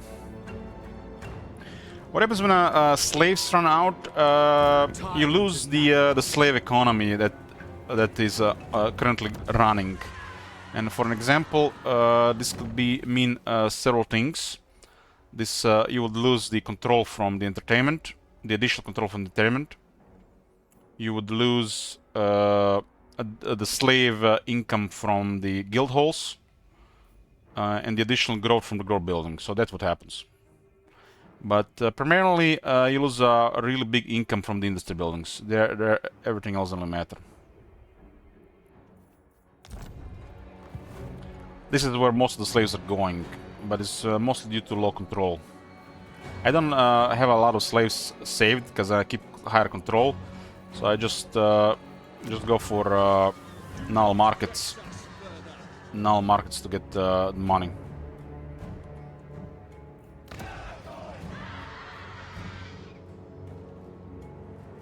It says dictates cost minus 5% faction wide, but they're now 10% cheaper. There is growing unrest. It's 400 and it's now 360. And the other one says 5% cheaper. That's 10% cheaper. Where the hell is the second modifier coming from? Cease your provocations!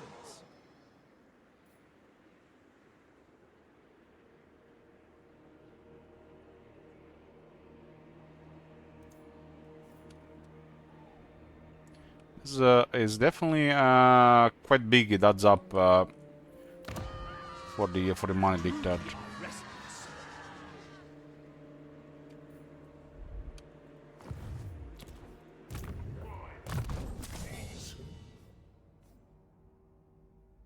This one is bugged as well. I'm not sure where the other 5% is, but it could be that one is giving 10%.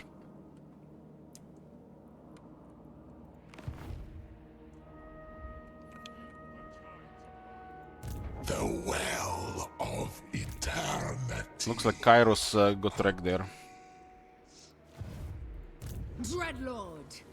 These guys have landed down I here. cannot rewrite reality. Don't worry, we will rewrite the reality for you. Not now! Later! Be quick! Across the sea! Nagaroth warrior! Black-hearted Dreadlord, set the sails. Anchors away. Such slaughter awaits. Monarch to support replenishment in Dreadlord the area. of Nagaroth. I admire your darkness. A vile plan. Sail, damn you! I approve of these. This is dark Maglan, deeds. not range here, so I'll just recruit from Maglan.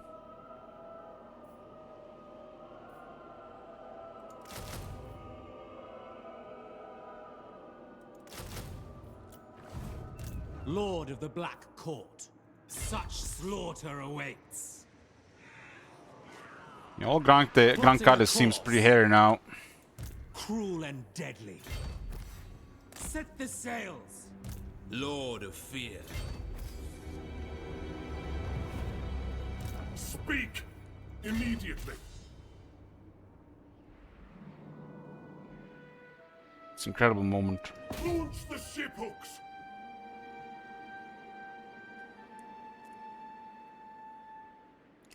Look at this move.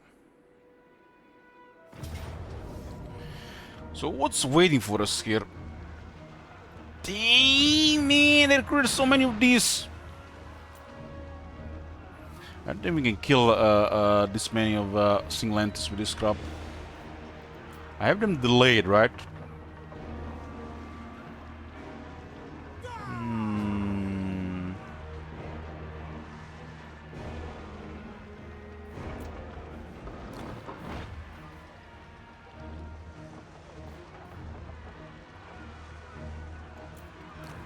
I rushed the city and this guy's outside. This guy's outside the Spurs.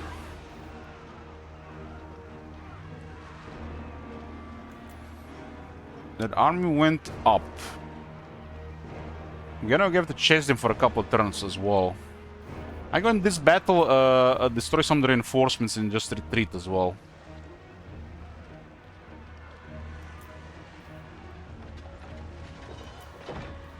Merciless. This army went north, Even so that's the a different story. Lawmaster could not. I'm going after them. I have to target these 3 settlements, they're done. Tyrant of Nagaroth. Tyrant of Nagaroth. I don't have to attack this, I can just wait, let them come to me. Because I can only go after a certain amount of stuff there. 25 feet resist. Oh, please come after this. Anchors away. Aboard I just the used tower, most of my let it movement there, tread. though.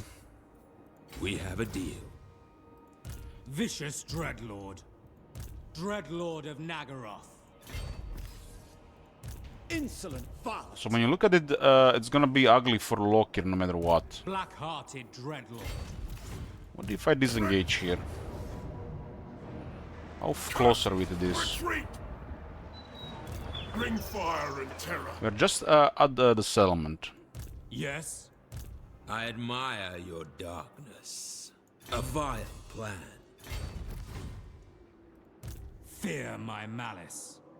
I need to bait them on some of the Black Arcs, even one of them goes down temporarily.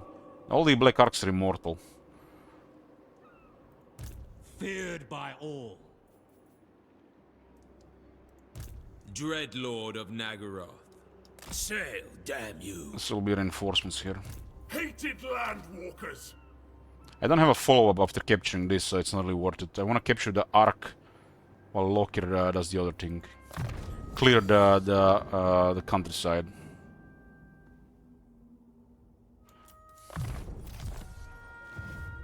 I'll probably get more troops here. Far beneath an archmage. I only get one dragon ship. Malevolent Lord. Anchors away. Dread Lord. I have enough military to attack this. Sail, damn you! I have enough military to literally do whatever I want here. Cruel Dreadlord. This guy's a little bit behind. And we can't recruit much this turn because everybody was on double time, full speed. We have a deal.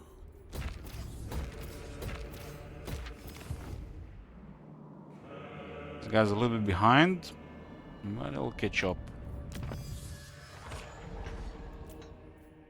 This gives me 4 attack when fighting at sea. We do have some bolt throwers, squadron chariots.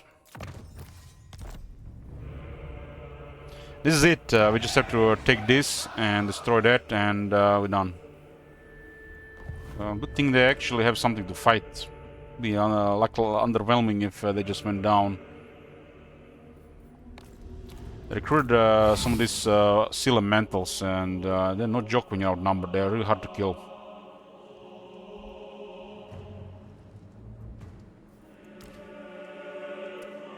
The Black Ark does have magical attacks, so it does counter this thing. But if you don't have magical attacks, these things are really hard to kill. The sea elementals and the oceanids.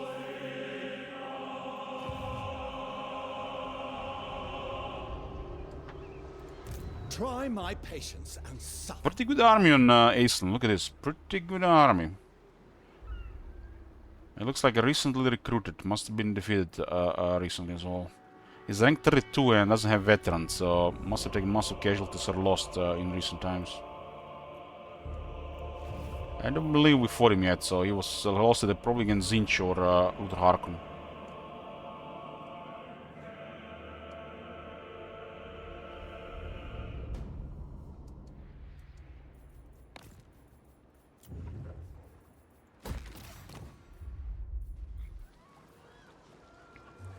Zanchi got tier 4. Economy.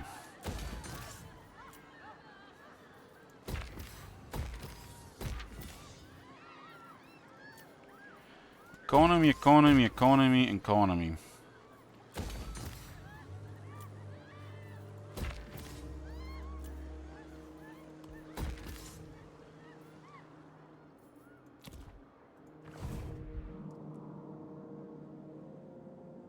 How's Arela looking with money anyways? I can. Yeah, this guy's really going crazy with the recruitment.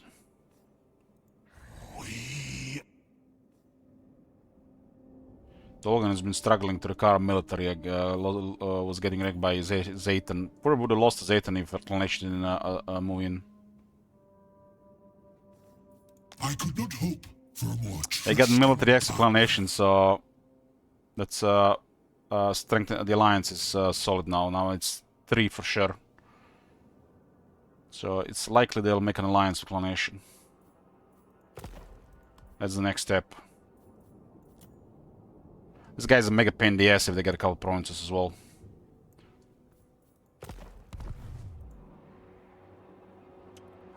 The recent additions to Norscan roster made Norscan menace.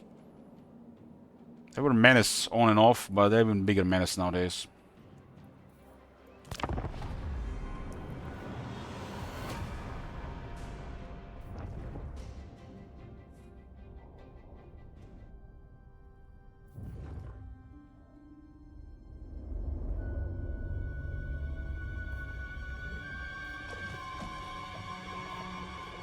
Drazot, we're going Drazot. Sure that's gonna be enough.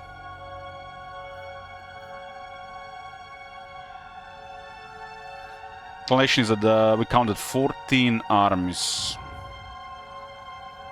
And my military is valued over twice their military.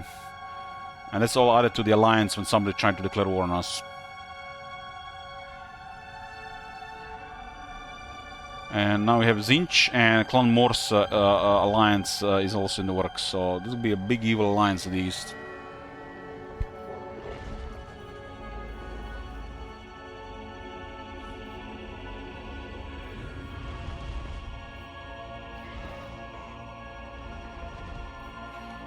Clan is winning against both Chaos Dwarfs now. They have too much military.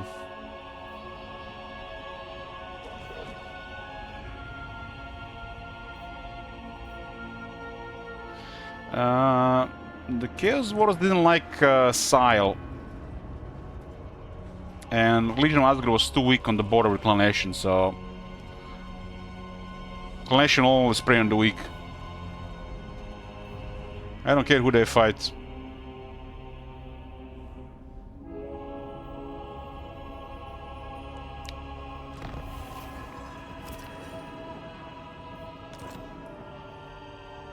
Okay.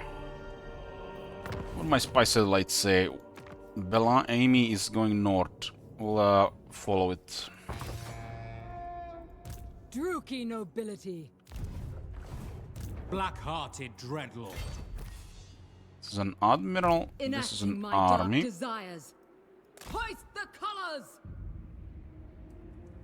Trying to fleet I have into this dark area. purpose. To the waves. Lord of the Black Court. Master of cruelty. Cast the rigging. Noble born. Dreadlord of the Druki. Vicious warrior. Dreadlord of Nagaroth. A vile plan. Plotting a course. I approve of these dark deeds.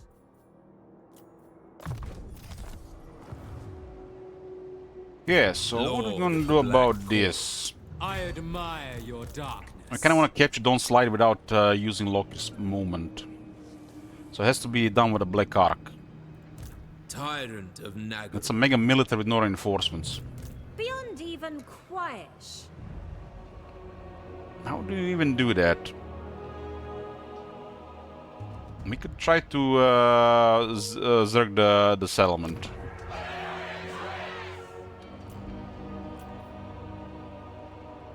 But it's actually not a settlement battle, huh?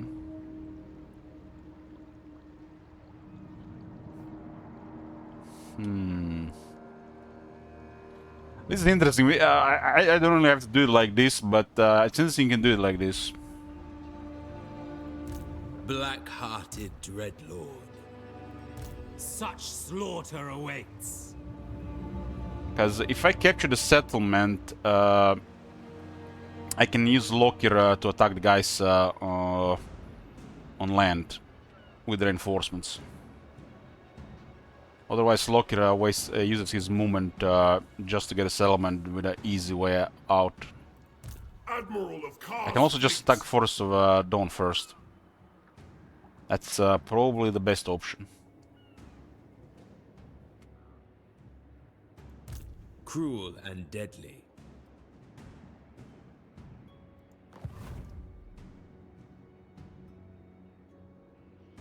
I could just rush the garrison twice and retreat both times. The second time would cancel their reinforcements. That's a play, but we don't need to do that. Black-hearted Dreadlord. I think Admiral Isaac has Force Dawn range. Attack!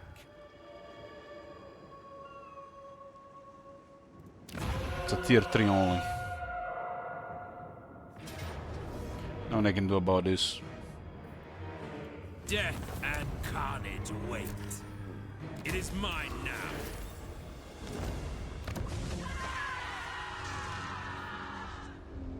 This is the Churning Gulf. Sacrifices to Mathlan.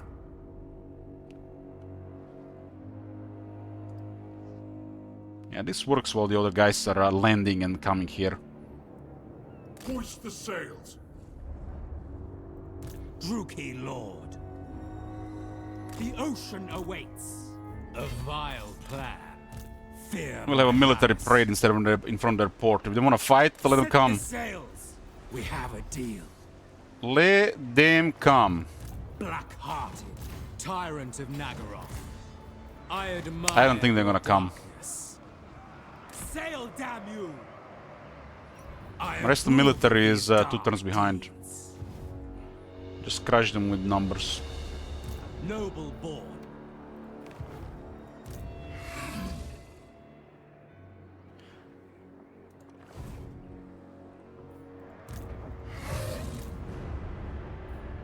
Dreadlord.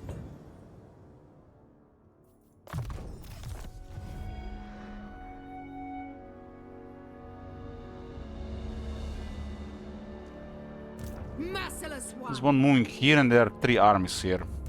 We don't have to do anything. The wall is just closing in here. 3 turns and this is done.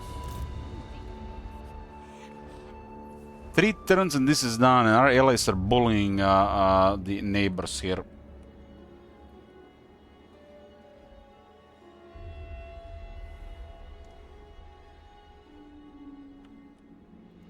What is your dark purpose? Spreading terror. Chosen of Hecate. All-powerful. Beyond compare. Dreadlord of Nagaroth. Such slaughter awaits. Double time.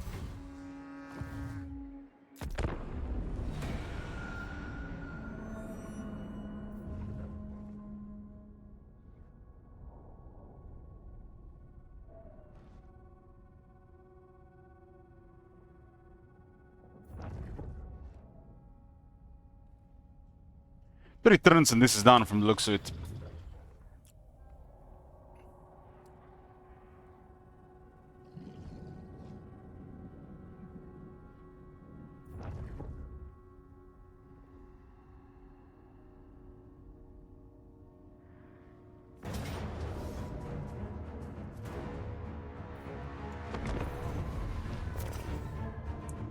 So basically, going hostile to Aislinn makes Aislinn come to you, but you have to hit the eastern colonies. And then by having outwar him, he's going to be sending forces towards you.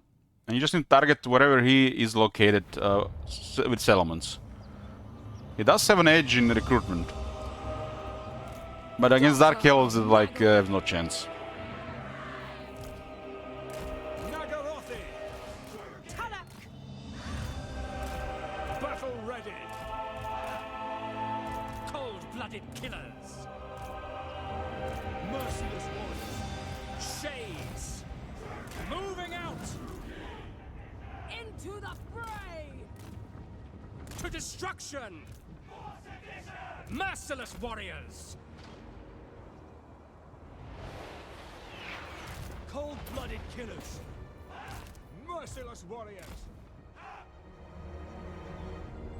Where's that bird going? Go home, bird! Go home, bird!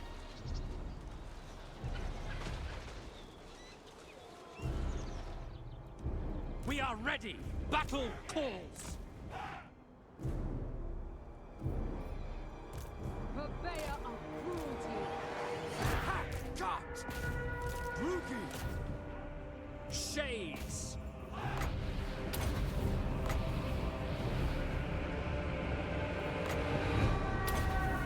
Dark elves.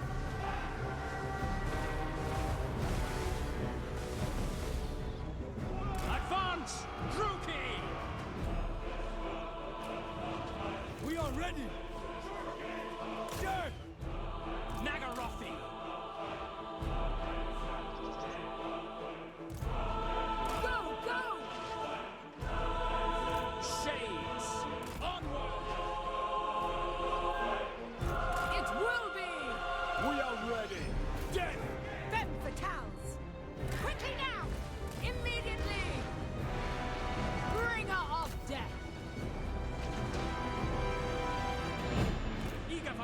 Speedrun wanna fight Shades in the jungle. Let's go.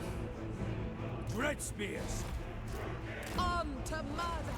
Make them dance! If you wish.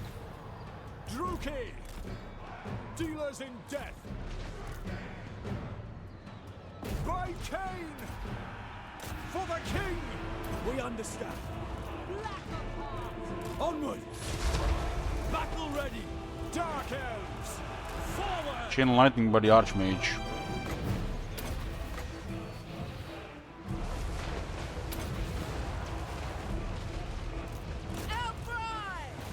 Cold-blooded killers! Bloody murder! On to slaughter! The merciless host, by your command. Eager for battle. These things are so tough to kill. This is gonna be a campaign without a second round of Dark Conduit. Die, weaklings! Shades! Forward! Carnage awaits! On to slaughter! Cold-blooded killers! Bleak swords! Slay them! Glorious destruction! The merciless host! Dealers in death! Without question! Dealers in death! Kill them! Made! They actually managed to run pretty good against Witch Elves. My flame! Battle ready! Dealers in death! Shades! Dreadlord! Make them dance! Another chain lightning. Dark shards! Why is this one still alive? Druki, we understand! Dark shards! The Black Arts are firing! Blood will flow! Dreadlord! Going! Advance, Druki! They attack from afar! Behold! Druki, forward!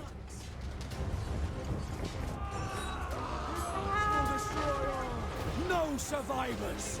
Dread spears! Bloody murder!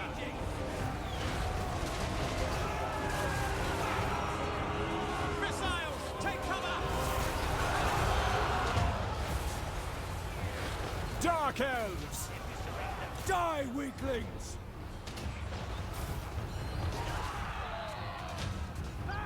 Nagarothi! Forward! Give them to Cain! Battle ready! Massacre them! Stop! Kill everything! Druki!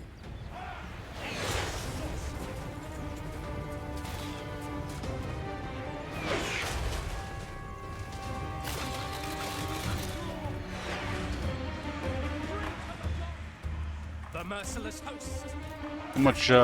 So much to kill that one Archmage. The rest of the battlefield just left and right side dropped orders. Aksenu! Yes! Got couple more armies in the area, so it doesn't really matter. Following orders! It is done! Cold-blooded killers! Dread spears! To destruction! Nagarothi! Tala! Agreed! Druki! Understood! Hack! Cut! Shades! Death! Massacre them! Horses!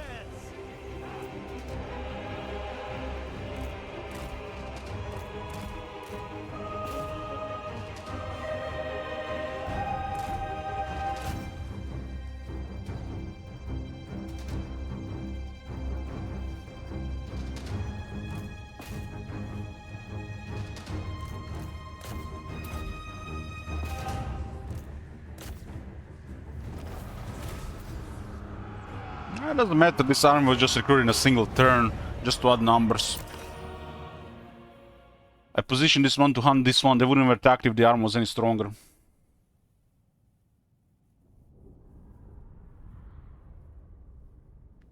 I have no plans to use this army against proper enemies. This is just the numbers. They work together with another army.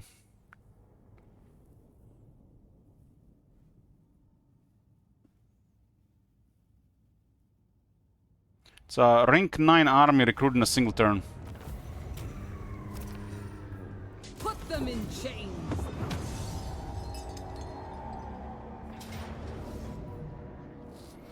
Managed to land on this side, huh?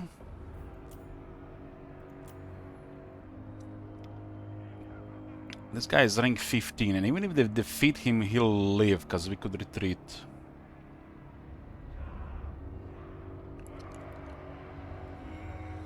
This one is in the water, so even if they leave, the other arc will clear them.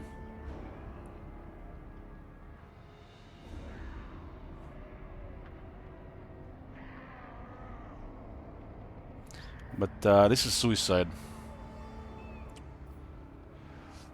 This is suicide.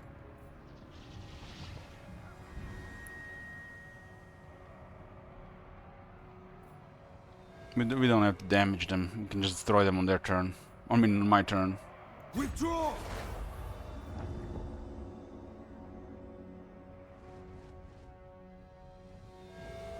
They managed to land again?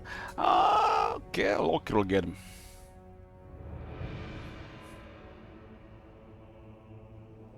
There's nowhere to go into the line, Aisling.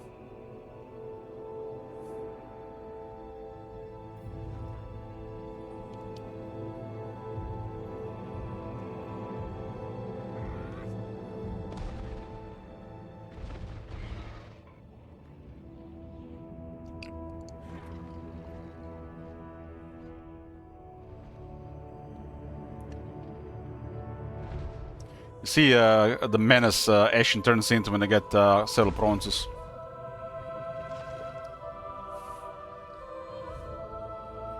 Clan Ashen is a perfect ally for Loki. We could even recruit their weapon teams, for example.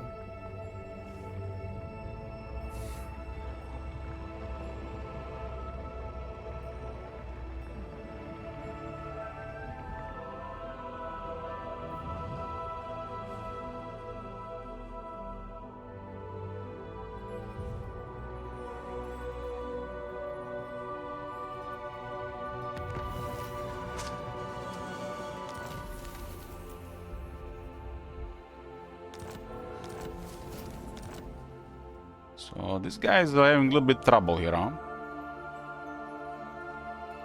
Try my patience and suffer. So it does look like, I mean, it's a special thing with this faction. I've actually totally forgotten about that. Look here, Fellheart. It's a special thing with this faction. How they move around, right? The coasts. Thought they were like depleting movements, but they were not actually depleting movements. Noble of Nagaroth. Lord of the Black Court. Attack!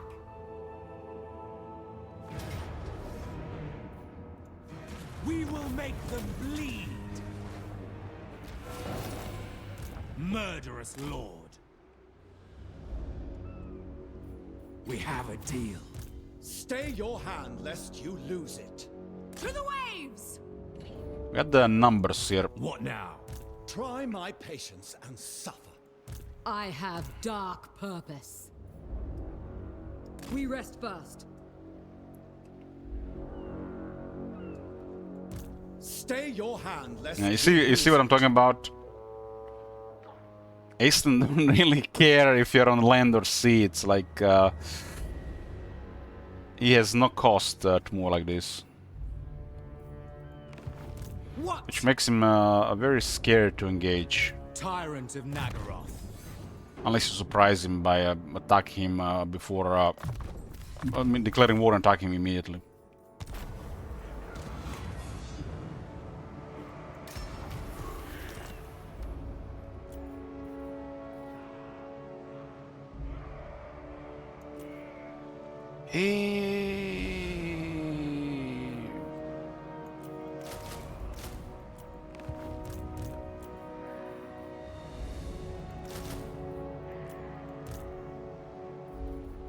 A novel prospect. Power We have two armies in the water and two armies on this side, so we'll see where the Estlin goes. With noble purpose, Dreadlord. Enacting my dark desires. Try my patience and suffer. Bring fire and terror. Dreadlord of Nagaroth. Black-hearted Dreadlord. Feared by all. Black-hearted Dreadlord. No mercy.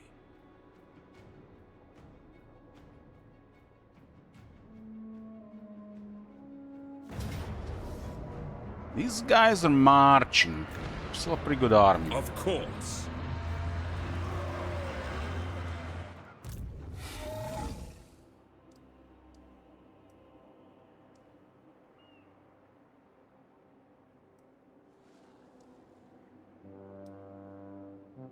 The Kraken strikes!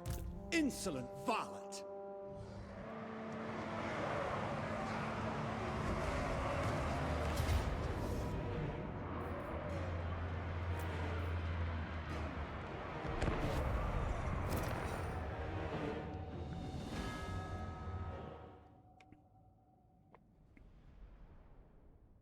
Estlin attacks Lokir, the Ark will reinforce. And they don't see the black arcs most of the time.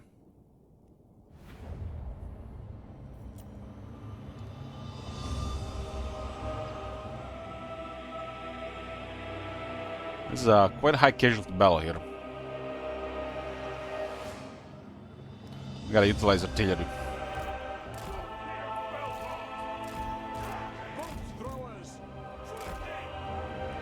Our army is outmatched against theirs.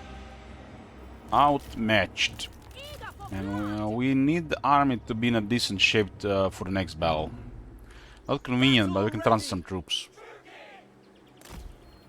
Battle ready. Corsairs. Dark elves. Eager for battle. Corsairs. Dealers in death.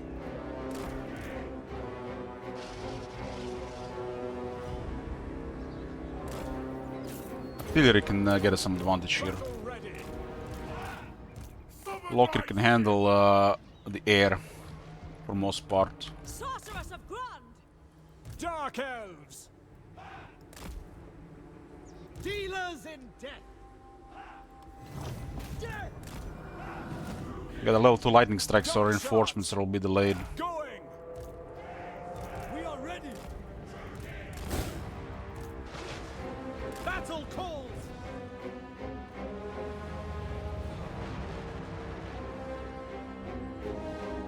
The Karen car! This is a pretty good army for this turn. Forward, crew!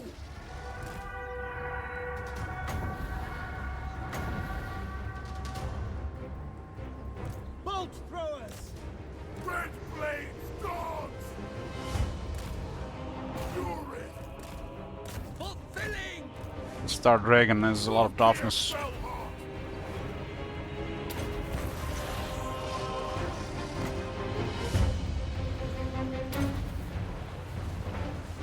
Bolt throwers. Corsairs slay! Sarothan! Going! Oreo! Oreo! Oreo! Unleash death! Onward! For Mathman! Dealers in death. Setting forth! Sorceress of Grund! There's 2 dragons on Lokir. Adept. My order! Dark elves. Orders understood. Star Dragon down. Sorceress of Grund! Ready. Relentless. Cold-blooded killer.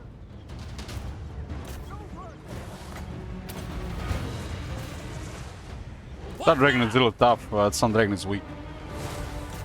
Swiftly now! Going! Yes, I will! Destroy them! Dark sorceress!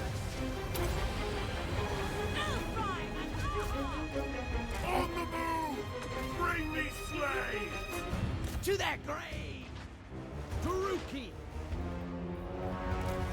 Die, weaklings! Kill them! Sorceress!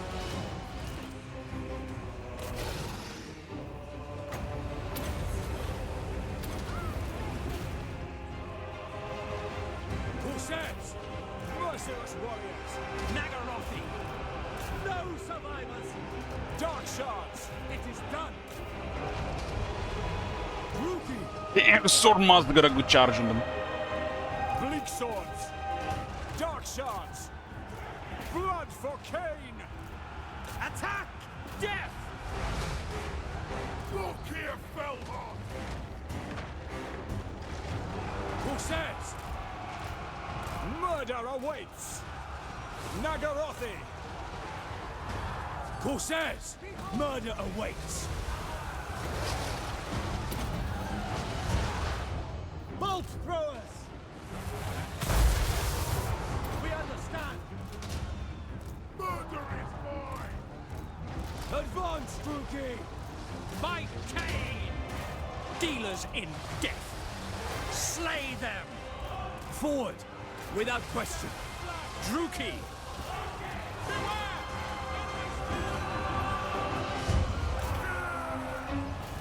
No survivors!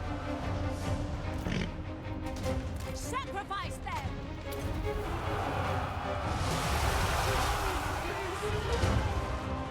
Dark shards! Sorceress of blood! Aurea Sarius! Going! With haste! It is done! Druki! My power is yours! Blood for all! Carnage awaits!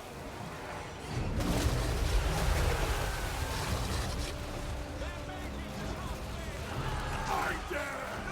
I dare! We are ready! Eager for battle! Merciless warriors! Look here, Felhar! Hack! Cut! Kraken Lord! Sorceress of Grund! Aurea! Aurea! Aurea!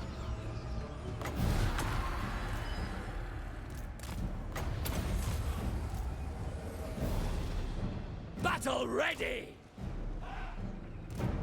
At once! We are ready! At once! Had to be in the trees. Look here, Felhar! Striking out!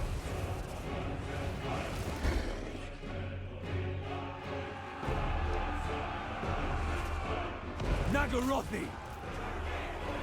Corsairs! Sorceress of blood! All shall suffer! Corsairs! Battle calls! Death! Onward! As you say, the merciless host! Suffering for all! Terror and death! Nagarothi! Onwards to murder! My blade hungers! Feel my wrath! Dark shards! Dark elves! Onwards to murder! Attack! The merciless host! Hack!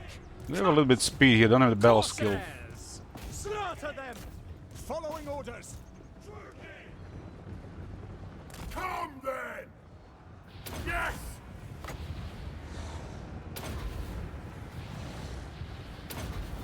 Look here, Felhart!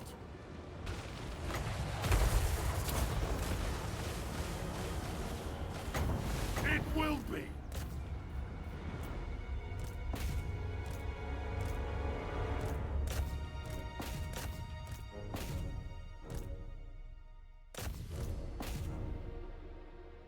But I got a couple of Phoenix Guard, a couple of the Sword Masters, Water Elemental, Star Dragon, Sun Dragon. It adds up damage. My army is nothing special outside having Locker.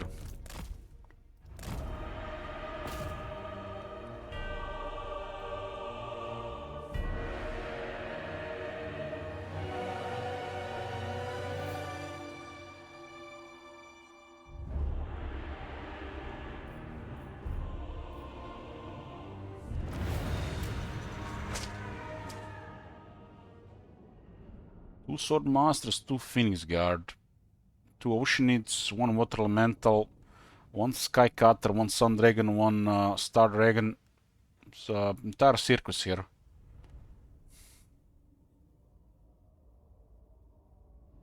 Some low casualties, really.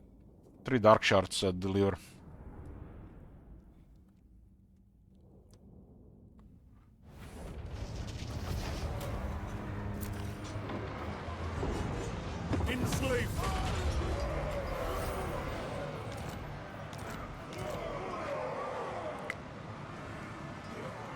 Lord of the Black Court.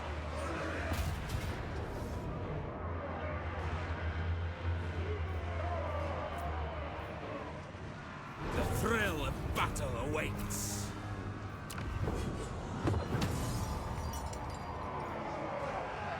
Search the place. Lord of Fear.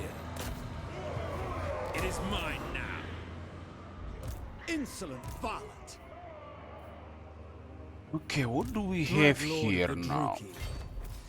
Tyrant of Nagaroth. There's Thor Surpindar and there's Aisling there.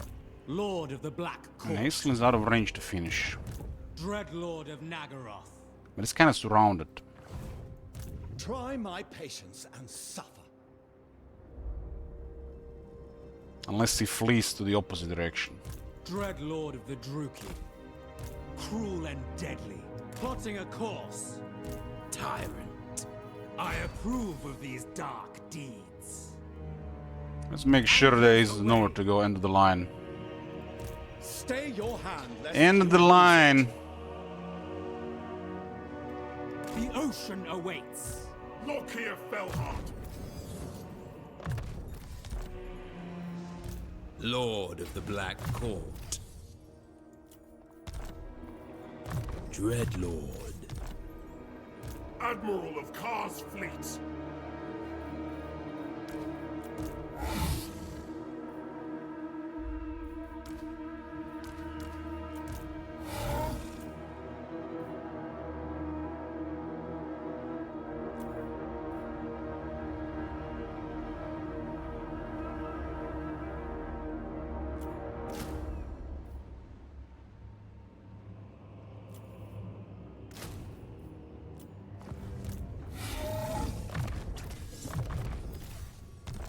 Yeah, those skills only matter. Aboard the Tower of Blessed Dread. So he could attack here, but we have reinforcements. He's nowhere to go. We have him wherever he goes. varlet. He could flee this direction, but the air doesn't really do that. Vicious Dreadlord. Lord of the Black Court. There's a target-rich environment here. He won't be able to resist. His army's pretty Stay good. your hand, lest you lose it. Supreme Sorceress of Grond. I will continue later. Cruel Dreadlord. Gladly. Supreme Sorceress of Grond. Supreme Sorceress of Grond. It will have to wait. Black-hearted We'll have to Dreadlord. wait. Going ashore. Fear my malice.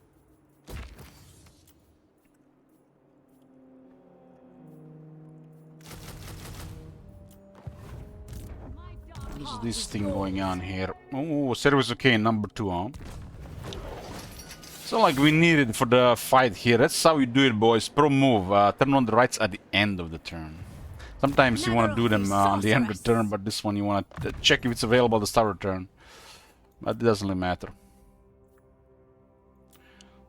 If it matters and you miss it, then it's QQ. has presence. We could have blown up the Sword Masters without them killing an almost entire unit. This one has their uses. Tyrant of Nagaroth. Okay, this should be done next turn. I don't see where they can go unless they have something else. I respectfully decline. That's everything they have left. Elite 63 when I made this mistake. I've been doing this thing literally since I started playing Warhammer 2. But I don't think it ever was important when I had an option to do it. It just lost some kind of advantage. Either lower casualties or some financial stuff.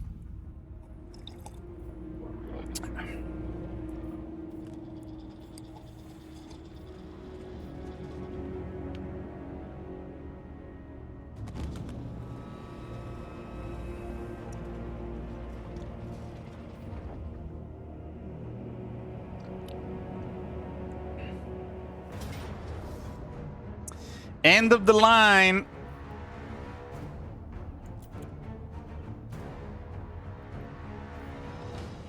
What the fuck are these stats, man? CA! Shame! Ding, ding, ding! Shame! Ding, shame! How do we go? Shame, ding? I haven't seen that episode in a long time. What the fuck is this CA? Almost 11,000 health, 140 armor. Almost unbreakable, perfect vigor, 110 speed, 77 attack, 78 defense, almost 850 weapon strength, has regeneration, abilities, perfect vigor, I think I said that, ward save, physical resistance, 35 missile resistance, 25 spell resistance. What the fuck is this shit, man? I know you're desperate to make some bucks, man, but just make good stuff. You don't have to make Star Dragons with regeneration. Come on. Is this where the DLCs are going?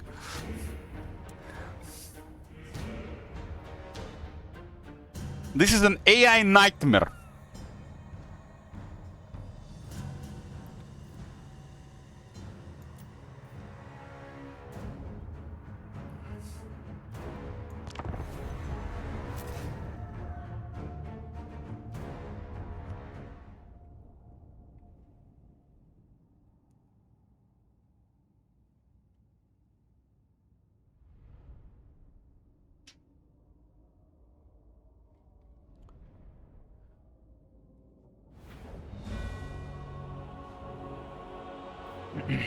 I mean, we got an arc defense bonus, and we got two whole black arcs here. But he's in the middle of things. He has to destroy everything here to try to escape.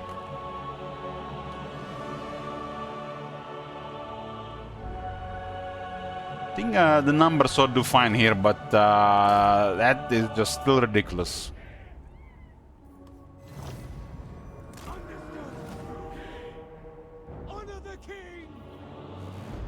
We have enough leadership not to be susceptible to terror. Sending harassment troops, which gives me a crazy advantage considering I outnumber them. Cold-blooded killers! Advancing! Damn, those are artillery? That changes things. Corsairs! Murder awaits! Blood-drenched lord! Dreadlord!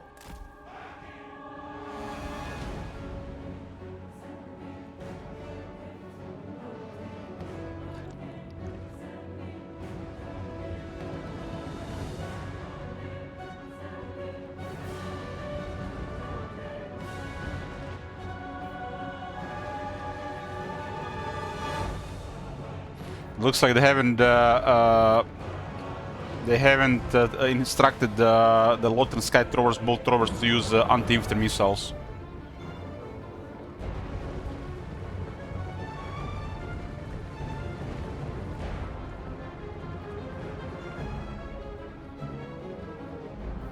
Dark shards! Onwards to murder!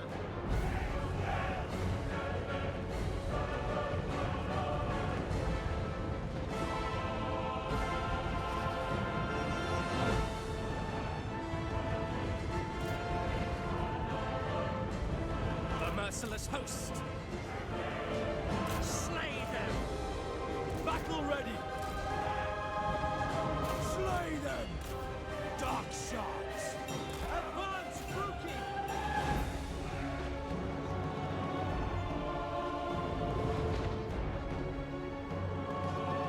Dark shards are still dark shards.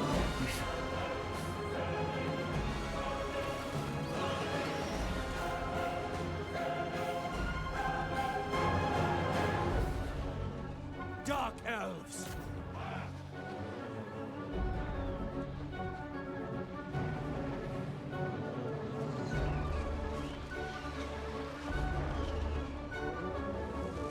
The merciless host.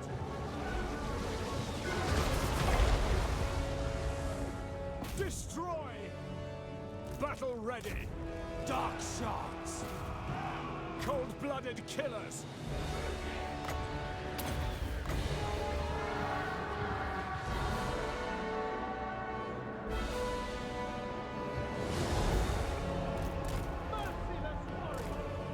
Oh my god, I didn't see this in the back.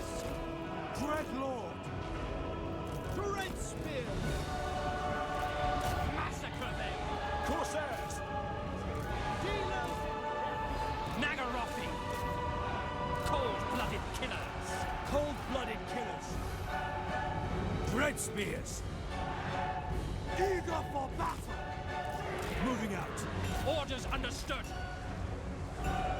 Dark elves! Two birds are just a nightmare. Probably just best to ignore. If we can shoot them, I'm not sure how we're gonna wreck this. Dread spears! Where's the other admiral? It's both are here. Noble boar! Tulloch! I need the crossbows on Aisling. Dark shards! Carnage awaits! For the king! Going! Eager for battle! Suffering for all! Death awaits! Move! Dread spears! By Drakil! How many times can he use that ability? That ability does ridiculous damage. End them!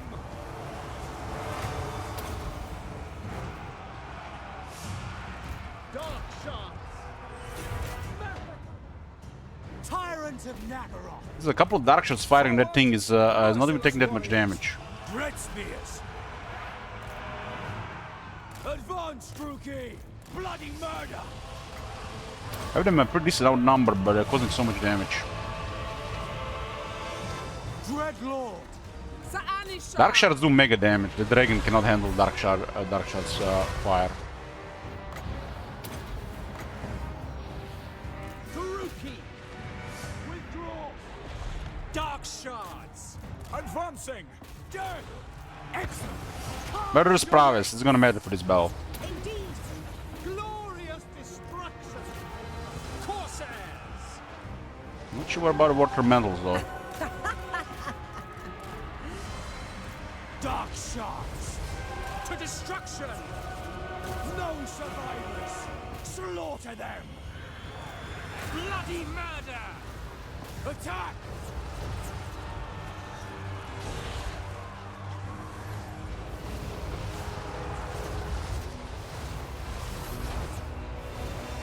We are ready! Make them bleed! Dark shards have too much damage for this type of units.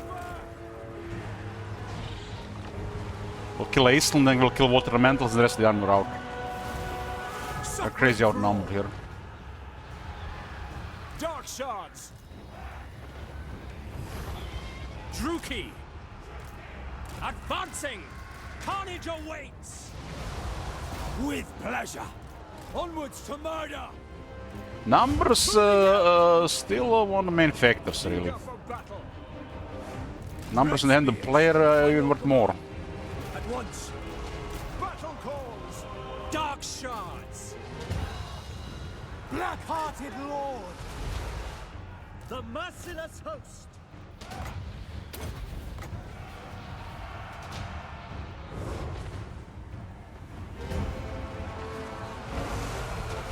Dark elf! Water elementals just melt to dark shards. They do magical projectiles and arcs. Dread spears! Eager for battle! Hack! Cut! Of course! Dark Elves! Kill them! Glorious carnage! Forward!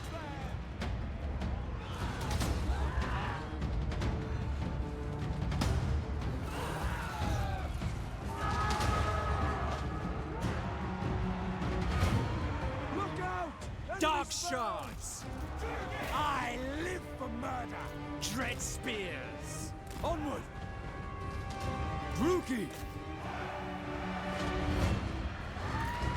Kill everything!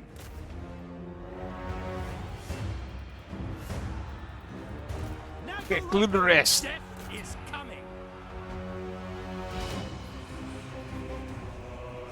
Yeah, I promised I would end Aeslan this campaign just to because he's such annoying as the AI. Witch elves! Attack!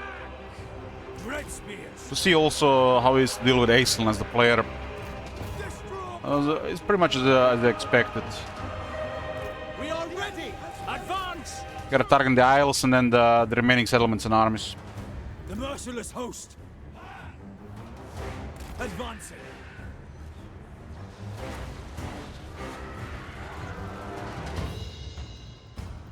Back!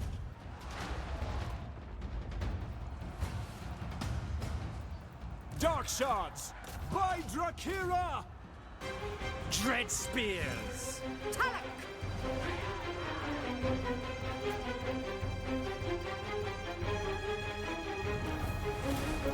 We are ready!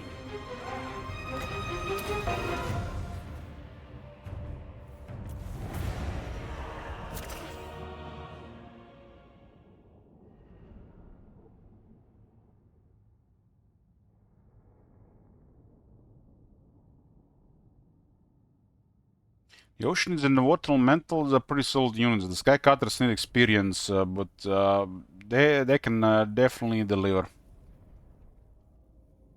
They just look so stiff when flying in the air.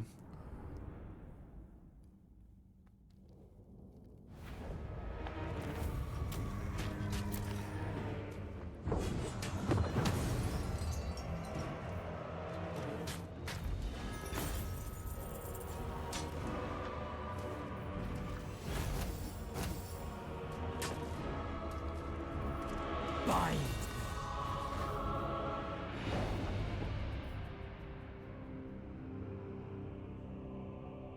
End of the line, High Elves! End of the line!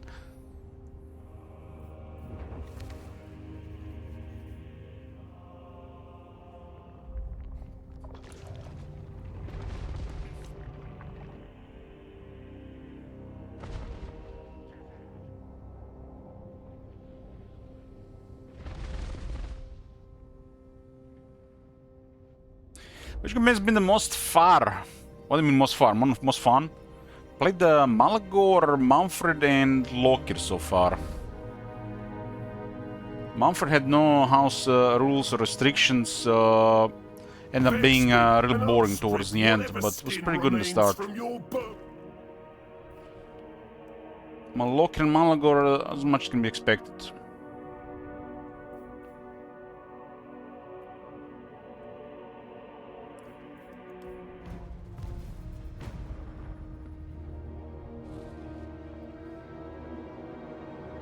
But Manfred is what I expected him to be.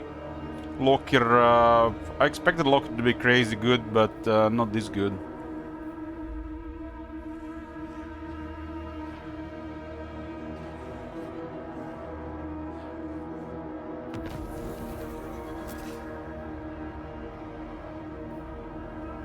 So defeating Sea Lord Aeslan, you get campaign wound range plus 10% whilst at sea.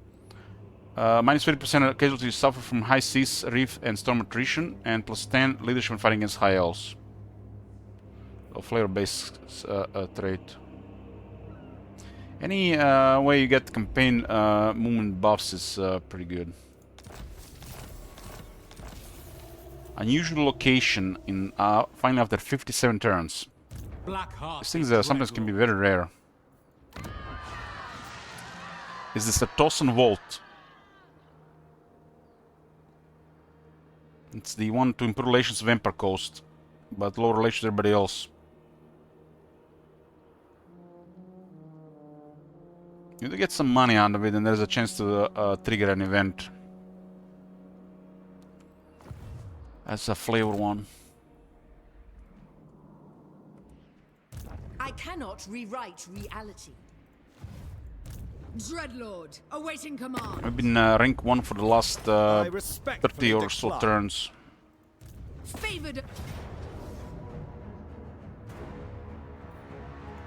Destruction lies beyond. Another Trickster Shard.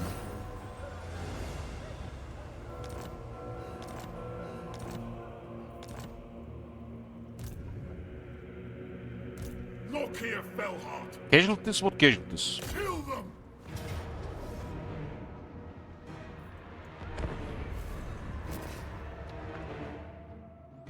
We got a Route 1 victory, which was Gran Kate.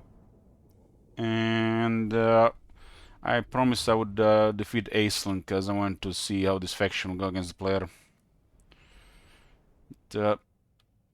Lokir is supposed to destroy Aisling, which is like the mid game and beyond for him. We had an open-ended goal for this campaign, but we still got like I think a little bit above short victory, considering how powerful this faction is. Look here, Fellheart. Moving out. The beast is summoned. Prepare to face the Kraken Lord. Moving. With haste! Going! Onward! Corsairs! Forward! The merciless host! We are ready! I don't like this this battlefield. For the king! Going! On to slaughter! Elfry and Aha!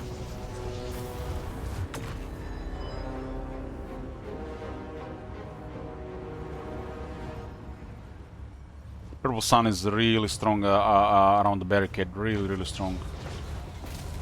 Yes!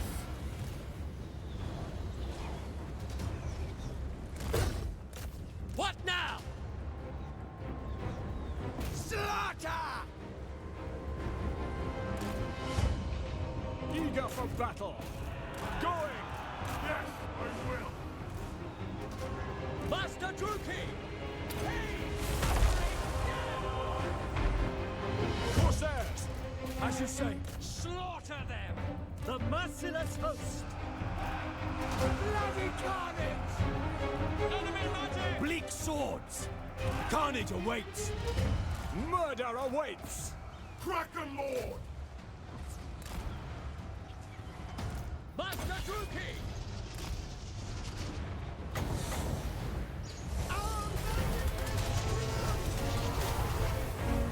At once!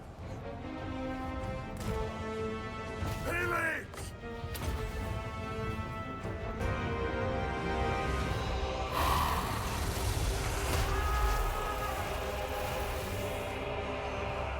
Battle ready! Dark elves! Dark shards! Giant creature approaching! Moving out! What giant creature approaching? Where do you see the giant creature? Dealers in death! Oh shit! What the fuck is that? Advance, Druki! Where the fuck that thing come from? Dealers in death! Carrying sons of God! Without question! Eager! Aria Sarius! Massacre them!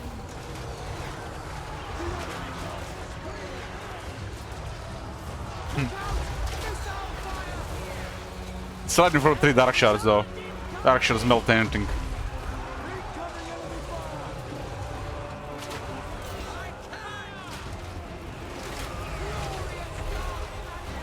Was that Mary in the Settlement? Was that blind? I didn't even see the Settlement.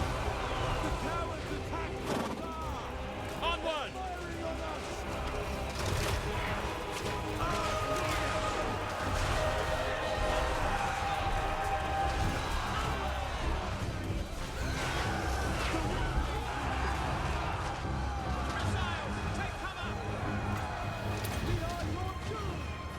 Sorceress Looks like Master is really good at dealing with Skycutters.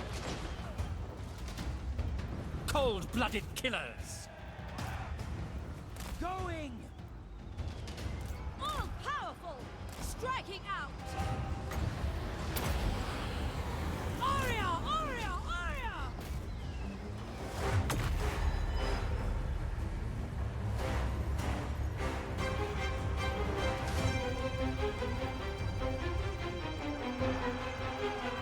Merciless warriors. Onwards to murder. Suffering for all. Sniveling weaklings. Look here, Fellheart! It is so! Chariots. Moving out. Dealers in death. Sorceress.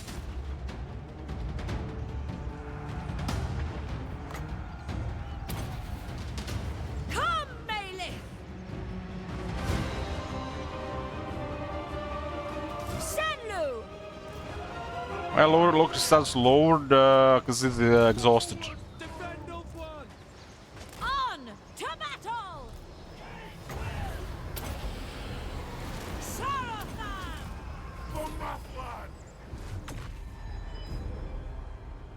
Dark Conduit causes exhaustion. Perfect Vigor. Perfect Vigor is a different thing in Warhammer 3. So basically, his actions will not cause him to build up exhaustion, but he can still get exhaustion from marching and Dark Conduit and stuff. So if he's moving, attacking, he's not building up any exhaustion, but if you use a Dark Conduit, it'll build up exhaustion.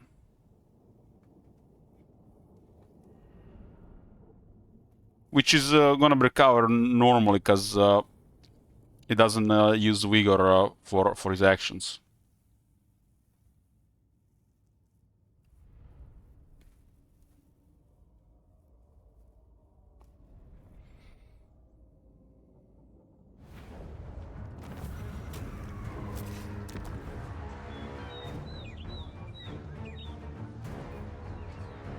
The new lair for the Kraken.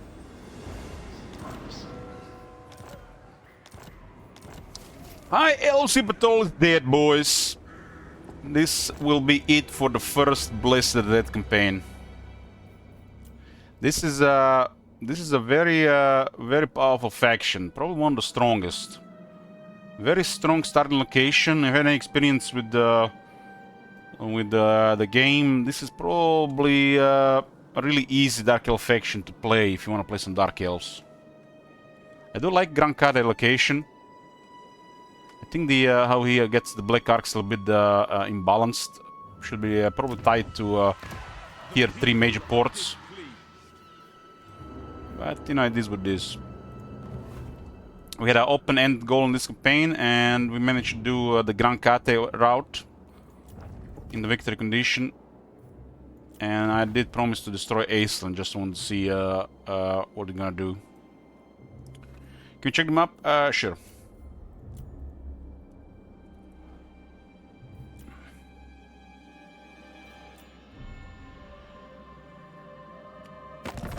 So I've been rank 1 for the last 30 or so turns. We got Clan Morse rank 2, but this is going to be an alliance in time if we play any further. So the East would be under one alliance. Reichland is rank 3, 45 settlements. And looks like Ulton is doing really well. So this is a game where the high elves are going pretty crazy as well.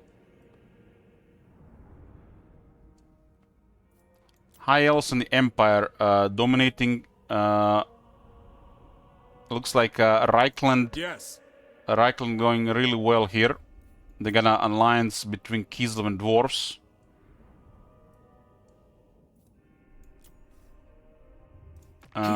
There's a Jade Cord domination in Lastria. They're slowly finishing off the rest of Troublemakers. Nurgle is running 6. Tyrion is with the ult one. We have our ally Ashen here. Ready. Skara Kadrin, not allied with anybody, but they kind of work with Khal. Scarbrand is around, 14 settlements, rank 10. We got the rank 11 Elspeth with 10 settlements, allied with Khal. There is only vengeance. There's an alliance happening in Nagaroth, and does look like High Elf domination. King Luin Leon. Luin is allied with Khal. There's a Winter in the north.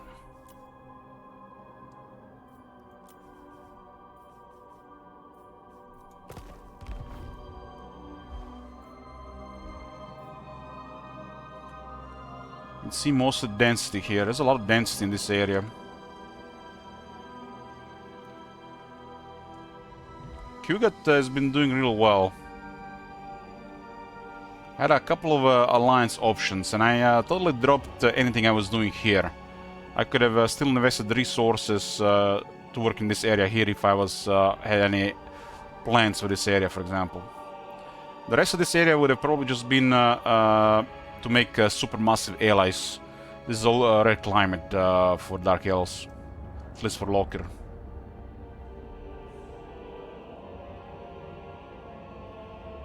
It does look like situation's developing for a good long campaign.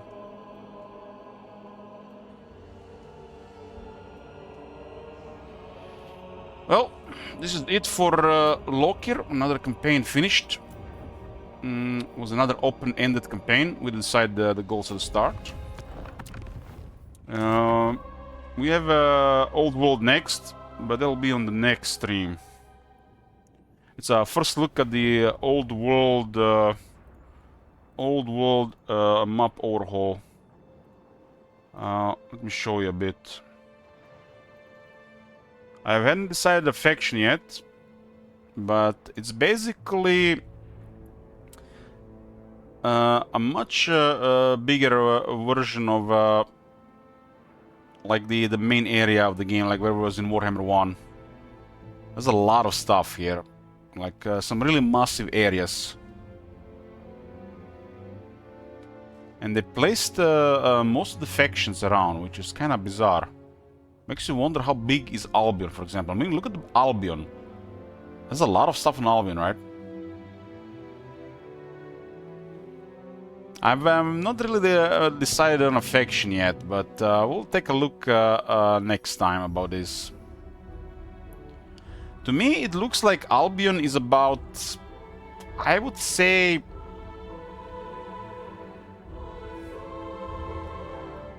5 times bigger, if not more. So this doesn't. I don't think this does the justice, the scale justice.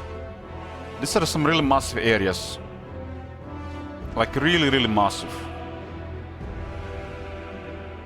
So curious to see this. Other than this, they've done some other stuff. I guess layouts of the battlefields.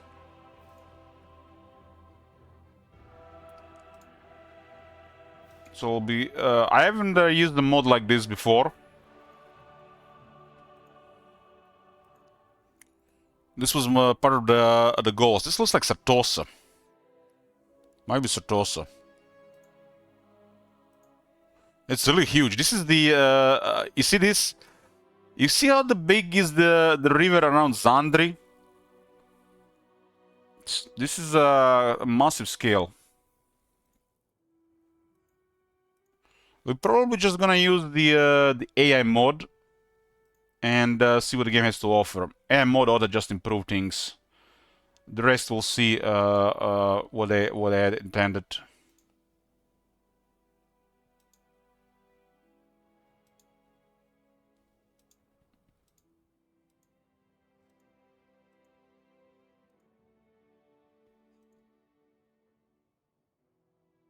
This item requires all the following other items to function properly. Mixu, Mixer, Locker.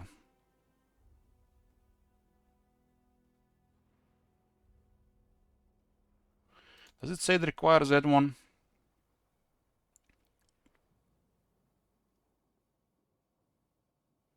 It does. And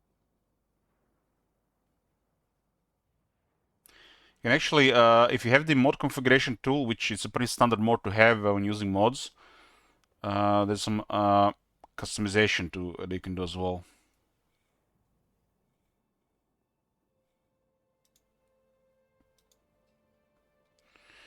Well, we'll check this. We'll check this next time, and we'll decide on a faction, and of course on a goal. Might be a shorter campaign, might be just a regular campaign. We'll see. That's gonna be it, boys, for tonight. Thanks for watching, and I'll see ya next time. Beijo.